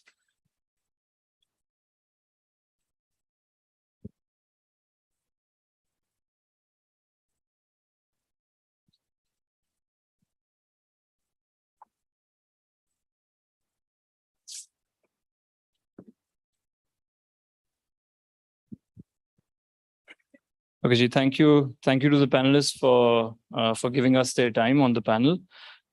So we'll start off with bringing some context to this topic, although Mehzad Saab has given a very good overview of OT security, but it's still a very new topic. I think काफी लोगों के लिए एक नया concept है.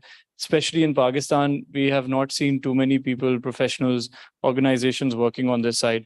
So would like the panel, whoever would like to volunteer to give us some context in terms of OT security, given the current threat landscape. हम लोग क्या Pakistan में are our organizations, or should our organizations actually be worried about OT security? Are the attackers, the cyber attacks, being targeted towards the OT environments? We have seen a lot of stats, a lot of APTs around the IT security, cyber security side.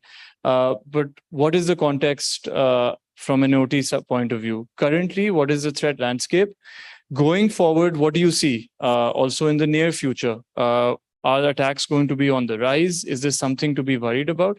So please, Mehzad Saab, if you would like to begin on this. I'm audible. So as I said earlier, typically we were living in an era where only antivirus were being written for IT. So now there is a new trend, antivirus, but for industrial control system.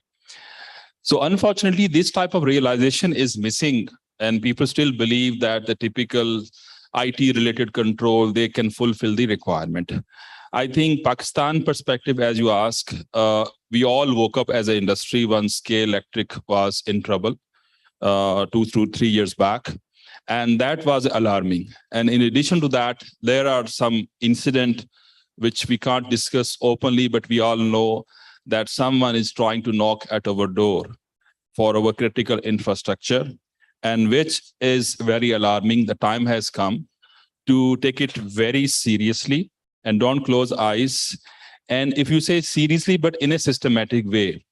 So I see from top level management, and if I say management, it should be country level, where as we discussed, like State Bank, mashallah, is working, PTI is working. So why not our Security Exchange Commission of Pakistan?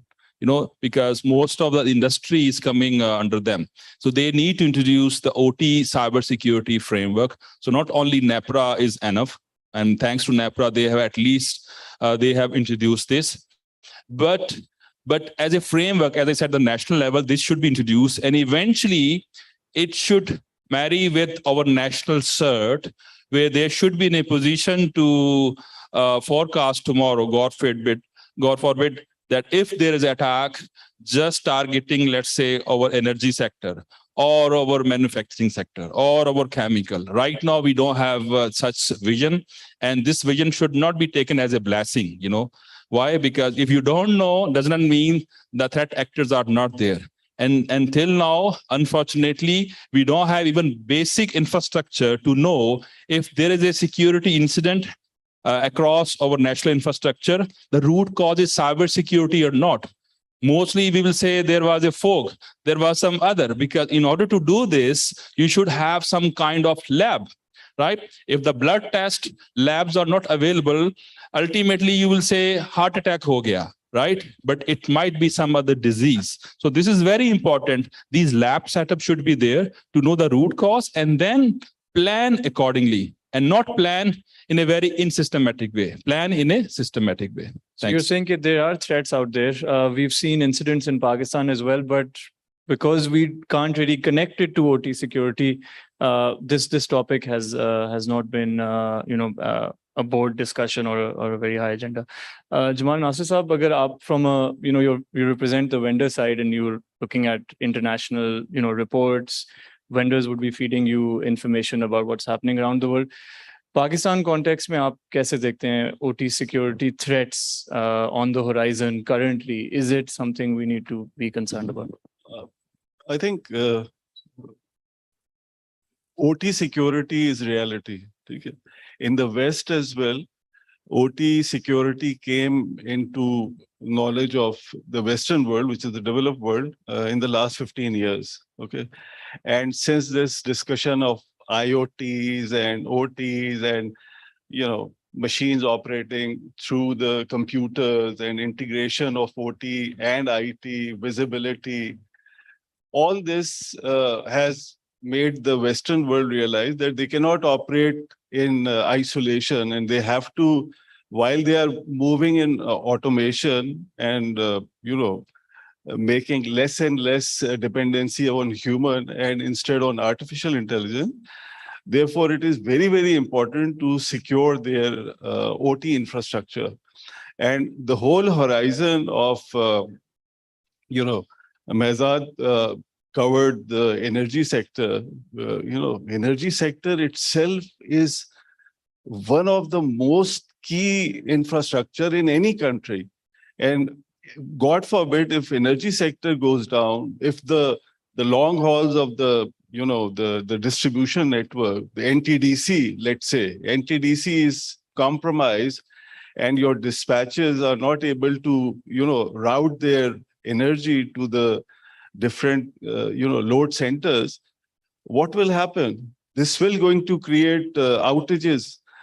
We have seen a lot of outages, national level outages, so we cannot pinpoint because we don't have any visibility on what is going on. And obviously the O&M vendors of those, utilities and power plants and all them, do they also have the competency and visibility to secure those infrastructure?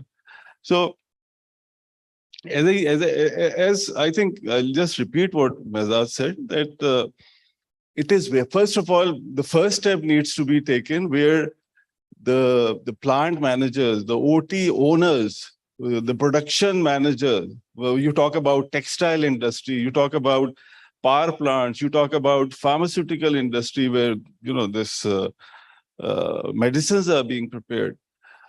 Those guys don't have any, but I'm going very extreme. Those guys don't have any visibility on the cybersecurity aspect. They only know about IT. Yes, they know how to operate computer. They can, operate the HMI interface. They can, see, monitor the alarm and do whatever they want to do with the O&M plant software. But at the end of the day, if something goes wrong, they will going to go back to the vendor of that plant and will ask what has happened and, whether the vendor knows or not. So this, I think, is first of all awareness, as in the last slide of Mehzad, OT cybersecurity awareness, bringing the OT plant guy in forefront and, making him aware that, what can happen if the availability will going to go down. And as rightly said, 1 hour of loss of production, let's say for Angro, if one of their plant goes down, Angro fertilizer, 1 hour, you have lost billions of rupees. So I think awareness is one of the key factor. And then, doing the vulnerability assessment, pen testing of the PLC. What are PLCs? PLCs are computers.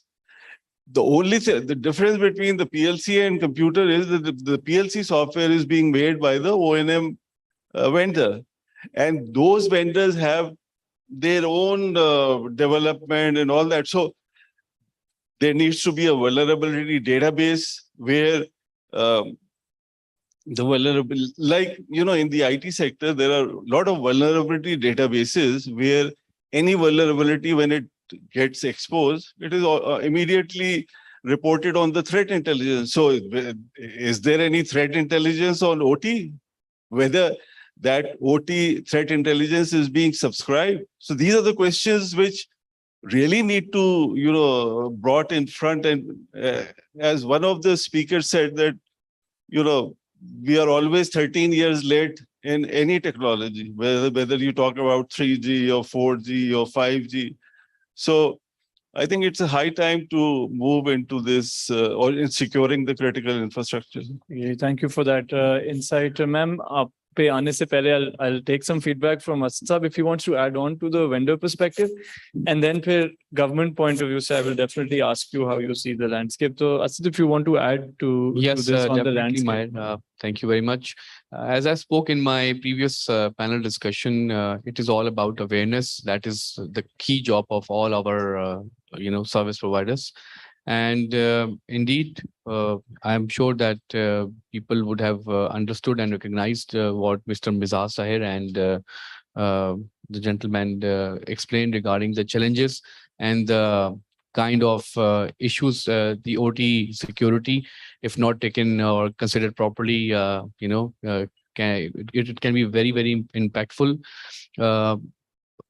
From my perspective, I think the key infrastructure is a very much a state responsibility. The key infrastructure of the state, it does not only comprises of the OT security, but also the national institutions. Again, as I highlighted, like Federal Investigation Agency, which is FIA, which manages the immigration part of our state business. Then there is NADRA, DG Passports, all these very, very sophisticated institutes. So when these state-sponsored crime machines, outside Pakistan, when they are targeting us, they're not looking at only our OT environments, but our very very keen to learn more at how we are protecting and how we're doing business in our national institutes and how they can compromise. So I think it's a state level responsibility, and I'm sure that they'll be doing a good job about it very soon. Okay, Yeah. so we're basically, it's a critical infrastructure, highly vulnerable because of outdated technology, very little expertise, very few vendors working in it. So definitely a target for anyone who wants to Absolutely. cause disruption. Absolutely, absolutely. ठीक हो गया. Ma'am, so we're very honored to have you in the panel as a regulator. You would be looking at the national perspective.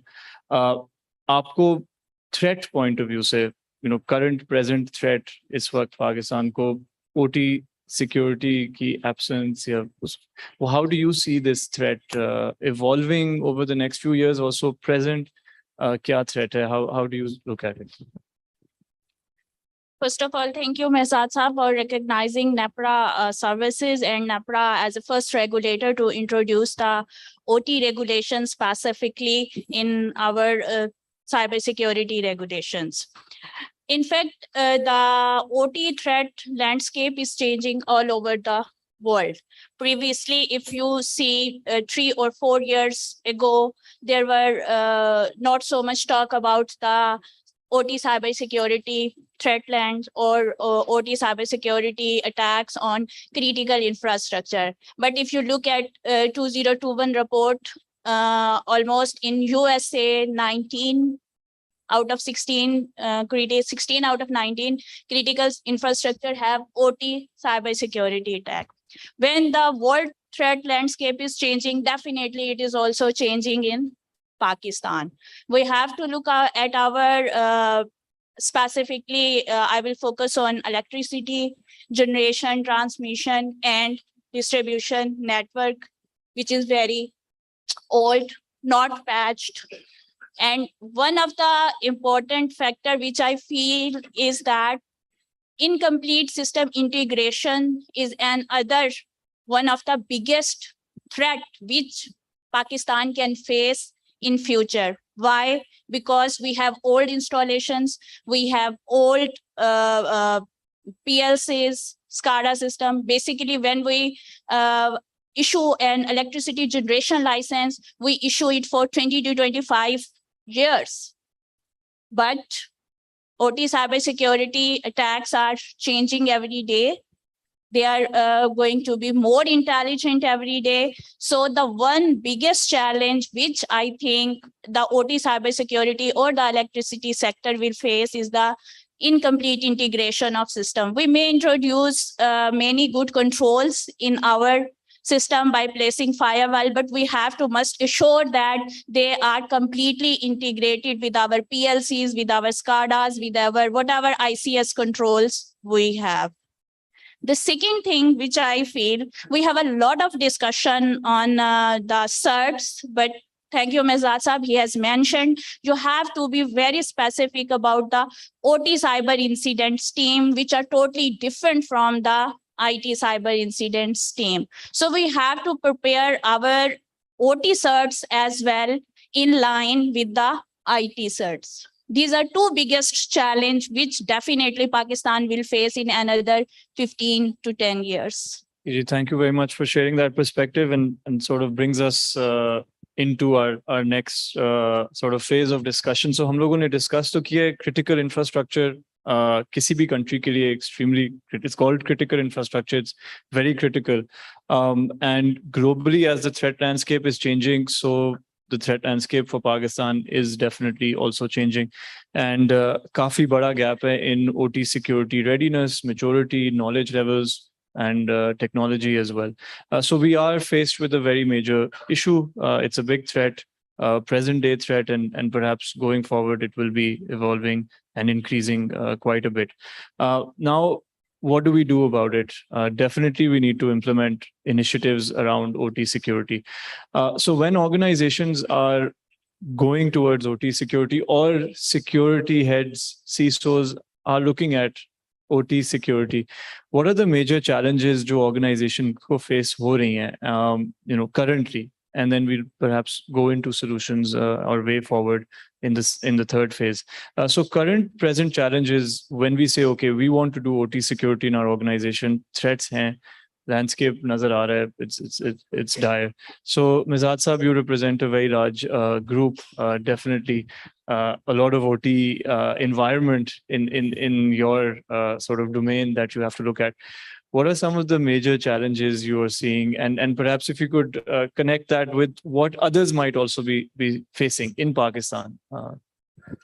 So one of the major challenge, what I see is, maybe I mentioned earlier, the OEM, to touch a OEM system is like Shajara Mamnua, right? So let's say if I can build a simple Windows Active Directory domain controller in IT, and if I need this centralized control of all the authentication across OT, the OEM will say, Nana, this is a very specialized job and will charge you like, let's say, $500,000. And you must be shocked because this in IT world, this is a very, very simplest job. The problem is then if you don't do it and you just step in and say, yes, I can do it for my organization, then there is no assurance about the plant will remain available or not, because any small glitches can create a big disaster.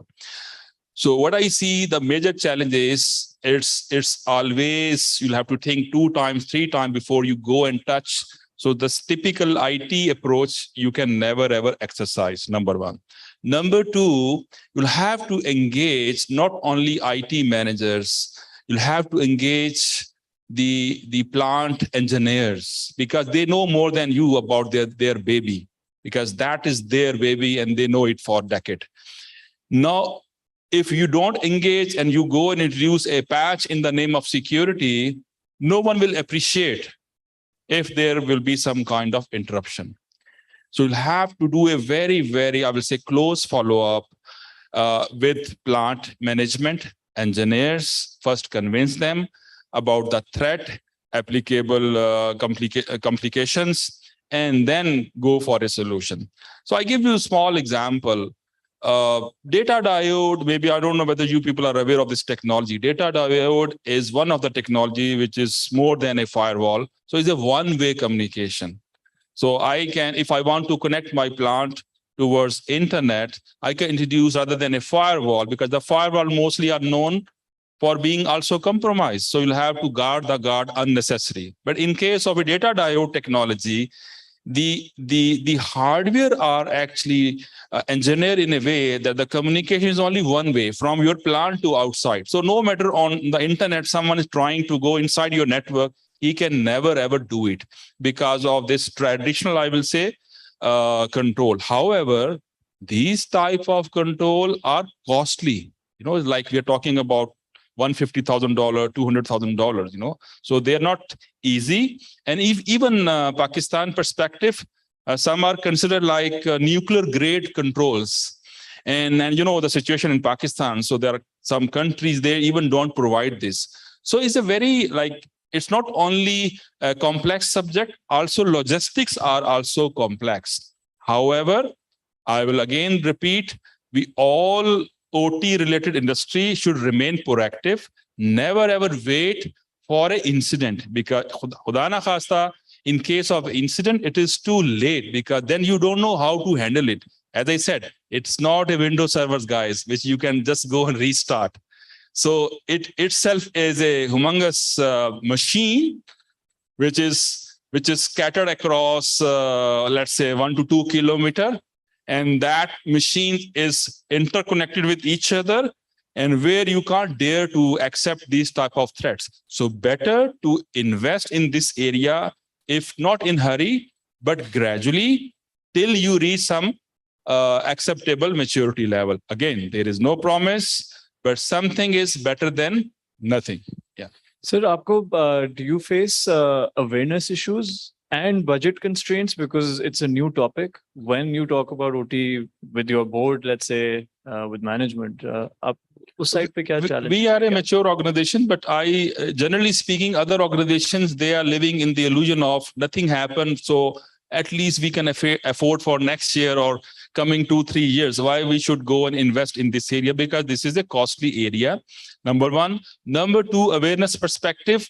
You'll have to translate all of your typical IT discussion into OT. So whenever I go and meet my plant team, I study, first of all, the type of industry.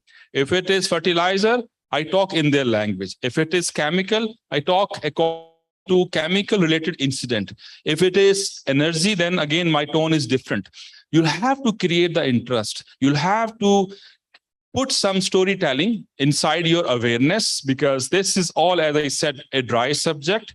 So you'll have to go convince in a way that rather than taking this as a overhead, they should say, thank you so much. You are our great buddy who has given us great advice to keep our plant up and running. Rather than saying a typical CISO role, ye shadi nahi ho sakti.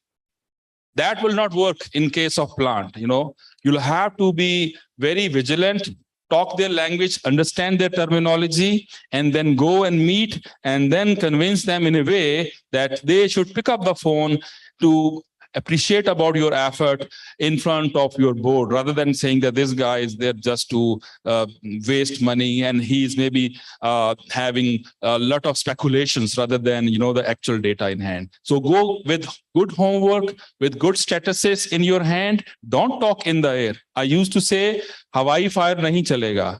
Don't fire, in the air. Go with the numbers, statistics available locally, globally, and also customized after reading your organization, and then convince them. Okay, very, very insightful. Jamal Saab, would you like to add on to the current challenges? If have you interacted with certain organizations jahan pe OT environments? So what's like the initial challenge in bringing them into the OT security mindset? How do you transform an organization? Yeah. So what challenges do you face? सबसे पहली बात तो ये कि I don't know how many of you know this, but November is a month of infrastructure security month. It has been declared as critical infrastructure security month for globally. And there is a realization from the White House that this is something which needs to be secured, because this fifth generation warfare and everything is, it is not the normal brick and mortar type of artillery warfare. So I think from that perspective, first of all, there needs to be realization from and by the government for the private sector to let's say, for argument's sake, SECP needs to issue guidelines for all the manufacturing industry that they need to have such and such compliance requirements. And what does that mean? That means that there needs to be an OT audit of the plants, and there needs to be a clear understanding of what is the asset inventory in the OT sector, whether the vulnerabilities have been discovered, whether the patches have been applied, and on top of that, don't leave these security things on OEM. Like I'm sure 90% of this audience belongs to the IT world and not the OT world. There needs to be, OT related complete, conference, I would say. And I would recommend to Faisal Rahim that the way he started this InfoSec and CTI, there needs to be a, the OT related conference, and bring the plant managers, the guys who are the chief operating officer of the manufacturing industry, and to bring that awareness to them, that what are the implications, what are the challenges, And then only, this whole cycle will going to work. Angro in that model is way ahead. Yeah, and, Mr. Mehzad is there. He's leading the whole show. But I don't see the same application and same, enforcement from other industrial players, and sectoral related, guidelines needs to be there. So as I said, SCCP needs to be up in that. They need to provide guidelines, and then finally the compliance. Like NEPRA did a phenomenal job of, if you go through their regulations, they had outlined all prerequisites of OT, asset inventories, vulnerable. They have not focused on the IT part. They have more focused on the OT part. And that is exactly what we have to save, the critical infrastructure. So to introduce this OT security to the plant manager, the power plants, the distribution company, there needs to be a very well-organized sessions where those guys who are the decision makers, they should understand.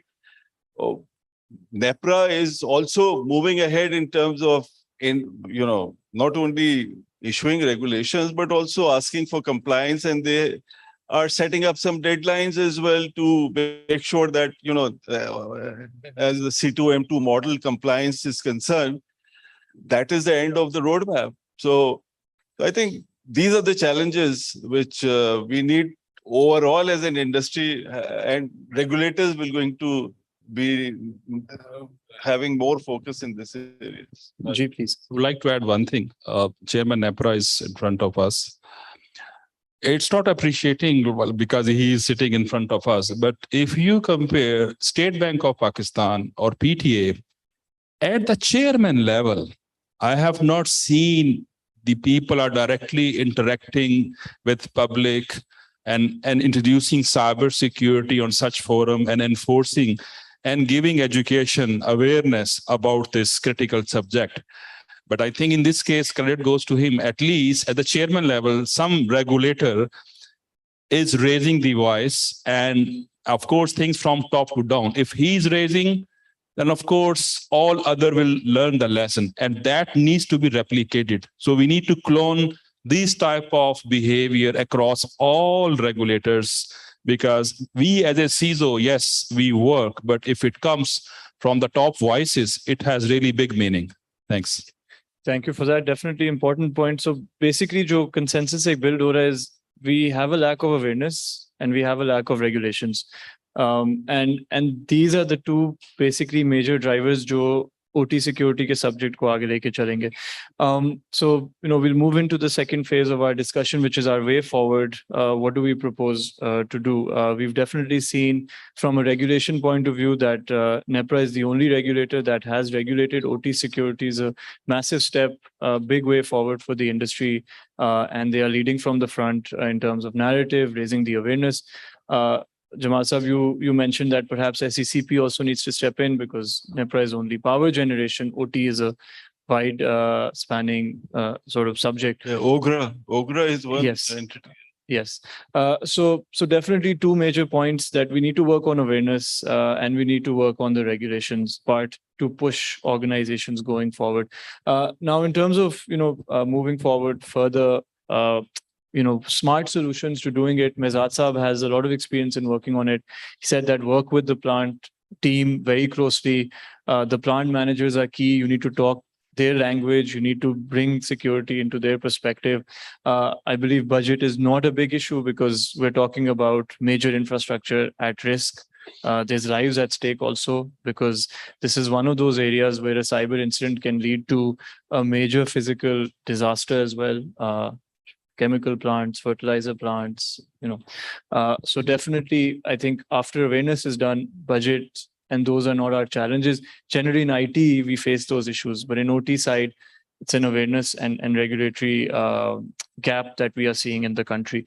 Now, how do we fill this gap? What are the smart ways of going about it? And also, I would like to take the perspective of ma'am from a regulator point of view.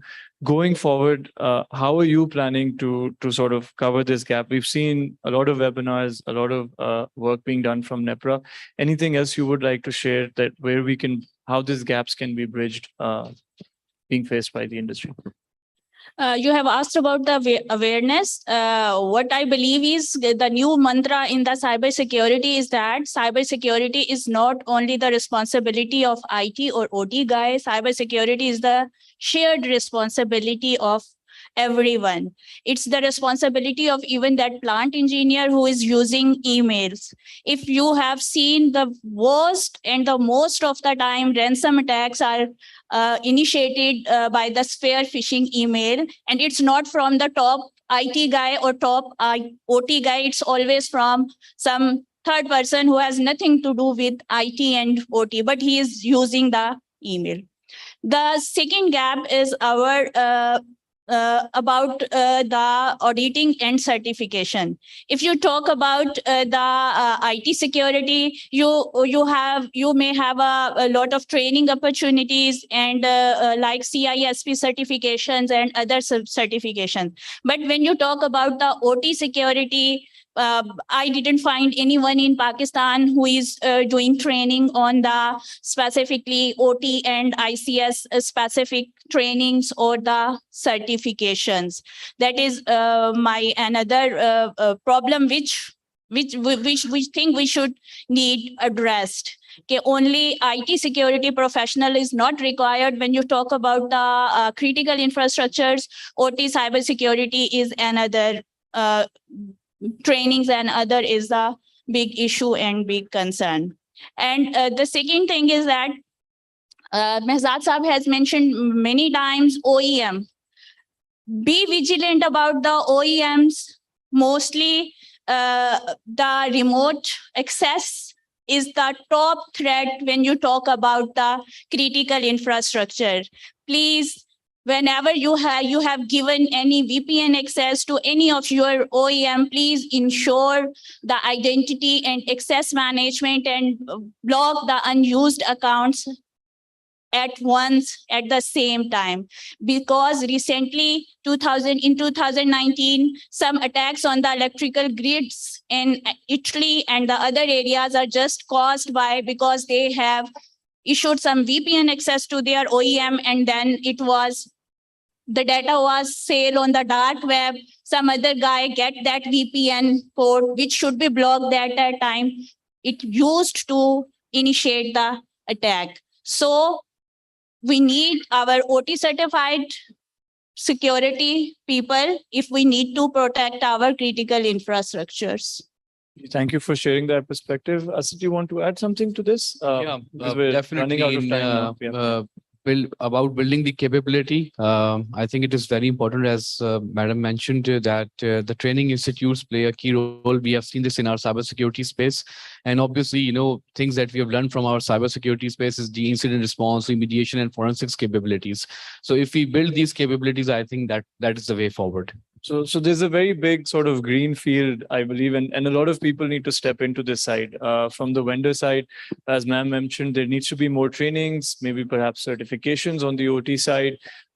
From the end users, the organizations themselves, the security teams need to start building awareness at their level within their organization as well. And as we've seen, the government from NEPRA has taken a step forward. We hope that the other regulators will step in and bring in the regulations that will push the industry forward to look at OT security. So with this, we're at the end of our panel. We're out of time. Thank you very much to the panelists for sparing their time, sharing their insights. I think it was very insightful, very useful, and I hope the audience learned a few key things about the OT part of things. Thank you very much. Thank you to the panel. Thank you to the audience.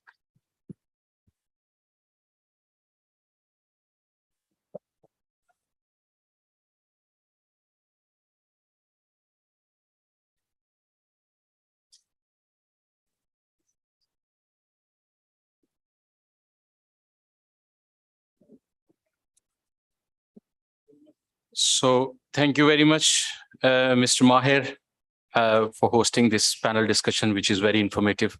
So now we have our keynote speaker, Mr. Tausif H. Farooqi, Chairman NAPRA, is with us. So I invite him to come on stage and enlighten us. Thank you.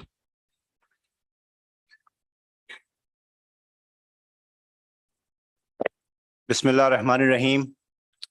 Between you and your lunch, the only person standing is me, which is the most unfortunate situation to be in. I requested the organizers that it's already too late because I've been waiting for this event since 1 o'clock. So I think postpone my little khitab. But they said, no, everybody's anxiously waiting for you to say a few words. So let me try to be as quick as possible.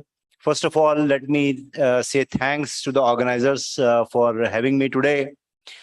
Secondly, I felt if it was an earthquake or something, but I thought these guys are walking. So secondly, I think the gentleman sitting in the front, we never met, but he said, and the other guy whom I just met yesterday, they said such fantastic words that I think I'd better keep quiet because I should not spoil what they have already said about myself.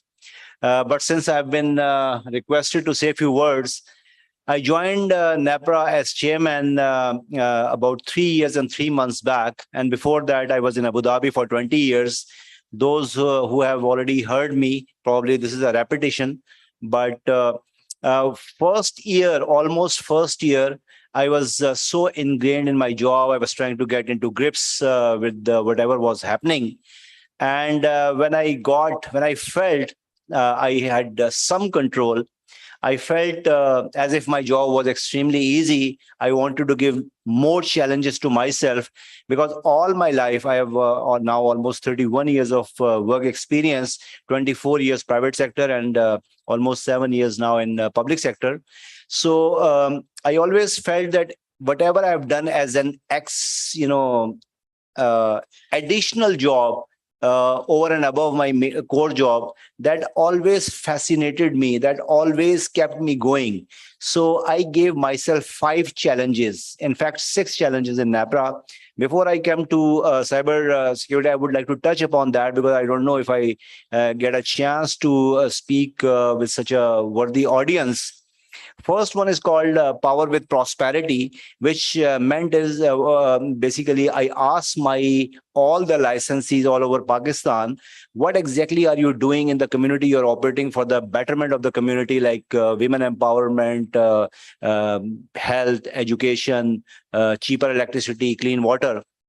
And I'm so happy to share this with you that in the last 2 years since I've taken this initiative, thanks to my licensees, I could be able to muster 32 billion rupees financing, over 908 new projects we have started in Pakistan. We have created over 33,000 jobs, out of which almost 8,415 jobs are of females.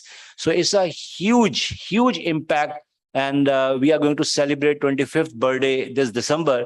This is the first time actually we started asking, and our licensees, they truly stepped forward and participated, rallied behind us in this initiative. The second initiative I've taken is called Power with Safety, which basically is to beef up the HSC or safety part, especially in all over Pakistan, especially discos. When I joined on 5th August 2019, there were already 29 fatalities in Karachi. 29 people died because of electrocution, because of heavy rains. When I looked into it, I found there was a glaring mistake that was made because they laid ABC aerial bundle conductor all over Karachi, and they didn't include the earthing wire in that. So I had left with no choice but to provide earthing to 216,000 individual poles of Karachi. And the litmus test is this year, Karachi had the most unprecedented rain, 8 times more than the normal rains, and not a single electrocution case. So this was a little contribution of your Before I come on this one, this is the third initiative, but I go to the fourth and fifth one. The fourth one is Power with Unity, in which I'm trying to bring academia and industry together so that there are linkages. And my dream is that every single student in Pakistan, maybe engineering or non-engineering, they should do some real life problem solving instead of having a very large caption, projects which are only meant for research and for the publication of the faculty. No, we don't need that. All we need is basically a real life problem solution. So I am now bringing academia and all my 300 plus licensees, and we are going to use this portal which is like a shadi.com or matchmaking portal, whereby my licensees are going to come up with a problem statement, and faculty and students are going to do those projects at out-of-pocket cost. So this is going to be a fantastic inshallah revolution, because right now our students are good, but they are not contributing for the benefit of this country as they should have done, as well as the faculty. And the last one is I have given the name Power with Equality. Our female folk, which is 51% of our population, now we are having fantastic induction ratio in universities. I went to UET the other day and I found it extremely colorful. And I asked the Vice Chancellor, and I can see so many girls. And he said, now we have put a quota or allowance. I said, for the girls? He said, not for the boys. Because last 2 years, girl overpowered boys so much that the girls were 53, 54, or even 60% in percentage. So now we have tried to save this endangered species called boys from getting extinct. So we have kept 50% quota of them. But somehow this number is not getting translated into jobs or induction. And secondly, even if you can see in power industry, it's not more than 1 or 1.5%. So I'm trying to beef it up. I try to walk a talk. 43% of my females in NAPRA are hired by me in the last 3 years and 3 months. And Kuratulan, who was just sitting here, she is going to be the first director next week, inshallah, during our promotion board, having a career progression to the director level. I'm also working, we have a position vacant for member Punjab. I'm trying my level best that we have our first female NAPRA member, inshallah, from Punjab. So this is a little contribution I'm pushing all my power sector. The second thing where this women folk is not progressing or making their mark is the leadership positions. So I'm not only trying to beef it up on the induction side, but also on the career progression or leadership position.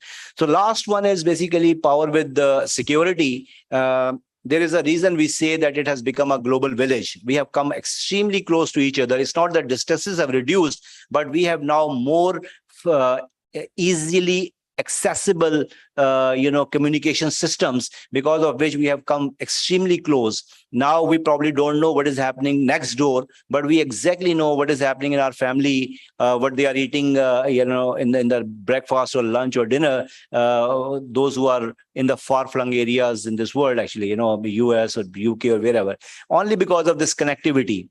So all this coming closer has its own price, and you all are somehow IT guys, much more knowledgeable than myself.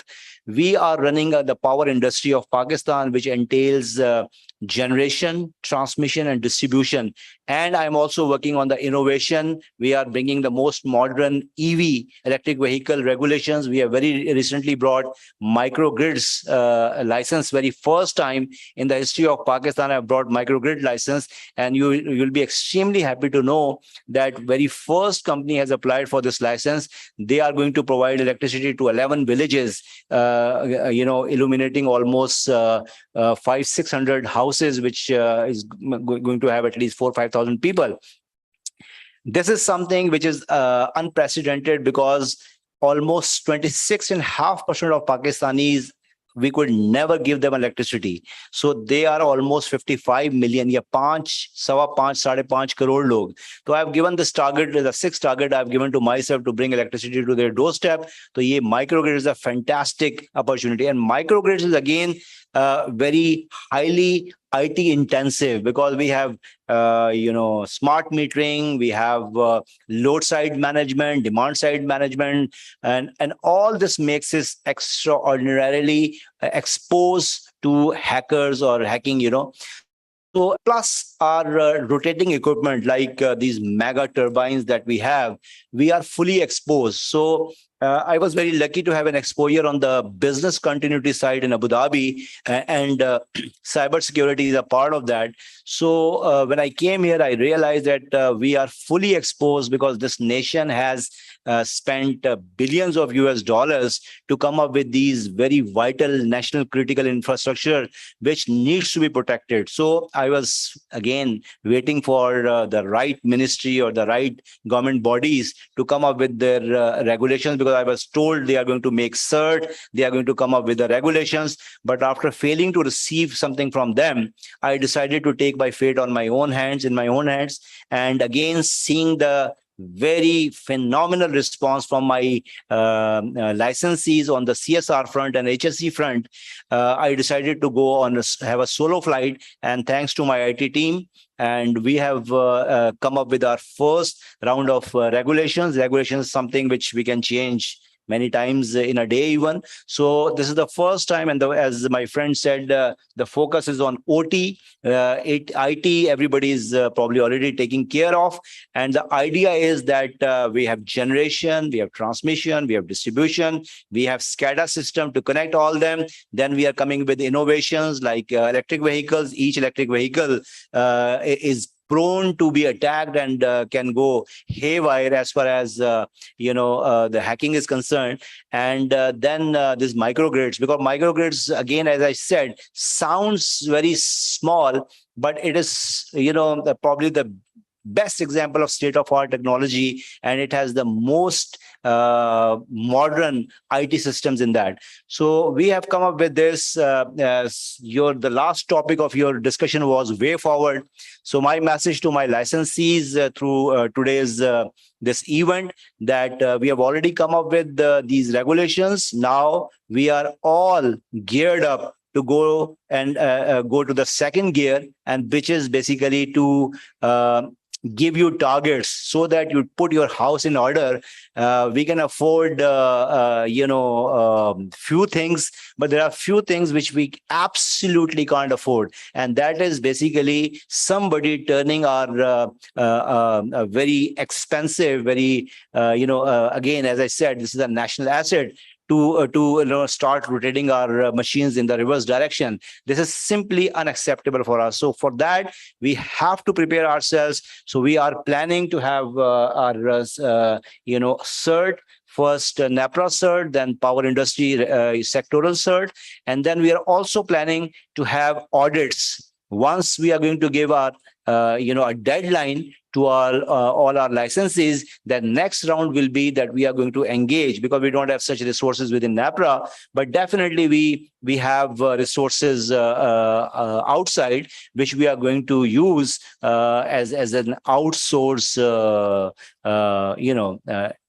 brain, so to say, to go and audit all first randomly, and then eventually we are going to scale it up. So the message for my licensees that, fantastic people sitting here, great brains sitting here, we are going to use or employ these brains to be able to conduct audits, because my only interest is that I want to protect you. I want to protect the power industry of Pakistan. Thank you very much.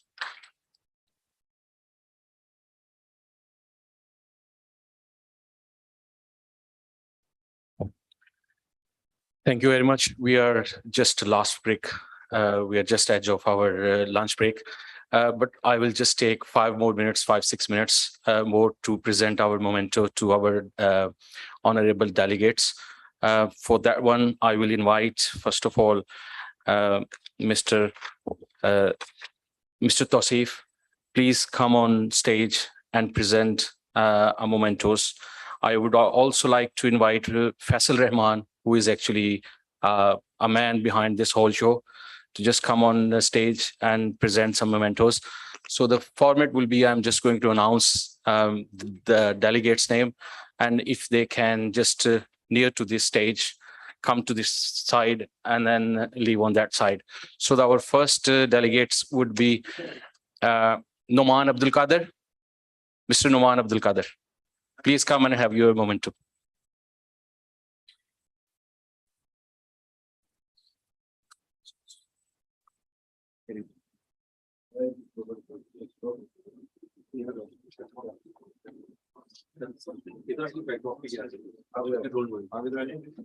Please. Thank you. Thank you so much. Thank you very much. Our next is Jawad Khalid Mirza. Mr. Jawad Khalid Mirza, if he's here, please come on stage and collect your. Next, we have Tausif Aslam. We have a Tausif Aslam. Asif Minai, Mr. Asif Minai. Mr. Asad Afindi. Mr. Dimitri. Is Mr. Dimitri is available? Thanks. Here you go.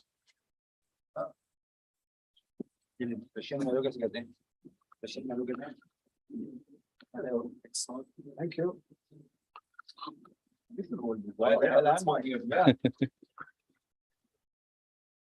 Next one we have Mr. Mehzad Seher.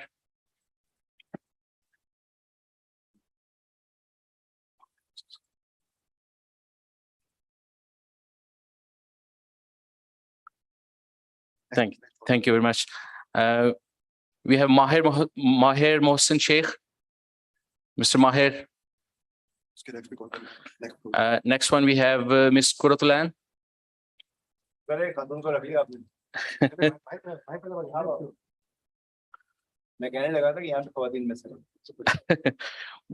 We take on board.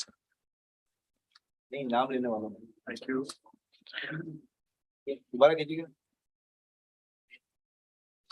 Thank you. Thank you. Ji, Ms. Kuratulan, please. Next one we have Jamal Nasir Khan. Mr. Jamal Nasir Khan. Thank you very much, sir. First director of NAPDA. Mash.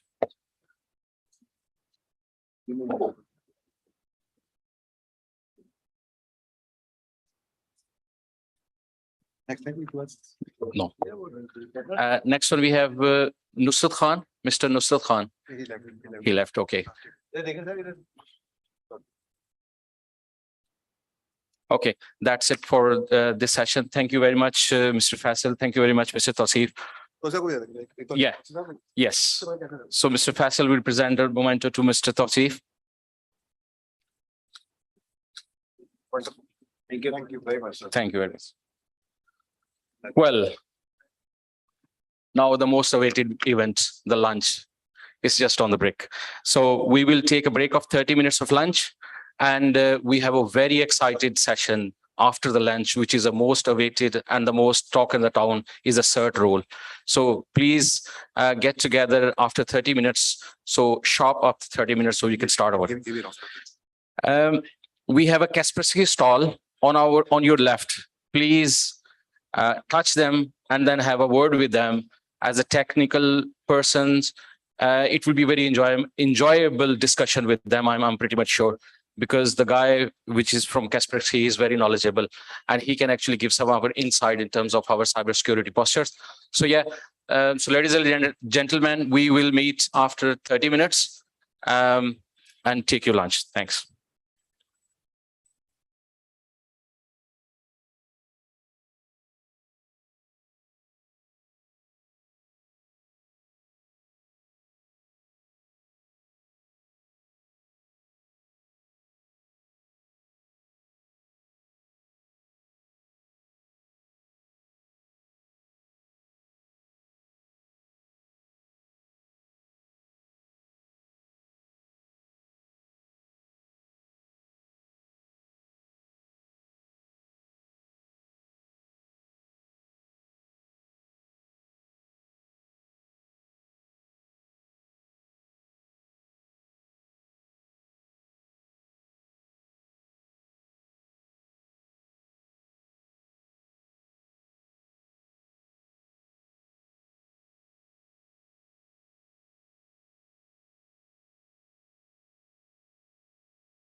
Attention.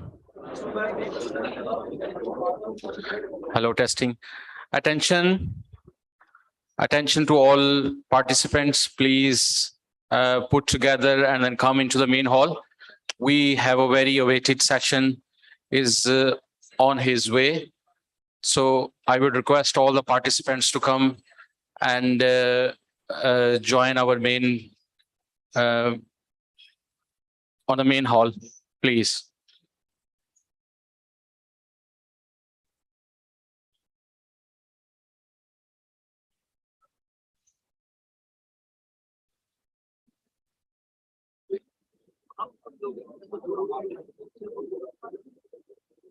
Thank you very much for coming back.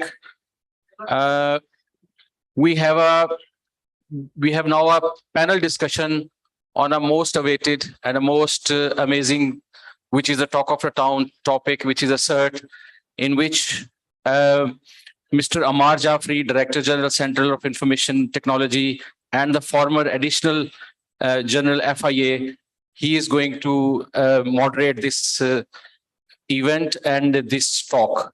Mr. Amar Jafri is the one who actually pioneered in the certs, in the information security, especially in the law enforcement agency.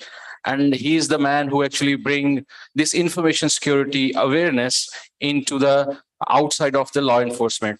So I would like to invite Mr. Amar Jafri. Mr. Amar, please come and take up our panel. Please, Mr. Amar Jafri.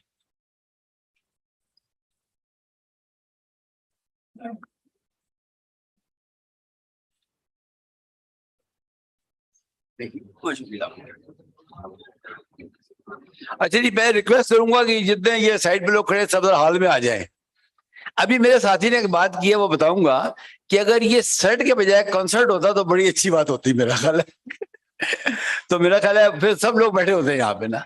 ये जितने लोग भी साइडों पे खड़े हैं, ये kindly तस्वीर रखें, कोई आदमी खड़ा ही रहेगा हॉल के अंदर, प्लीज सारे बैठ जाएं, सिवाय ऑर्गेनाइजर्स के सब लोग बैठ जाएं जी।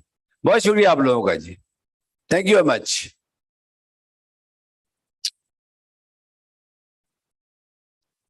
आइए सब लोग बैठ जाए जरा।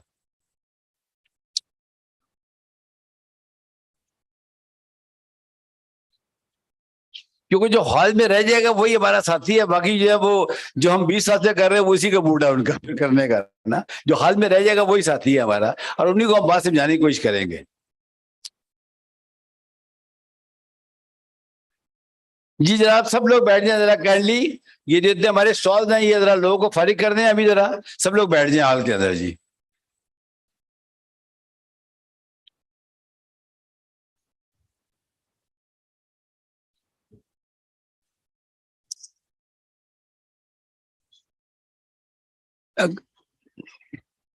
काइंडली बगड़े साहब आप जरा काइंडली बैठेंगे, सामने आ जाए, आप जरा सामने आ जाए। राफे आ जाओ भाई। राफे बलोई की तबीयत भी ठीक नहीं थी, ये मेरे फरमाइशी प्रोग्राम पे तशरीफ लाए हैं। मैं कहा भाई राफे तुम्हारे पास मजा नहीं आएगा, सर्ट की बात हो, साइबर सिक्योरिटी का, राफे बलोच नॉइज मिल जाती है। राफे बैठे, प्लीज बैठे, जब मैं बैठा तो बैठे आप ना, बैठे। अच्छा जी, अब इसको शुरू करते हैं अल्लाह के पाक नाम से जो बहुत रहमान रहीम है। साथियों, आज के जो ये 1.5 घंटा है हमारा, ये इसके डिस्ट्रीब्यूशन इस तरह है कि पहले आधे घंटे में की नोट टॉक्स है इसके अंदर। उसके बाद जो पहला सेशन है वो है search for government sector organisations, और उसमें गवर्नमेंट के लोगों को बुलाया जाएगा यहाँ पे। दूसरा जो है वो है search for private sector organisations, और उसके अंदर तौसीफ साहब इसको मॉडरेट करेंगे क्योंकि he is the most right person, और वो ही इसको फिर बाकी लोगों को बिठाएंगे। अच्छा, चूंकि पहले की नोट टॉक मेरी है तो मैं सिर्फ ये गुजारिश करूंगा आप सब लोगों से कि मैंने पूरी जिंदगी कुछ नहीं किया सिवाय टेक्नोलॉजी में काम करने के। Alhamdulillah, I have the proud honor of starting my career from Pakistan Army as a civilian officer. I stayed in, जिसको आप C4I कहते हैं, उसको ADM डायरेक्टरेट कहते थे उस जमाने में, उसमें मैं सिविलियन G2 था वहाँ पे। उसके बाद मैंने कुछ 20 साल इंटेलिजेंस ब्यूरो में गुजारे हैं, फिर कुछ अर्से के लिए ISI में गया, फिर वापस IB में आया, और आखिरी 12 साल मैंने गुजारे FIA के अंदर। अब ये जो मेरा 40 साल का सफर है, जब वो खत्म हुआ तो मैंने कहा मुझे कुछ तो करना चाहिए। तो दिमाग ने जवाब दिया कि वही करो जो तुम्हें आता है। तो मुझे टेक्नोलॉजी आती थी, मैं उसमें आ गया। چونکہ سائبر شروع سے میرا پیشن تھا. الحمدللہ I am the founding head of NR3C کو آپ سائبر ونگ کہتے ہیں. FIA کے بہت افسر بیٹھے ہیں یہاں پہ جنہوں نے میرے ساتھ کام کیا. ہم نے بڑا اچھا اپنا پیریڈ انجوائے کیا. آج وہ ماشاءاللہ بڑی سینئر پوزیشنز پہ ہیں. میں دعا گو ہوں ان کے لیے. اور میں جب بھی ان اداروں کے بارے میں کچھ سنتا ہوں میڈیا پہ جہاں میں رہا ہوں تو مجھے بہت تکلیف ہوتی ہے. لیکن مجھے میرے استاد سامنے بیٹھے کرن نویل, انہوں نے بتایا کہ if you are not part of the solution, you are part of the problem. تو میں روز صبح سے لے کے رات تک کوشش کرتا ہوں کہ پارٹ آف سولوشن بننے کی کوشش کروں. کہیں کامیاب ہوتا ہوں, کئی جگہ ناکام ہو جاتا ہوں. ناکامیاں مجھے ہمیشہ اگلا سبق سکھاتی ہیں کہ اچھا یہ ناکامی ہوئی کیوں ہے. پھر ہمارے جو انٹرنیٹ تھنک ٹینک ہے اس پہ ڈسکس کرتے ہیں چیزوں کو. اچھا جی, گزارش اب یہ ہے اس کے اندر کہ جو ہونا تھا وہ تو ہو گیا, اس کو بھول جائیں. اگر میں پرانی کہانیاں شروع کر دوں کہ جی ہم نے یہ کیا, ہم نے, کوئی فائدہ نہیں ہے اس کا. ایوری بڈی نوز, گوگل پہ ہر چیز موجود ہے گی. ٹھیک ہے, دیکھنا یہ ہے کہ آج کے بعد کرنا کیا ہے گا. میں چونکہ زیادہ تو بینکنگ سیکٹر کے ہیں, میں یہ بتاؤں ہم شروع ہوئے تھے بارٹر سسٹم سے. جو بچے بیٹھے ہیں وہ کیا تھا کہ جی پانی کی بوتل میرے پاس ہے, کھانا آپ کے پاس ہے, میں آدھا پانی آپ کو دیتا ہوں, آدھا کھانا مجھے دیتے, دونوں کھانا کھا لیتے ہیں. یہ بارٹر سسٹم تھا. اس میں پورا معاشرہ چل رہا تھا. اس کے بعد بے شمار سسٹمز آئے, کوائنز آئے, نوٹس آئے, کرنسیز آئیں, کریڈٹ کارڈز آئے. آخر میں بٹ کوائن صاحب تشریف لے آئے. 2008 کے اندر ستوشی نے ایک آرٹیکل لکھا اور اس نے سمپل بات کی کہ بھائی ایک بندے نے دوسرے کو $1 لاکھ بھیجنا ہے تو یہ بیچ میں کون آ گیا. تو پتہ لگا بیچ میں بینک بیٹھا ہوا ہے. تو بینک کیوں لیتا ہے پیسے؟ کیونکہ وہ دو چیزیں دیتا ہے گا. ایک تو وہ گارنٹی دیتا ہے کہ یہ پیسے اس تک پہنچ جائیں گے, اور دوسرے وہ ٹریسیبلٹی دیتا ہے گا کہ یہ چیز پہنچ گئی ہے, اس کو پہنچ گئی ہے کہ تو کوئی بھی سبسیکوینٹ انکوائری اس کو ٹریس اینڈ ٹریک کر سکتی ہے. یہی کام بلاک چین نے دے دیا. اب ہوا کیا ہمارے ملک کے اندر, یہ بڑی سیڈ پارٹ سٹوری ہے کہ لوگوں نے بلاک چین کو لنک کر دیا صرف کرپٹو کرنسی کے ساتھ. کیونکہ کرپٹو کرنسی انلیگل تھی اور آج بھی انلیگل ہے. اگر FIA والے بیٹھے ہیں, اگر وہ کہتے ہیں کہ انلیگل نہیں ہے تو بتا دیں, آج بھی انلیگل ہے as per law of the land. ہاں NFTs وغیرہ کے اوپر اسٹیٹ بینک نے کچھ چیزیں جاری کی ہیں, لیکن اس میں اتنا بلر ہے, اس کے اندر اتنا کنفیوژن ہے کہ کسی کو کوئی سمجھ ہی نہیں آ رہا, کچھ کو سمجھ نہیں آ رہا کچھ نا. تو ابھی جو ریسنٹ واقعہ ہوا ہے آپ نے دیکھا ہوگا, وہ جو ہمارے بینک مین ہے, کیا کہتے ہیں ان کو, بینک مین کہتے ہیں ان کو, انہوں نے پتہ نہیں $1 ٹریلین پتہ نہیں کیا کیا ہوا ہے, وہ سب ڈوب آ گیا لوگوں کے. اب یہ سب سکینڈلز ہیں. میں نے کچھ ایسا پہلے ساؤتھ پنجاب کا دورہ کیا, وہاں کے ایڈیشنل IG نے مجھے بلایا, تو میں جہاں گیا شام کی محفل میں لوگوں نے کہا جی ہم تو لٹ چکے ہیں. میں ڈیٹیل میں نہیں جاؤں گا وہ کیوں لٹے, کیسے لٹے, کس نے کیا غلطی کی, وہ سب بحث والی بات ہے. لیکن کہیں لٹ چکے ہیں, ہم نے زمینیں بیچی, بیگموں کے زیور بیچے, ہم لٹ چکے ہیں. اسٹیٹ نے کیا کیا ان کے لیے, اس کا جواب متعلقہ محکمے دے, میرا کام نہیں ہے یہ. جب یہ میرا کام تھا تو الحمدللہ ہم آدھے گھنٹے بندے پکڑ لیا کرتے تھے. یہاں لوگ بیٹھے ہیں جنہوں نے دیکھا کہ ہم نے 2004, 5, 6 کے اندر آدھے گھنٹے میں 300 لوگ پکڑ لیے اور نہیں ڈرے کسی بات سے. میں ہر سرکاری افسر کو یہی میسج دینا چاہوں گا کہ خوف آپ کا اندر کا ہوتا ہے گا, باہر کی دنیا کچھ نہیں کہتی ہے آپ کو. ٹھیک ہے جی. اچھا, کیونکہ میں نے وعدہ کیا کہ ماضی کی بات نہیں کریں, پھر ماضی میں چلا جاتا ہوں غلطی سے. اب سوال یہ ہے کہ یہ تو ہو چکا. ہوا کیا کہ یہ جو ڈارک ویب ہے آپ کی, اس سے آپ کی ڈارک اکانومی آ گئی تیزی.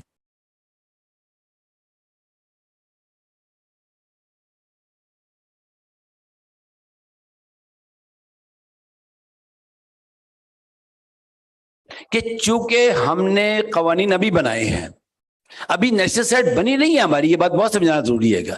نیشنل سیٹ کے آرڈر, یہ جیسے آتھرز بیٹھے ہوئے ہیں یہاں پہ جنہوں نے بنا لی ہے, قوانین بن چکے ہیں اور سب کچھ ہو چکا ہے, پوسٹر ایڈورٹائز ہو چکی ہے.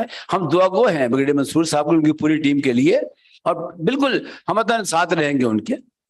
بلکہ میں نے کہا ہے محمود سے, کہ محمود اس واقعہ گواہ ہے کہ جب ہم نے 2005 میں سرٹ بنانے کی کوشش کی تھی, نیشنل سرٹ, اور نہیں بنانے دی گئی تھی, تو میں نے کہا ہے کہ جس دن یہ نیشنل سرٹ اناؤنس ہوگی, نوٹیفائی ہوگی, تو ہماری پوری ٹیم جائے گی اور ہم پیسہ پوری ان کے حوالے کر دیں گے. کیونکہ دیکھیں پیسہ ایک ناٹ فار پروفٹ سرٹ ہے, وہ CSR ہے ایک ادارے کا, شروع سے میرے ساتھ چل رہی ہے, اس کو بنانے والا ہی میں ہوں, تو کوئی مینڈیٹ نہیں ہے گورنمنٹ کا ہمارے پاس. تو یہ بڑی غلطی ہوگی کہ ہم پیسہ کو ان کے ساتھ ملا کے چلائیں. نہیں, سوال ہی پتہ نہیں ہوتا. ہم ان کے ساتھ کوآپریٹ کریں گے اور پیسہ گفٹ کر دیں گے, اور گورنمنٹ کو گفٹ کریں گے کہ بھئی جہاں جہاں ہمارے انٹرنیشنل کانٹیکٹس ہیں وہ سب ان پہ چلے جائیں. میں ان کو خود آفیشیل میل کروں گا, اور جس دن منصور صاحب مجھے بلائیں گے میں چلا جاؤں گا. ٹھیک ہے جی. اب سوال یہ پیدا ہوتا ہے کہ یہ سارے نظام کو कैसे जमा किया जाए। सुबह इमाम साहब यहाँ मौजूद थे, उन्होंने बताया कि हमारी साइबर सिक्योरिटी पॉलिसी आ चुकी है, हमारी फर्स्ट क्लाउड पॉलिसी आ चुकी है, डाटा प्रोटेक्शन लॉज आ चुके हैं, सर्ट की पॉलिसी आ चुकी है कि अब सिर्फ वो इम्प्लीमेंट होना बाकी है, और भी जो चीजें उन्होंने फ्यूचर की बताई। देखिए 5G जो है वो नॉक कर रहेगा। मैं चाहूंगा जब राफे साहब आए तो बताएं कि 5G की इस वक्त स्टेज क्या है। ये जो आपका सी पैक है ये 6G, अभी मैं 1.5-2 महीने पहले चाइना में था तो वो 6G चल रहेगा, उसकी स्पीड ट्रेमेंडस है। जिन ममालिक ने अपने काम शुरू किए पहले से, वी चैट था, हमें समझ नहीं है वो क्या कर रहे हैं। आज अब देख ले, मैं नहीं समझता कि आगे जाके हम व्हाट्सएप के ऊपर रहेंगे। वी चैट को मैं आज तक खुद भी यूज कर रहा हूं, मैं तो हैरान हूं उसकी फंक्शनैलिटी के ऊपर। आपने चाय की पत्ती मंगानी है, वी चैट से मंगाएं। आपने $2 लाख ट्रांसफर करने, वी चैट से करें। कोई तो निजाम काम कर रहा है ना। तो हमें इंडिजिनस जो चीजें उसके ऊपर गौर करना पड़ेगा, अपनी चीजों के ऊपर।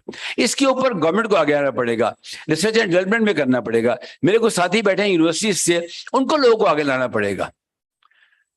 सिंपल सी बात है कि ये काम कौन करेगा। हम पता है इस वक्त क्या कर रहे हैं सारे, हम कह रहे हैं कि यार ये कोई और करेगा, मेरा तो कोई काम नहीं है। मुझे काश कि मैं मौका होता मैं करंट रिव्यू का बुलाता, मौका नहीं है, फिर कहीं बुलाऊंगा। इनकी बात बड़ी सिंपल सी है कि हर आदमी ये सोच रहा है कि काम को और कर दे, फायदा मुझे हो जाए उसका। ऐसा होता नहीं है दुनिया के अंदर, ऐसा होता नहीं है। ठीक है जी। एक मुन्नू भाई शायर है, वो बड़ी सी बातें करते थे। उन्होंने कहा जी की होएगा कुछ नहीं, फिर की होएगा, फिर की होएगा, होना की है। अब कहते होंदा नहीं है, करना पैंदा है, पीछे पीछे जाना पैंदा है। हम जितनी बातें यहाँ इस हॉल में सुबह से कर रहे हैं उसे कोई ना कोई तो करेगा ना, और बस जिम्मेदारी से करेगा। या जितने सरकारी महकमों के अफसरान बैठे हैं, मैं सबको एक मैसेज ये दूंगा, क्योंकि मैंने 40 साल यही काम किया है, फॉर 40 ईयर्स। आपकी नीयत ठीक हो, अफसर आपके साथ हो, आप कानून में रह काम करें, कुछ नहीं होता, कुछ नहीं होता, मैं समझता हूँ। ठीक है जी। अच्छा, अब सर्ट का चूंकि मामला है, तो सर्ट बेसिकली क्या चीज है मेरी अंडरस्टैंडिंग के मुताबिक, ये आपके घर के बाहर का चौकीदार है। ये आपके घर के बाहर का चौकीदार है। अंदर जितने मर्जी ताले लगा लें आप, मैं कहता हूं सेफ लगा लें 6 चाबियों वाले। ये चौकीदार जो बाहर का है आपका, इसका राब्ता किसके साथ है? गली के चौकीदारों के साथ, अपनी सोसाइटी की सिक्योरिटी के साथ। इसको अपने थाने का नंबर पता है। ठीक है, यानी कोई अगर वाकया होगा तो अंदर बताने से पहले ये खुद सारे काम कर लेगा। नंबर 2, जितने तमाम लोग हैं वो इसको इन्फॉर्म करेंगे। बहुत लोग ये बात जानते हैं कि रात मुझे 2-2 बजे मैसेज आते हैं, और वो जरा पैसे सर्ट के वाले से आते हैं। वो पूछते हैं कौन सा महकमा करेगा, तो मैं कहता हूँ भी ठीक है, मैं फिर पीटीओ को बताया तो, और मुझे कुछ महकमा नजर नहीं आता, अब ज़ाहिर है हम बगड़ी साहब को बताया करेंगे। तो इसका मतलब ये हुआ कि तमाम दुनिया के चौकीदार मौजूद है, हमारा चौकीदार गायब है। ये बात समझने की है, सिर्फ ये हमारा चौकीदार गायब है। ठीक है, अब ये चौकीदार आ गए हैं। इसकी जो प्लानिंग है वो ज्यादा वीडियो से बताएंगे अपने टॉक के अंदर। नेशनल सर्ट एक ही होगी, 6 नहीं होगी, और वो लीगल मैंडेटरी, हर आदमी उसको जवाब देने को तैयार। उसके बाद सेक्टोरियल सर्ट्स होंगी। पीटीए जो है वो टेलीकॉम, आपकी बताया सुबह बगड़े साहब ने यहाँ पे खड़े होके, जाहिर है उनके पास ये चीजें होनी चाहिए। एससीसीपी जो है वो, बाकी स्टेट बैंक, जितने ये इदारे हैं जो कि चला रहे हैं, नेपरा है लाइसेंसेस पे काम करेगा, और उस सेक्टर के अंदर जितने इदारे हैं वो अपनी सर्ट बनाएंगे। इसका मतलब है एक तो ये यूनिवर्सिटी के लोग बैठे हैं, उनके लिए बात समझना जरूरी है। एक बहुत बड़ी जॉब मार्केट आने वाली है जो हजारों नहीं लाखों में हो सकती है। ठीक है जी। देखिए, जो अनएम्प्लॉयड मैन पावर है वो एक अजाब बन गई है हमारे लिए। वर्चुअली वो सड़कों पे जा रहे हैं, वो मार रहे हैं लोगों को। ये जो परेशानियां आप देख रहे हैं ना, हर आदमी परेशान है, इसके पीछे वजह है कोई। अब अपने बारे में सोचें, अगर आपके पास कल खाने के पैसे ना, हम क्या करेंगे, तो उसका भी यही मसला है। तो इसका मतलब ये हुआ कि जो सर्ट वाला काम शुरू होने वाला है, ये तमाम इदारों के लिए, टेक्नोलॉजी कंपनी से लोग बैठे हैं, उनके लिए बहुत बड़ी अपॉर्चुनिटी आ रही है। यूनिवर्सिटी के लिए अपॉर्चुनिटी आ रही है, सरकारी इदारों के लिए अपॉर्चुनिटी आ रही है। ठीक है जी। अभी आधे घंटे पहले हम ओटी की बात कर रहे थे। मुझे बताएं, मैं आज से कुछ साल पहले सेलकोट गया, वहां मैंने उनको IR 4.0 पे लेक्चर दिया। किसी ने मेरी बात नहीं समझी वहां पे, और ये 5 साल पुरानी बात है कि मैंने उनको बताया कि IR 4.0 क्या है। अब तो 5.0 आ गया है। हमने एक बहुत बड़ी गलती की, और ये हिस्टोरिकल मिस्टेक है, और ये यूथ को मिस्टेक बताना जरूरी है। मेरे में लोग डरते हैं कि लोग कहेंगे तुमने काम नहीं किया। कोई बात नहीं, होता है नेशन की हिस्ट्री के अंदर, नहीं होता। हमने 2.0 तक हम ठीक रहे, हमने पूरा 3.0 मिस किया है। کیونکہ ٹاپک نہیں ہے اس لیے میں اس سے زیادہ بات نہیں کر سکتا. اب 4.0 کو مس کرنے جا رہے ہیں تیزی کے ساتھ. تو میں یہ بڑا خوش ہوں کہ نیپرا نے اس کو چارج لے لیا ہے گا. میری چیئرمین نیپرا سے اسی ہال میں ملاقات ہوئی.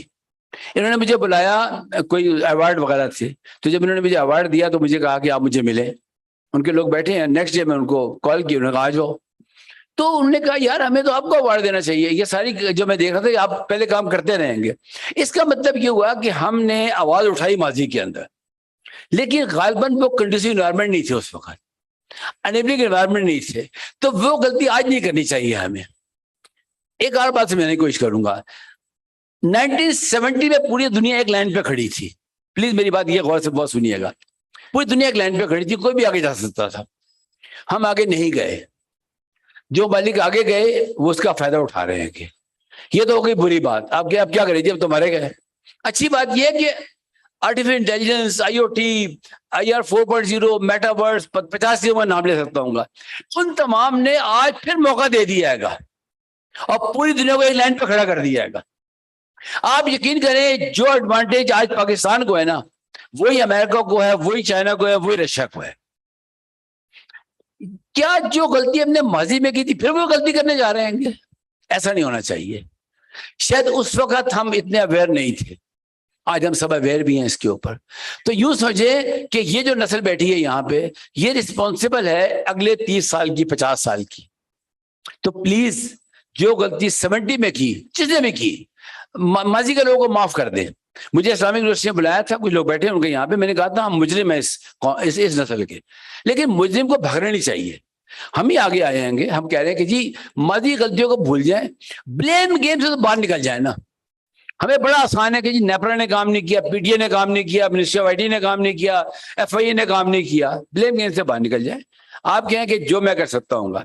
تو یہ جو 3 لیئرز ہیں سرچ کی, اس کو میں چاہوں گا بگڑے صاحب جب اپنی بات میں آئے تو سمجھیں اس سے. ٹھیک ہے جی, کوشچن کر لیں, کوئی ایشو نہیں ہے گا.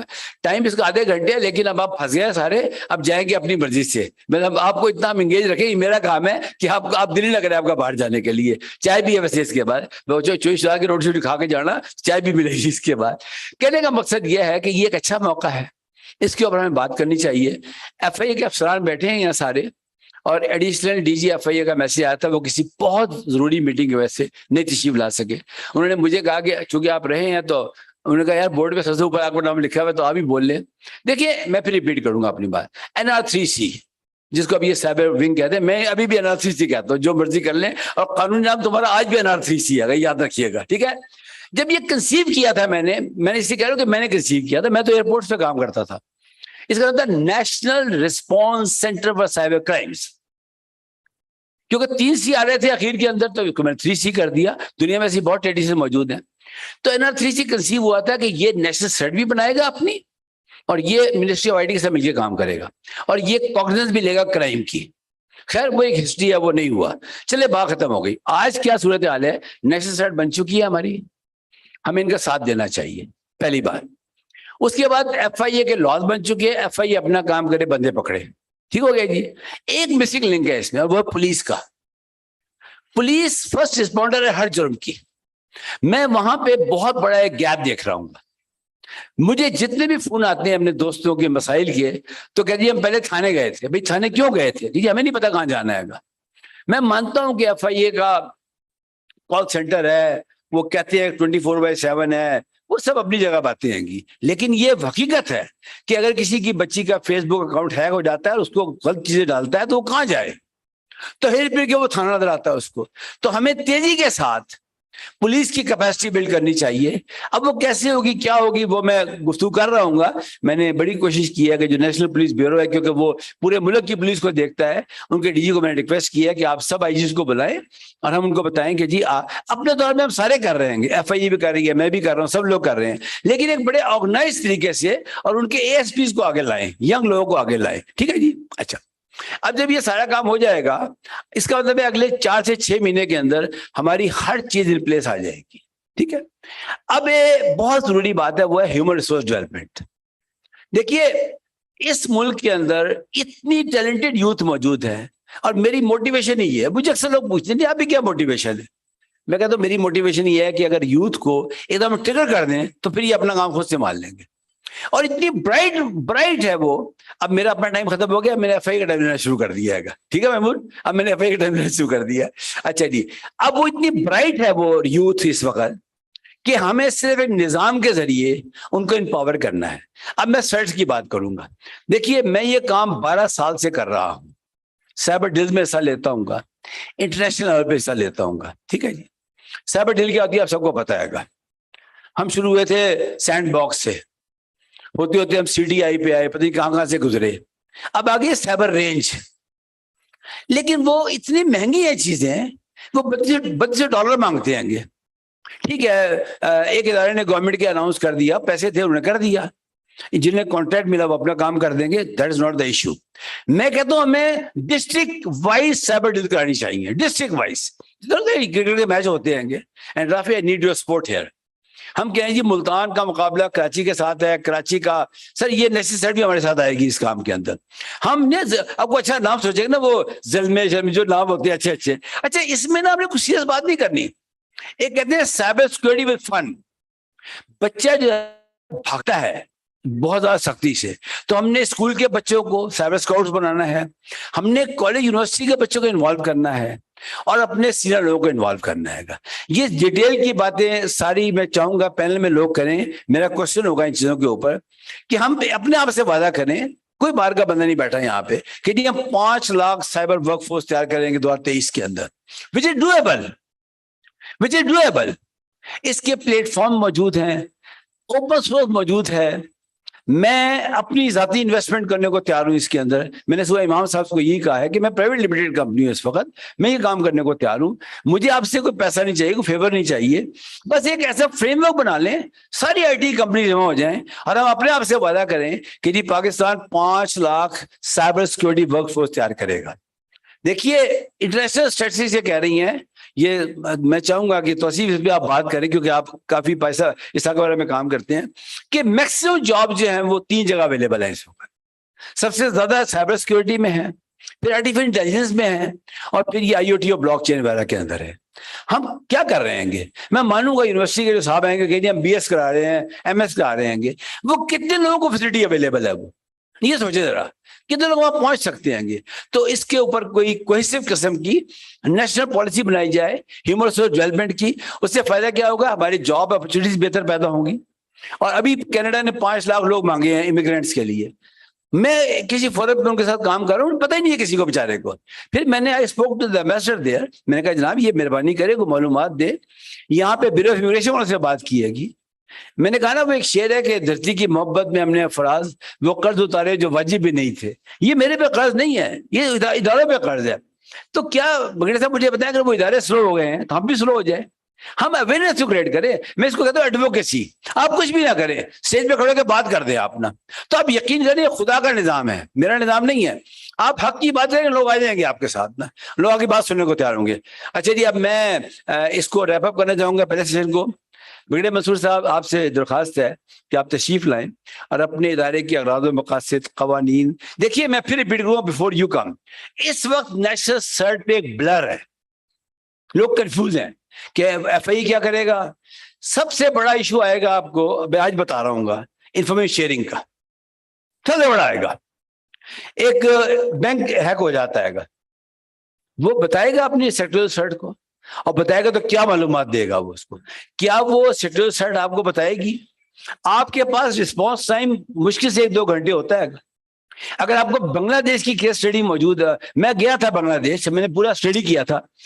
آپ یقین کر لیں, ابھی ٹائم نہیں ہے, وہ جنہوں نے اٹیک کیا تھا انہوں نے ایک چھوٹی سی غلطی کر دی تھی, آپ کو پتا ہے, ورنہ پورا بنگلہ دیش لوٹ گیا تھا. وہ چھوٹی سی انہوں نے غلطی کر دی تھی اسکرپٹنگ کے اندر, تو اس غلطی کے باوجود بھی پتہ نہیں کتنے بلین ڈالر کے ایک رات میں نکل گئے تھے.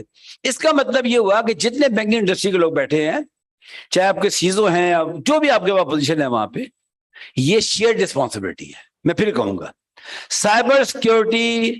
مجھے ابھی کھانے پہ نبی صاحب نے ایک بڑی اچھی بات کی, مجھے بڑی اچھی لگی. انہوں نے کہا یار کبھی سیکورٹی بھی ڈیوائڈ کر سکتے ہیں آپ کر نہیں سکتے سیکورٹی کو divide. Look at this word, انہوں نے کہا سیکورٹی کو آپ ڈیوائڈ کر نہیں سکتے, وہ کوئی ہوتی ہے گی. तो मैं फिर कहूंगा साइबर सिक्योरिटी जो है वो एक शेयर्ड रिस्पॉन्सिबिलिटी है। महमूद तुम्हें गवाह होंगे, मैं ये 20 साल से कह रहा हूं कि साइबर क्राइम और चीज है, साइबर सिक्योरिटी और चीज है। साइबर क्राइम में पूरा डिफरेंट बॉल गेम है, जो गलती करेगा मारा जाएगा। साइबर सिक्योरिटी हमारी शेयर्ड रिस्पॉन्सिबिलिटी है। गली में, मोहल्ले में, यूनिवर्सिटियों में, इदारों में हमें सबको इसमें काम करना चाहिए। ओवर टू यू बेटे साहब, थैंक यू।